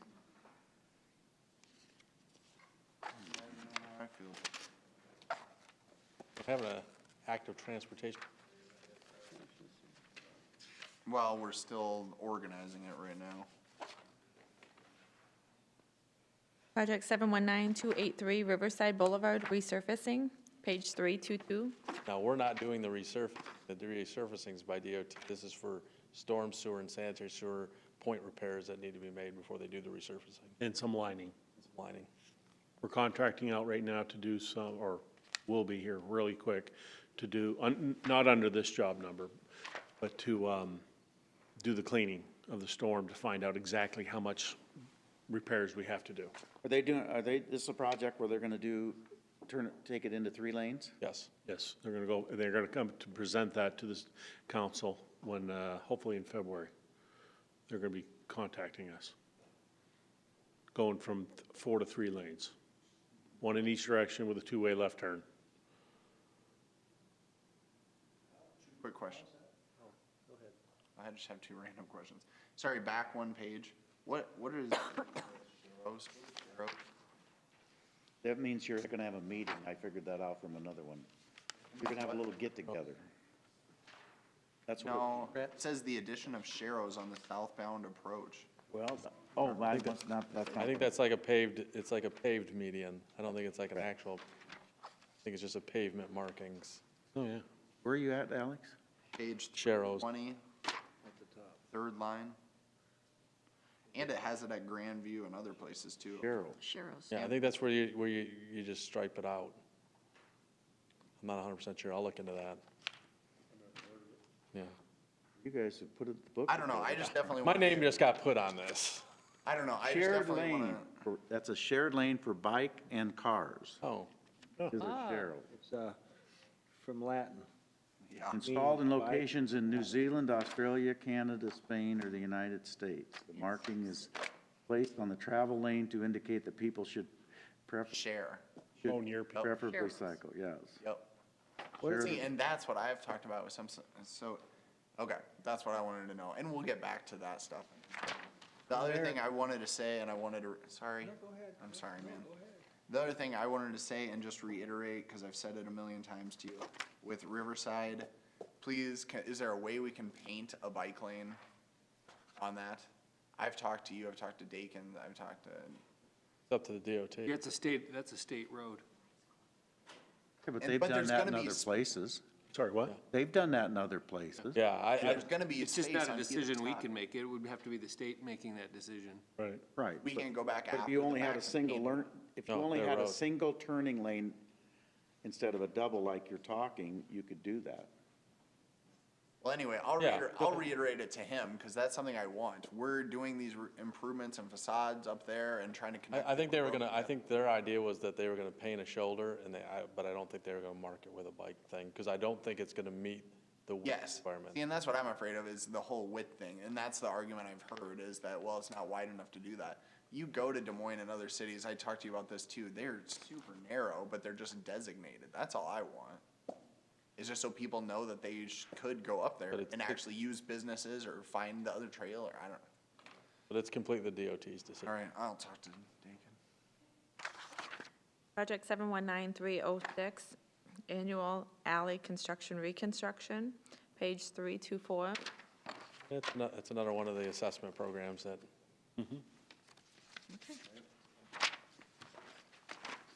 Project 719331. No, I got it. Project 719331, annual schools infrastructure improvement, page 327.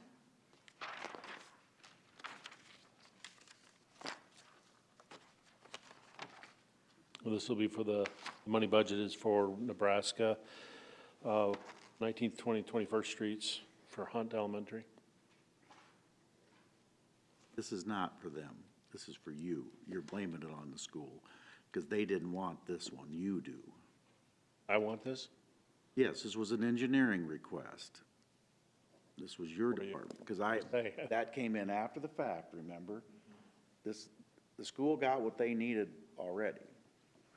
This is your deal because you wanted to tie it into Pierce Street so that you didn't tear it up later and after the school opened, but this one's on you. And it's another $1.5 million or $2 million bucks that could go to overlays. Project 719354, Military Road Bridge, page 333. And I want to go back to that. Is that street that bad that it has to be fixed? Because it doesn't look as bad as the others around there to me. Going back to the school one? Yeah. We can look into it and get back to you on that. Bring it back at wrap-up. Yeah.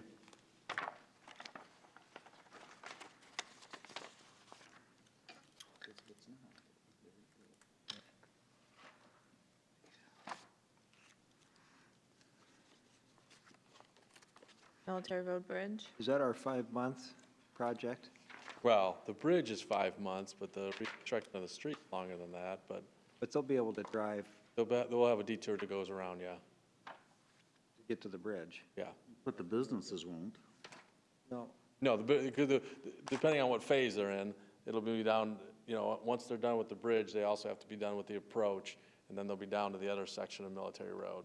That section of the Military Road split into 2 sections. The section by the bridge that'll be closed and worked on while the bridge is being worked on, and then the section that's down away from the bridge, then we'll have a detour on the side streets to get around so they can access the bridge.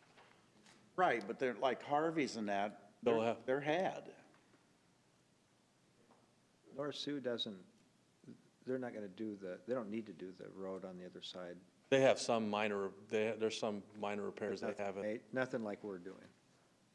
We're a complete reconstruction all the way. Harvey, I thought, no, you'd have a detour, wouldn't you, or a way around? They'll have access to their business throughout the project. How? It'll be a detour through the side streets. You've got to go to Home Street to get to a side street. And I don't know how you can get to Home Street. I'll have to go back and look at the Until you plan. get to Harvey's. But I know they all there's access throughout the project. It won't be off of Military Road all the time, but. I don't think you can go behind the DAP and get over there, though. I own a home on Home Street, and I think the only way to get to it is to go past Harvey's. Yeah, you might have to go past. You might have to go to River Drive and to come back. Don't we sometimes do those temporary? But he's saying you're pretty much the bridge, and that's where it ends. It goes a little bit past the bridge is the first phase. But you're a block away from a lot of those businesses. I can look at the phasing, but I know it's all been, the best we could accommodate it. And that's the thing, every time we take these jobs the more we break them up, the more expensive they are to construct.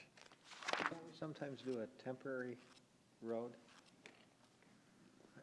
I thought you and I did that on one of the projects, made a temporary, maybe it was just temporary path. There's no way you can make a temporary road because you're taking the bridge out. We had the last time I was involved in a job, was the other part of Military Road when it was constructed down between Riverside Boulevard to the east, and that was for residents only, though. Get them. Yeah, you put that little dirt road off to the And it was a nightmare. Yes. Because there used to be that little road that went up the back. That's probably what I'm thinking, yeah. That was a long time ago. I was young. Project 719358, Bluff Road Reconstruction, page 334. There's your road right there, Alex. Yeah, but what I was thinking, the problem that I have, I was thinking a remark on this, and maybe I'm confused. Why are we redoing Bluff Road all the way down to where it shows in black when I thought we were looping to connect to Stockyards Place? We are, but you can't come across any sooner. Huh? You can't cross over the railroad tracks any sooner. The elevation of the railroad tracks is Yep. cost prohibitive. Really? Yep. Right where it bends there, on that, right above the word bluff. Yeah. About a 6-foot elevation difference for the track. Wow. Yeah. And you That couldn't much? ramp it even because it's such a short distance that any truck would get high-centered. Once you go out there, you don't believe it until you actually go out there and see it. Yeah, That's why we had. we were looking at alternate locations where we could come across to shorten that distance. After we met with the businesses out at Transit Plaza trying to, and Yeah. you gotta have to. Then what are you gonna do? You're gonna loop there and then go all the way back to Yep. Stockyards Place? Brilliant. A lot cheaper than a bridge in that. No, yeah, I know it is. It just And sucks. You that don't that's- wanna open up that Bacon Creek channel. I know, we talked about That's that, a that can of we wish we worms. could have, but it just. Project 728012, annual parking ramp repairs, page 336. One thing I'll let you in on this is we just got a report back on Heritage. Heritage is 10 years old, so we had an inspection done. There's about $450,000 worth of repairs that need to be done on Heritage. Which one's Heritage? Really? Third and Jackson. You guys ever build another parking ramp in town, we should all have our heads examined. Can you outline? There's some coatings. Because it was designed to be relatively maintenance-free. Yeah, there's the coating's worn off in areas that's supposed to help fight off the salt. There's some surface deterioration, nothing that's a structural issues. Some of the joints, the plastic, the rubber joints, some of them are beginning to fail and need to be replaced. It's a lot of minor things, but it's 10 years old. I mean, and it takes abuse. I mean, the salt we use in there doesn't harm the coating, but the fact is everyone who drives in there drags the salt. And we don't wash them out. Yeah. I don't know why we can't figure out that, even if we have to hire it done, get a guy with a power washing truck and wash those ramps down at the end of the season and get that salt out of there. It just sits there like in your garage, I'm trying to think, we do wash, and I'm trying to think if it's once or twice a year we wash them out. But I think, I was gonna say, that we probably could do it more frequently. That would be, but it's, so that's gonna be our next aim is.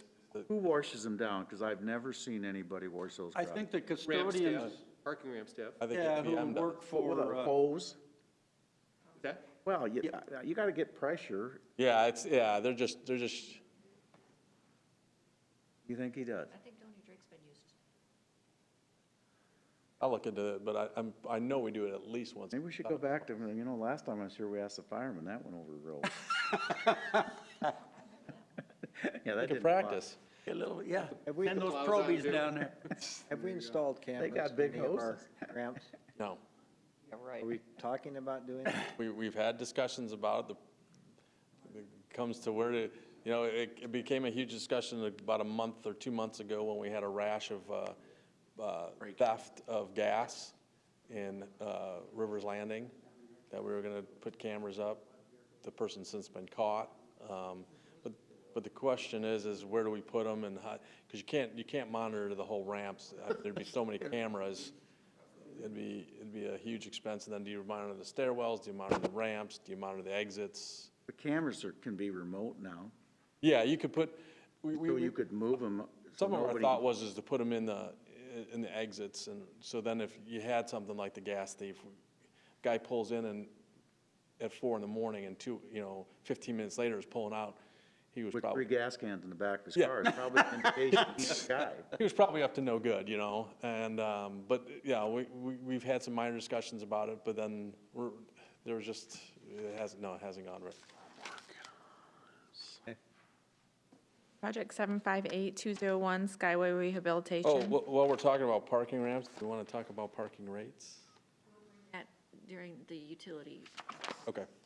How would I go about talking about the cameras seriously in the parking lot? Ask Dave? Well, Or do I have to ask? number one, if that's you can go to the police department because they have, Pete, you've got some, you put them in parks on occasion. Yes, they did have them, that I know. I think they still do, and if nothing else, you should ask the police department to periodically let you use those in the. Yeah, PD, they were involved in the whole thing with when we had the gas theft. Well, That they wasn't have those cameras. It wasn't something that was offered to us, but. Well, you sometimes have to ask the sheriff. Yeah. Would you please do that? Yep. They have to play with others. That's right. And PD has, to give Rex some credit, PD has been doing patrols through the ramps. Good. They've been walking the skywalk. Good. To help with our security. Good for them. They have done a lot in the last year that's added, you know. Tell the firemen that when you're talking about washing them down, Bob. That's, that problem escalated. Paul Lanny. Oh, and the skywalks, definitely. Project 758201, Skyway Rehabilitation, page 338. I appreciate the handicap door retrofitting. I got myself stuck in the skywalk the other day. That was nice. We're getting there. I think Rivers Landing is one that doesn't have one, and we have a person parked, and we give them a special rate to park at MLK because it's got a door, activated door. Project 759005, Annual Sidewalk Program, page 341. You guys never gave me the city ordinance that allows you to command that they put a sidewalk in. I sent that to legal.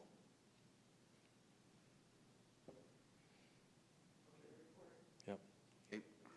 Are you talking all sidewalks on buildings? Where? Anywhere. They're saying they can just tell you to put a sidewalk in your neighborhood if you don't have one. And we used to have to have hearings on those. I don't know how they can just order that done, because I don't think. Under the deficiency, one of the things is missing sidewalk, and that's what it was done under. Under what? Deficiency of sidewalks, one of the things is if the sidewalk is.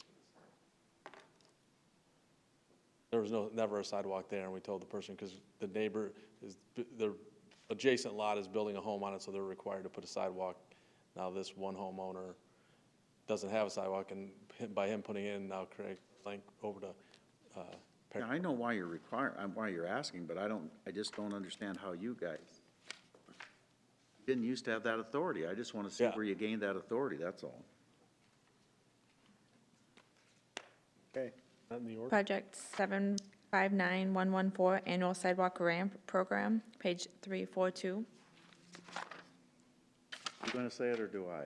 I don't know. What were you gonna say? I have some. I'm disappointed to think how many dollars worth of these handicapped grates, whatever you want to call them, we have put down, only to find out from that committee Angela Durant. that they're all done wrong. What the heck was are gonna we thinking when we about spend that. all this money? Who's watching that? well, I mean, a lot of them that were initially put in back in the early 2000s, were done incorrectly. But I mean, And she showed the one right by the Orpheum that was just done. I don't know if that was just, It was. Within a year, 2 maybe, what was she saying was wrong with that one? that it doesn't extend the full way of the side of all of the other ones in the intersection are 2 next to each other, and then And- there's one that's just one. That wasn't, I don't recall that being a city project. I think that was done by, But you guys surely have to, we you had to got an inspect inspector it. that should be doing Yeah. that. when they call When they us call for us. inspection. And a lot of times they do not call, and we don't Well, get them then we till ought the to make very them end. take it up and put it down right, then. That's what we ought to have to be doing. I agree. That's what I was gonna bring up, so like. We can do that. Call And them. with that, I mean, now I go around, because I'll be honest with you, I did not know it was I for didn't the either. visually impaired. I literally thought that it was for traction. Oh, no, yeah. Oh, no. I did not know that. And so then I was educated, and now I am going around and looking at all these. They are pointing to anything but the crosswalk. Exactly. Now that they pointed it out to me, I'm doing the same thing. That's I'm thinking, all I see. what were we doing? And so, We're like, the we ones ha- that did most of them. Well, there's a lot And of we them that we usually did that have it in our. angled for traction, you know what I mean? Like, we have it angled for, hey, don't slip, we're in the majority of this, rather than, hey, this is where you walk for the crosswalk. I think we really, after Angela, I was gonna send, Bob an email and say, and follow up and say, where are we on this stuff? She But pointed I'll out. tell you, some of that stuff they pointed out on the walk, you'd never be able to fix. This cross slope on the sidewalks in downtown. No, But Dave, and I we don't spend think all she that wasn't. money to get in compliant, then don't do that intersection. Just don't do that one, or whatever. I mean, And I think she was saying, like, with the sidewalk slope, that's fine, you can't fix that now, but now we know going forward. Yeah, but even when it comes time to do it, unless you're gonna completely change the elevation of the street, you can't change that sidewalk. no, but that doesn't give you the right to point No. the No, needle here when the guy should be going here. No, I'm not saying that, yeah, there's, saying sidewalk. But the other thing that I would say is, something that makes me mad was like down by Walgreens, that sidewalk that is all jacked up. I mean, it's still jacked up, and then that roadway sign is in the middle of the sidewalk. I could not go if I wanted to. but when we go through our sidewalk assessment, they'll get assessed, but we go by areas of town. We've set up 10 areas of town. I know, but then you're also saying that in the downtown where people are maybe walking more or something, I don't know, is just that, well, sorry, you're gonna have to wait 5 years till we get to this section. Well, can't do But the whole even town some of at our once. public art makes it difficult for a person in a wheelchair. And we allow that, we're the ones allowing that. It makes it very narrow for people to get by in some of those cases. So I just think we have to be more careful and be a lot more Cognizant sensitive of that. of what we are. After that, it really opened my eyes, I guess, that I didn't realize it. But I mean, you know, you think about, you know, one of the biggest complaints we have on Country Club Boulevard is about the areas where it's unidirectional slope across the street. That was all done so we could meet sidewalk slopes. Well, David. It would have been better if they had done it all on one side. If they agreed to a trail width on one side, you wouldn't have had nearly that unidirectional And slope. that's what they fought, you know, I'm with you. So if we replace the ones that are bad downtown, is that an assessment? Is that- Sidewalk? No, the sidewalks are, No, but typically on the what we're intersection. talking about here, the ramp. Typically, the corners we end up paying for. You're doing so many of those a year right now, around town. Yep. What they're doing so many of those a year. Or as they do new streets, they do them then. And the problem you run into a lot of them is to fix the corner, you're gonna end up going 20, 30, 40 feet down the street to fix it, because in order to get your Okay, so- flat and then your slope and, Okay, so instead of just talking about it, do we have enough money in here for you to go back and do it right? No. So we're just gonna say they're wrong, they're probably not legal? we'll fix them when we have to fix them if. I think we have to fix them now. It's been brought to our attention. We have to fix them when we do a project in the intersection. Yes. We have Or to in the- fix them. We have to fix them. We have a plan to go through and start fixing them. We don't have to fix them all at once. I think we should give you enough money to fix them since we know they're wrong, especially when they're pointed in the wrong direction. Dan, we have probably thousands of them. Downtown. Oh, no, all over. I'm talking about start. Well, hey, if we go to two-way, we're Certain- gonna fix all of those intersections. Yep. And that money was in there. Yep. I'm just trying to give you some money so you can, since it's been brought to our attention, that we should fix it if we know it's wrong, Be proactive. especially downtown where you're gonna have. I you'll more think we are likely being have proactive someone by having relying this on project. downtown. I think Oh, yeah, we are showing that we're Oh, I proactive. know. There's I'm a saying lot- proactive to address what has been brought to our attention, rather than just reactive and saying, yeah, we know that these are wrong, but we'll do them better from now. I'm appreciative if you want to put more money in the CIP, we can do more and more of these. That's great. I think we're doing the right thing. We're just not on as fast as anyone would like to see it done. I don't know how we cannot, Dave. I mean, that's just me, I guess, but I'm thinking it's been brought to our attention. You've acknowledged that it's not correct. We're all talking about it wasn't done right. I don't want it to be on me if someone's going in the wrong direction because they're pointed that way. Walking out in the middle. How much of would an it cost to fix one? We estimate that a quadrant of an intersection probably costs you anywhere from $3,000 to $5,000. By the time you actually fix The whole them. intersection? Huh? The whole intersection or just one? One quadrant, What do you mean by? one corner. One corner? Do one corner. Say $5,000 times. By the time, well, because some of them you end up going way down the street. No, but you wouldn't, now remember, they're asking a question if you want to replace. You're only going to replace that slab that has that. No, because a lot of times you're gonna end up having to replace the slab adjacent to it, because you gotta have that, it's gotta be flat. And if you look at a lot of the ones that they identified as being wrong, that slab isn't flat. When you come up to the top of your truncated dome, you have to have a flat 5 foot by 5 foot landing zone. And then you have to go up Who put these in to begin with? various. Contractors. But we did most of the bidding of it. The other thing to look at too, in addition to the truncated domes, are the curb, you know what I mean, like where the crosswalk lines up. That was the other thing that Yeah. made sense to me, that I was like, gosh, we really missed the ball with that. Well, hope we learned and. Well, I mean, you can get us an estimate. You could go around and look and say, look, I saw these 15 in the downtown that are way wrong. I mean, if that's what Well, and even some of the. Councilman Moore's asking for. Yeah, but like some, and then there's some we can't fix, like the ones that are attached to areaways. Can't do anything with those. Areaways. Yep, there's an airway under the street, under that, we can't fix it. Because you can't lower the sidewalk. Oh, like on Heritage or whatever, we talked about that one intersection. No, the one they pointed out was, is it Fifth in Nebraska? That's absolutely horrible. I've There talked one at about that one. Pierce too. Yeah, or Because the utility or whatever's underneath. Yeah, because it's open under there, that's a roof. And that's fine, but you could give. You're doing that one pretty soon by the Martin.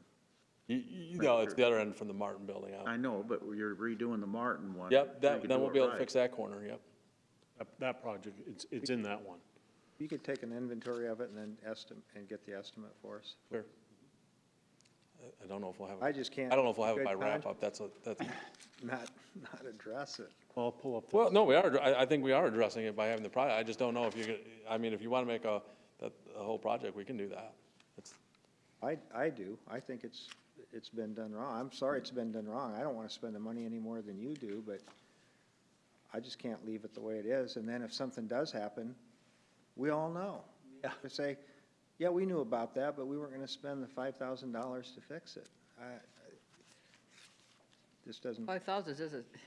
Well, then just do It a doesn't memo. sound like a lot. Well, I don't know, 'cause He said you 1,000 need of it them, in so figure this? that out. Do you need it in CIP, or if you send us a memo and brought it before the council? Well, if you want to increase the CIP, that's, But no, what I'm saying is, you That's said so you much. can't do it. If it's not in the CIP, there's no money. I don't We think you can can't- I don't think you can get grants for anything like this, can you? No. I just think, I'm sorry, but I really do. I think it, well, we're, and I'm asking. It We really can is simply, you. I'm not. we can we're upset with concentrate you. this money here that we have, that's budgeted in this CIP rate currently, and we'll concentrate on that list that was from that report, There you go. as opposed to doing the list over I here that's appreciate in the that, work Gordon. plan. Yeah, I just think. Yeah, I mean, we have a whole work plan of ones we know that are wrong. I mean, I'll steal a line from earlier today, you know, we really have no choice. We have to do it. Really? Yeah. I mean, once it's brought to your attention, I think part of council's responsibility is to limit the city's exposure to liability. And now, after we've talked about it in open, I think we got to do something. But keep in mind, there's some that you're not gonna be able to fix perfectly. We should have learned that from Glen Avenue. Sometimes Right. you're better off to ask for the waiver than you are to try to. well, and there's no one to ask, that's the problem, there's no one to ask. We have to Right. determine that we're gonna give ourselves a waiver. Is that right? Yeah, there's no one that you send it to So you DOJ ask or. Gordon for the waiver and Gordon gives it to you, kind of? Yeah, but I don't like them. Yeah, that's the thing. And no one at IDOT, and Yeah. I don't really want to call DOJ, because I think if they come around, we'll get treated, you know. Get audited. Yeah. Look at everything. So, but there's no one to call and ask and say, is this a waiver? And I talked to the local systems engineer in Des Moines a couple of times, or in Ames a couple of times, and actually every time I talk to him, he's giving me a different answer. So let me ask you this, so where it's physically not possible to do it right, then do you have to do anything at all, or? No, you don't have to do anything at all. But I mean, so do you block, I mean, how do you give a warning that what you're coming up to is? Don't. Because it's like on Glen, there's such a grade. You know what I mean? There's no warning you could give that says, hey, the sidewalk's too steep. You just have to, I mean, the cane the white, is his only protection there, unfortunately. The truncated domes were to alleviate the problem when they started putting in wheelchair ramps. The blind had no idea that they were coming, they were feeling and not realizing, because they were used to feeling a curb. Well, there was no longer a curb, so they'd walk right out in the street. So the truncated domes are there now to alleviate that, oh, wait, now I'm on a ramp. Right. And they're going into a street. And the ramps are I mean, that's the thing, the ramps are at such a low, they're only allowed to be at 8%. So it's very tough to. Those are the ones that are breaking up as well, correct? They're kind The of. breaking up ones was back in the day, a contractor thought he could make them himself and sold them to all the other contractors, and they didn't last. Oh, is that what that was? So not all of them? Yeah. And one But, other, but where was I told you, they don't put them in they screw them in now. There's all different types. There's types you But can. the nice thing about that is when you get a failure, you don't take the concrete Concrete out. out, yep. You just take that out. And there's the ones that are made out of iron. I there's was gonna ones that are say, made of I've sent plastic. Dave pictures in other cities that are made of iron or whatever it is. But see, like, you know, like in, Pearl Street, they're all wrong. Pearl Street's all wrong, you know why? Because they wanted them to look just like the bricks. Well, they have to be in a, Oh, different color. they have to be. 70% color contrast. Yeah, they have to be a contrasting color. Now, I wonder how the iron ones, Apparently they do, Reg, because they rust. Or you could have them powder coated. for people that have low vision, then there's a contrast to tell you. If you don't have a stick and you just have low vision, there's the Color contrast. so it has to Says And the dogs are supposed to recognize the contrast. It has to be a pretty good contrast. 70%. Thank you. Sorry to be a pain, but No, that's fine. I'm all Just for it, because really- I don't really want to go bothers me. DOJ, I know that. Project 859043, annual fiber optic improvements, page 344. billing.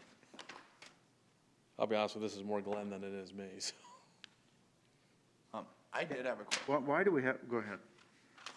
And I think it's a really, if it's off the wall and stupid, I apologize. But someone approached me at church of all places and was saying that her son has a company and goes around to different cities. She and he are from Sioux City, but said that he travels to cities all over the world and is running fiber optic lines through their sewers, helping cities do that, so you don't have to bury lines, and so it's lower cost. They will, I'd be hesitant on that. That'd be more of a Mark question than, I think you'd run into maintenance issues with that. Why? because when you clean them, Well, no, I a think. lot of times you'll, But you're Storm taking sewers, it, but you're, probably. but you're. Yeah, it you're is. ta- You're Storms, taking, yeah, you're taking up storms. our capacity too. Huh? You know, whatever. That is gonna. Well, take no, a because I'm assuming storm- they're gonna put it in a conduit, because they're gonna want to be able to feed it back and through. Right, and that conduit's that big around. But anyway, It's that rubber, it's that plastic conduit, there's nothing, there's no size to that in a storm sewer that's of any size is gonna make any difference. Anyway, I didn't know if you or Mark, who I should talk to, but he said next time he's in Sioux City, he'd love to reach out. I was the only person she knew on council, so she was just wondering. Yeah, I'd leave that up to Mark. Project 879006. Wait, I wanna go back to this. I wanna know, first of all, you got that lowered, but next time, do not let electricians do the concrete work, get your own crews to do that. Oh, yeah. Oh, my God. Oh, no, our guys did they? No, they couldn't have. No, that was street guys. You mean over by the mattress place? Where is that? Yeah. What's the name? Go up there. Thompson lowered it, and then I think it was, and. Nystrom lowered Or Nystrom lowered it, and we went out and did it's not, I haven't been by Oh, it. the one that you always point out? Yeah. That was higher? I'll go look at it. Hey, Bob, we drove by it. Why are we running fiber from Gordon Drive all the way up to Morningside and Ridge? You got a street light up there, a stoplight? Yeah. That's a pedestrian signal only. Tell me we're not running a fiber to connect that. I don't know. Like I said, this is more Glenn than it is me. I'll have to get an answer from Glenn. We'll bring it back for wrap-up. Yeah, and the other one Have Glenn is, come. the other one is the cemetery. I mean, Graceland Cemetery, why do they need fiber there? I'll have to ask. And that's We the already have problem. fiber down in Lakeport, so I don't, for the signals, so I don't know why we would. Unless they're going to use it for the computer systems. 50 grand, do you know how many years you can pay for? And that's what bothers me. That's the problem. Now, we start running this fiber. We're gonna run fiber, which a strand of fiber can do how many tens of thousands of phones? And we're gonna run it for the office at Graceland Cemetery where you can put for whatever, $50 a month. All right, like I said, I'll have to ask on. And I think that's the only reason you're running that to Ridge and Morningside is for a pedestrian crosswalk. That's the only reason you're running that. And then the other one is, again, why does the sign shop need fiber on West 7th?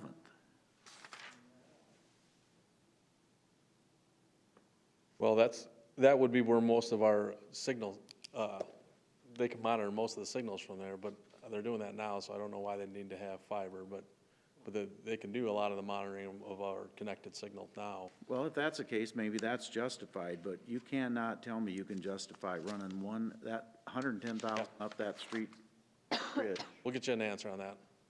Unless you're gonna connect Morningside College up and start selling it, which I've argued we should. If you're gonna go that far, you're only a few blocks away from Morningside College, and we would probably give it to you, Alex, because we give you everything else. Project 879006, GIS enhancement, page 346. What are you enhancing? I think this is more, yeah, look here.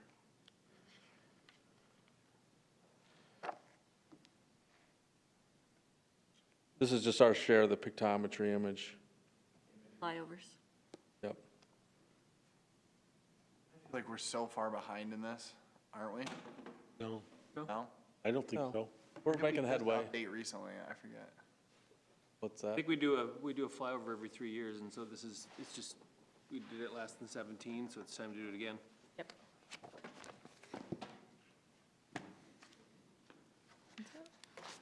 Thank you. Thanks, gentlemen. Thanks. Thanks, Thanks for Gordon. hanging out with Thanks, us all day. Thank you. Page 170, Daniel Technology, it is one that I have. And this year's money I had programmed for other things, and it's going for the closed caption. So we've got city employee self-service for next year. We're going to do some construction map software for engineering with the 25,000. This is a good project because as things come up, technology, we have the funds. Meet the needs. Got to stay on top of it. Whatever you say. Thank you. Need a Can't motion. question that. Go ahead. Move to adjourn. Is that the motion you were thinking? That's the motion. Oh, I moved to adjourn. Thank you, Donna, for all I you've need done. a second. Well, I've had a lot of. Thank you, girls. That's all right. Thank you, Mr. Padmore. Yeah, Thank Yeah, you. call it. Scott, Aye. Waters, Capron, Aye. Greckin, Aye. Moore. Aye. Thank you, everybody. Thank you. Chris, thanks for saving us. Oh. Yes. You're our hero. What did you do with them? So now he's